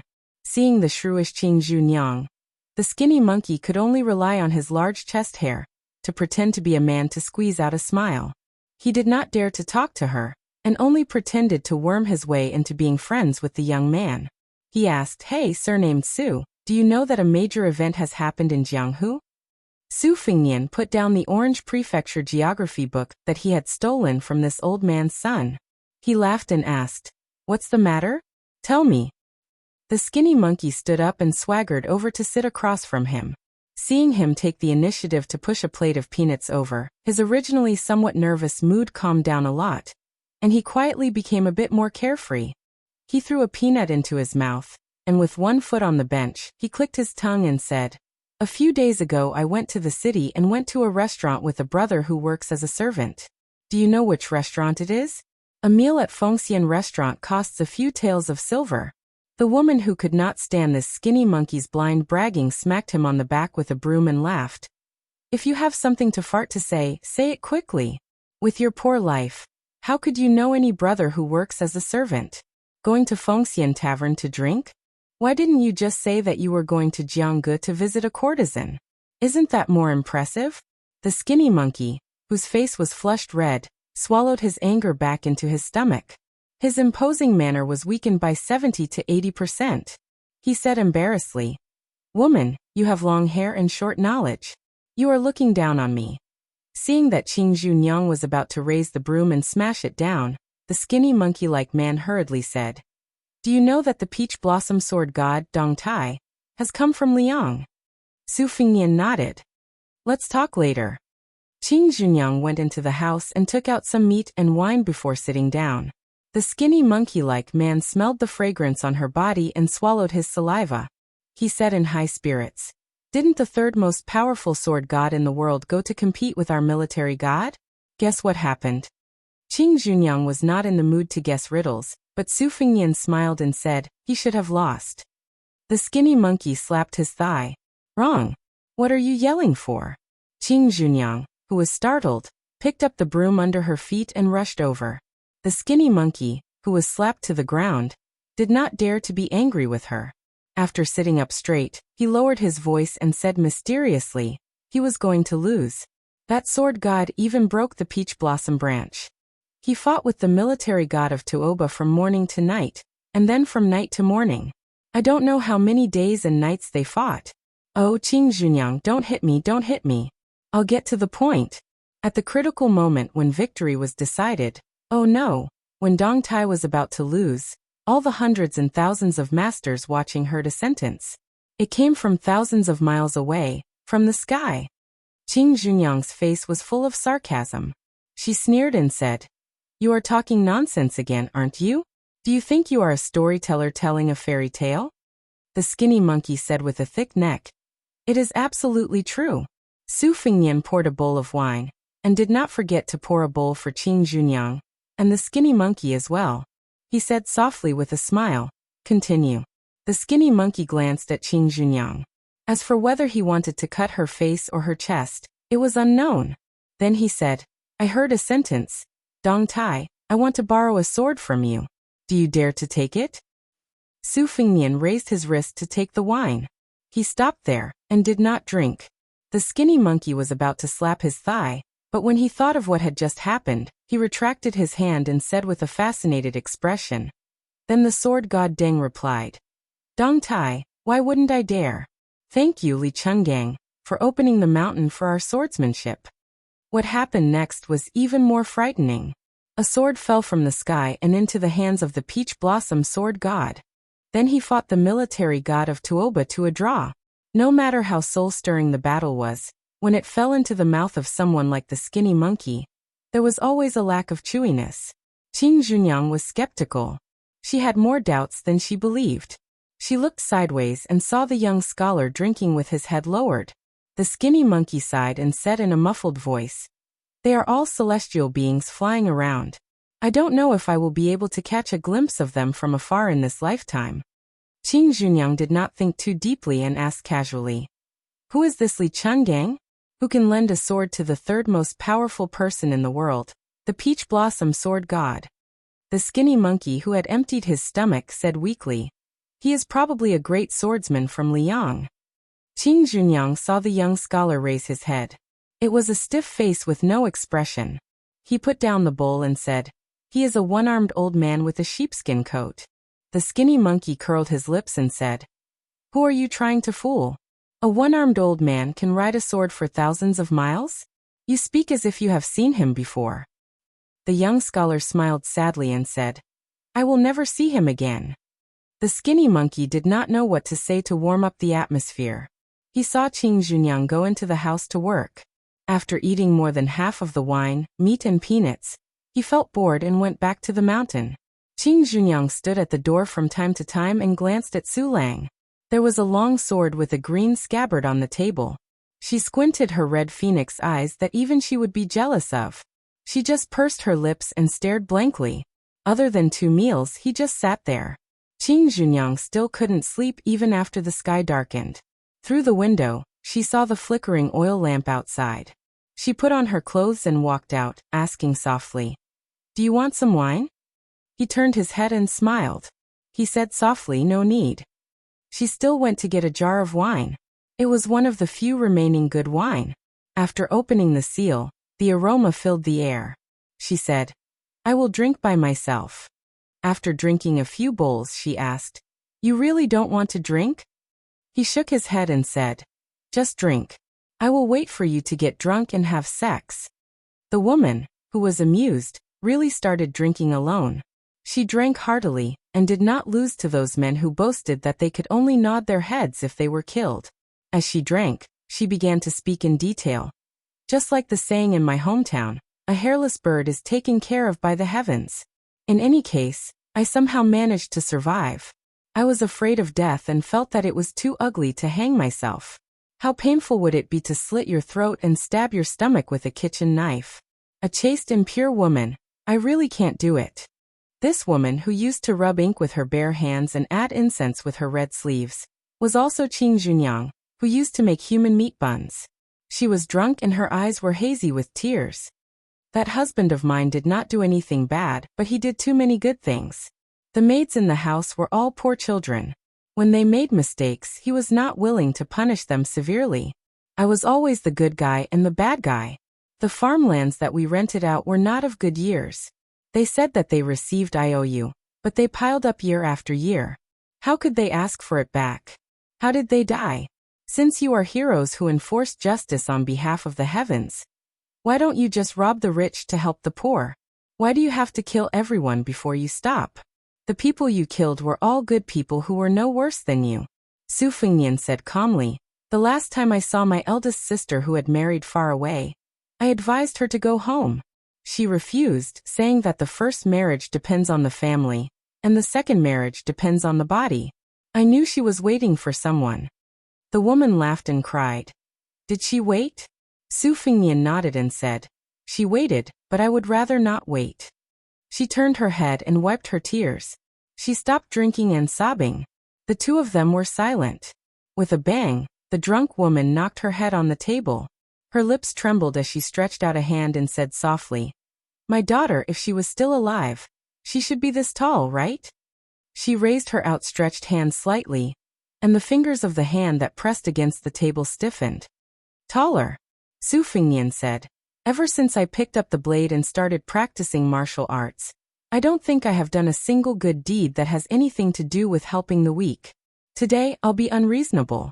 Tell me who you want to kill, and I'll kill that person. She just turned her head and looked at this stranger who was becoming more and more unfamiliar. She asked, if you kill someone, will my daughter be able to live and grow taller under my watch? Su Fingnian carried the spring and autumn sword on his back and walked up the mountain. Chapter 523. Han Fong sat in front of the desk, caressing a golden saber with a diamond-shaped handle. It was a decorative saber with little practical use. He was thinking about when to pawn it for some money, so that he could solve the urgent needs of the stockade. Putting down the golden saber, he saw a miniature ivory diamond sutra paperweight on the desk. Han Fong touched the densely engraved words on the paperweight with his fingers and sighed heavily. A single coin is enough to starve a hero to death. Han Fong lived on the upper floor of the Loyalty Hall. When he pushed open the window, he could see the apricot yellow flag that was erected on the Bluestone Square. Unlike many of the bandits in the stronghold who only wanted to live a good life, he had been keeping himself clean all these years. He did not abduct women up the mountain to be used as tools to satisfy his lust. In the past, when he went down the mountain to kill the rich and help the poor, or to block the roads and cut off the paths, he would distribute those delicate and pretty women to his subordinates. Song Kuei and Fong Dei, who sat in the top few positions, were not greedy for money. Their only hobby was to compete with each other for the affection of women, and fight with each other. Every time, he and Zhang Xiuqing had to mediate between them to make peace. Just like this time, when Song Kuei was beheaded on the execution field, the wives and concubines he left behind in the stronghold would become the playthings of the rest of the brothers tonight. This was also the reason why Han Fong was unwilling to take any wives or concubines. As a bandit, few people could enjoy their old age in peace. It was already a blessing from God to be able to live to the age of half a century. The stronghold was at its peak. Excluding those who had families to feed, there were more than 200 brothers who could ride horses and kill people. They came and went like the wind. There were no military towns stationed soldiers in the hundreds of li around Mount Liui. The local government was not strong enough to suppress the bandits. When facing their own stronghold, they would be thanking the gods if they did not go to the government office and behead the officials row by row. However, now that the stronghold had lost its power, there were only a dozen or so capable subordinates. Many of those who used to be brothers in the past had died, and most of those who were still alive had gone to the other strongholds on the mountain. Those who were left behind were burdened by injuries and injuries. They were raised in the stronghold and had bad tempers. They either complained about the lack of fresh women, or complained about the lack of wine and meat. Han Fong also knew that she was burdened by her reputation, so there were many things that she could not say, and she could not even show the slightest expression.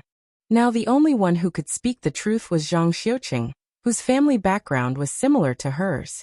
It was not scary that the monkeys would scatter when the tree fell, but it was frightening when everyone pushed the tree away. Some of the nearby strongholds who used to rely on him for food spared no effort in luring gold, silver, and pretty girls to gather a large number of men and horses, and from time to time, they would bring their brothers to the foot of the mountain to kill to their heart's content. A few of the villages who used to have secret connections with Mount Liui were all wiped out without any consideration for old relationships. Those leaders were unscrupulous in doing things, and were never particular about the means. Some of them even flirted with the government, military school, and constables, throwing large amounts of silver into their pockets, and even helping the government to do the dirty work that should have been done by the government.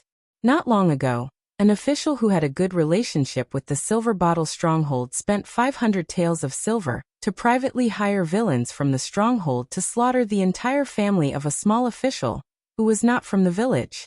Even a few young children were not spared. It was said that they were hung on a long spear just like that. Some other strongholds licked their faces and became willing dogs for the stewards of the Shen family's cottage, acknowledging their uncles as their godfathers. There was even a 40-year-old stronghold leader who took a young woman from the cottage as his godmother, just because she was the favored concubine of a ferocious demonic cultivator in the cottage. These shameless things, especially the collusion between the government and the bandits, were always despised by Han Fong. It was no wonder that such a large loyalty stronghold was declining. It was funny that the stronghold was able to disperse and not fall down thanks to Lady Green Bamboo at the foot of the mountain. If it were not for her half-year affair with one of the top demons in the cottage, the other big strongholds would have come over with real swords and spears to take over the stronghold. After 2 knocks on the door, Zhang Xiuqing pushed the door open and entered without waiting for a reply. He and Han Fong got along well, and was also the military advisor in charge of the internal affairs of the stronghold.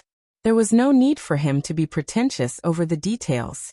When Han Fong saw this trusted subordinate whom she had known for many years, her mood improved. She called out Zhang Xiuqing's name and smiled. Fu Ling can't sleep? Zhang Xiuqing's face was gloomy. Fong Dei and Hong Qian are fighting again. They even threatened to sign a life and death contract, saying that they cannot live under the same sky. They asked me to write the contract. In a fit of anger, I ignored both of them to save myself the trouble. Han Fong smiled. Is it because of the concubine that Song Kuei bought from the brothel for 200 taels of silver? Zhang Xiuqing snorted coldly. They keep saying that they are willing to risk their lives for their brothers. In the end, they are still going against their brothers because of a woman. Han Fong said guiltily. I also know that the woman has been having an affair with Hong Qian for a long time. She should have entered his house. However, Fong Dei was envious and insisted on interfering. It was indeed unreasonable of him to spoil this good thing. Hong Qian went to private school for a few years in his early years, and learned a lot about medicine and astrology from you. He also has a lot of ambition. This kid is only 24 or 25 years old, and he wants to fight for a title and bring glory to his ancestors. If it wasn't for your nurturing with his ability, he would have turned for the better and joined a family. If he changed to a village that has a good relationship with the government, and secretly changed his household registration, he might have a chance to make a name for himself. Everyone in the village knows that Fong Dei is on good terms with me, and he also considers himself as a child of the Han family. So it is my fault for making things difficult for you. Zhang Xiuqing's expression softened slightly. He waved his hand. First Master, you are exaggerating. Fu Ling just feels that it is a pity for this family business. Han Fong sighed softly. The sky wants to rain, and the mother wants to get married. There is nothing that can be done about it. Han Fong stood up and walked to the window with the chief strategist. The breeze caressed her face. She looked at the night scenery of the mountains under the bright moonlight. Her state of mind became calmer. Suddenly she smiled. A village woman is like a village woman. No matter how pretty that vixen looks, she is still a village woman. Zhang Xiuqing smiled knowingly. Hong Qian and Fong Dei are just village men. They have never tasted the delicacies of the mountains and seas. Naturally, they will fight until their heads bleed. Look, aren't they already invited to the square to compete? Chapter 524. Han Fong pressed her hands on the windowsill. It doesn't matter. Fong Dei may look boorish, but he is actually more meticulous than a girl who is in love. He is full of schemes and he is only taking the opportunity to find trouble with Hong Qian. Now that the stronghold is in decline and the third position is vacant, he wants to take the lead and sit under his butt. Hong Qian has a good constitution and a good comprehension ability. His martial arts are improving steadily. Fong Dei can only rely on brute force to fight as soon as possible. After a year and a half, he won't have to compete with Hong Qian anymore. This black bull is too clever, but he doesn't know that Hong Qian's ambition doesn't lie here. Actually, if he makes more connections now, he might need to rely on Hong Qian to hold up the apricot yellow flag in the future. Fu Ling, I will teach Feng Dei a lesson later and make him know his place. You should also say a few words to Hong Qian, who is half a disciple. We are really a father and a mother. It's tough. Zhang Xiuqing smiled and said, it's considered good. Compared to those stronghold chiefs who are grandchildren, we are at least considered as elders. The two of them looked at each other and smiled. Zhang Xiuqing frowned and asked, First Master, how should we deal with that scholar from Gusai Prefecture called Su Lang? Han Feng shook her head and said, don't bother about it. Today is different from the past. No matter if he is a scholar who is studying abroad or a spy sent by the government, we can't afford to offend him. The former is still okay, we can treat him with respect. If it is the latter, even if we can't afford to offend him, we can still hide from him. Zhang Xiuqing squinted his almond eyes and was filled with murderous aura. It doesn't matter. If the government really dares to send troops to kill us and leave us no way out, I just need to bring 10 elite brothers to sneak into the city and kill all the people in the backyard of these officials. Han Feng smiled and said, You, the heavenly monarch of thunder, don't look like a Jinren Feng. Zhang Xiuqing's eyes dimmed. He sighed and said, What Jinren? He's just a bandit in a Taoist robe. He only knows how to subdue demons and devils on paper. With a regretful look, Han Feng said, It's because the stockade is too small for Brother Fulling to display his talents and skills. If we could have been a little more powerful back then and had 300 brothers, we would have had enough power to ask for an official position. If we were recruited by the imperial court, we would have at least 6 or 7 official positions with real power in the inner circle and 30 or 40 official positions outside the inner circle. Not to mention Brother Fulling's strategic planning, with your identity as an outer circle disciple of the Taoist sect, you wouldn't have had to deal with the daily necessities in the stockade. Zhang Xiuqing stretched out 2 fingers and stroked his beard. He smiled broadly and said, Life and death are decreed by fate. Riches and honor are in the hands of the heavens. Ordinary people like me can't force things. Han Feng's eyes widened. At the same time, the Taoist blurted out, That's not right. Why did the devil show himself? Han Feng glanced at the Taoist beside her from the corner of her eyes. On the martial arts field paved with bluestones, a group of people appeared out of nowhere. They were all wearing brocade clothes that were rarely seen on the mountain. Moreover, even if the bandits in the stockade wore silk clothes, it was inevitable that they would look like monkeys wearing hats. The dozen or so handsome men and beautiful women had a very good temperament, like immortals from heaven descending to the mortal world, making people jealous. The leading middle-aged man wore a wide-sleeved white robe and came barefoot. His face was like jade and he didn't carry a sword. However, there were several sword-wielding attendants beside him. Needless to say, such a magnificent scene was the arrival of the nobles from the Shen sect's thatched cottage on the Changel Peak of the Liuyi Mountain. When Han Feng saw that Hong Qian left the field and didn't fight with Feng Dei, he walked towards the graceful man who looked like a marquis in the mortal world and bowed respectfully. Han Feng's heart sank to the bottom. As expected, Hong Qian had secretly changed his allegiance and joined the cottage. Han Feng sneered. The Taoist Zhang Xiuqing was furious. He angrily scolded, Bastard, and jumped out of the window and landed on the field. Feng Dei and the dozen or so brothers in the stockade, who were watching the show, were also on guard. Zhang Xiuqing pulled out the pine-patterned peachwood sword from his back and pointed it at Hong Qian. He said in pain, Hong Qian, the stockade has treated you well. Back then, you killed the soldiers and had no other way out. It was the master who took pity on your abilities and took you in. Why did you do such a disobedient thing? Hong Qian's simple words made Zhang Xiuqing, who was half a master, speechless. People walked towards higher places. Hong Qian continued expressionlessly, That's right. It was me who reported to Immortal Zhongli that a strange man tried to get close to Lady Qingzhu. Since Lady Qingzhu had entered the divine residence of the cottage, she should be a member of the cottage alive and a ghost of the cottage dead. She was unscrupulous. What's wrong with me telling the Immortal Master? Master, the Immortal Master has already promised me that as long as you are willing to leave the stockade, the Immortal Master will be merciful and there will be a place for you in the cottage. Isn't such great glory what you have been dreaming of for many years? I built a Qingyan ladder for you out of kindness. What's wrong with that? Immortal Zhongli's trip this time was on the way, and he didn't intend to argue with the stockade. He only went to take the lives of that adulterous couple. The man with bare feet on the ground finally spoke. Squinting his eyes, he said, I heard that the 2 leaders of the Zhongyi stockade are quite skilled. Otherwise, they would have been imposters like Hong Qian. They would just have changed their original surnames and be given the surname Zhongli.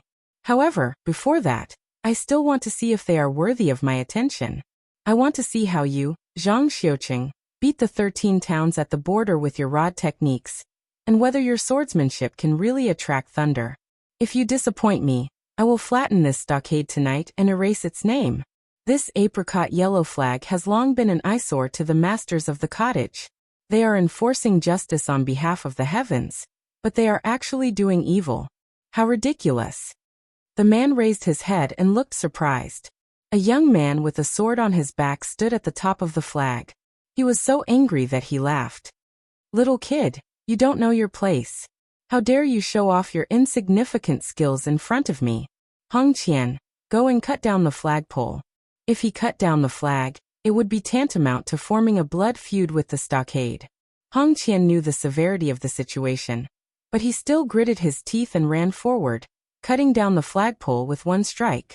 Zhang Xiuqing, who did not dare to stop Hong Qian in front of the devil from the cottage, had an ashen face. Zhongyi stockade was completely finished. The flagpole suddenly fell towards the center of the square. However, the traveling scholar who only dared to fight with a widow at the foot of the mountain did not lose his footing and fall to the ground. His body was still as straight as a spear.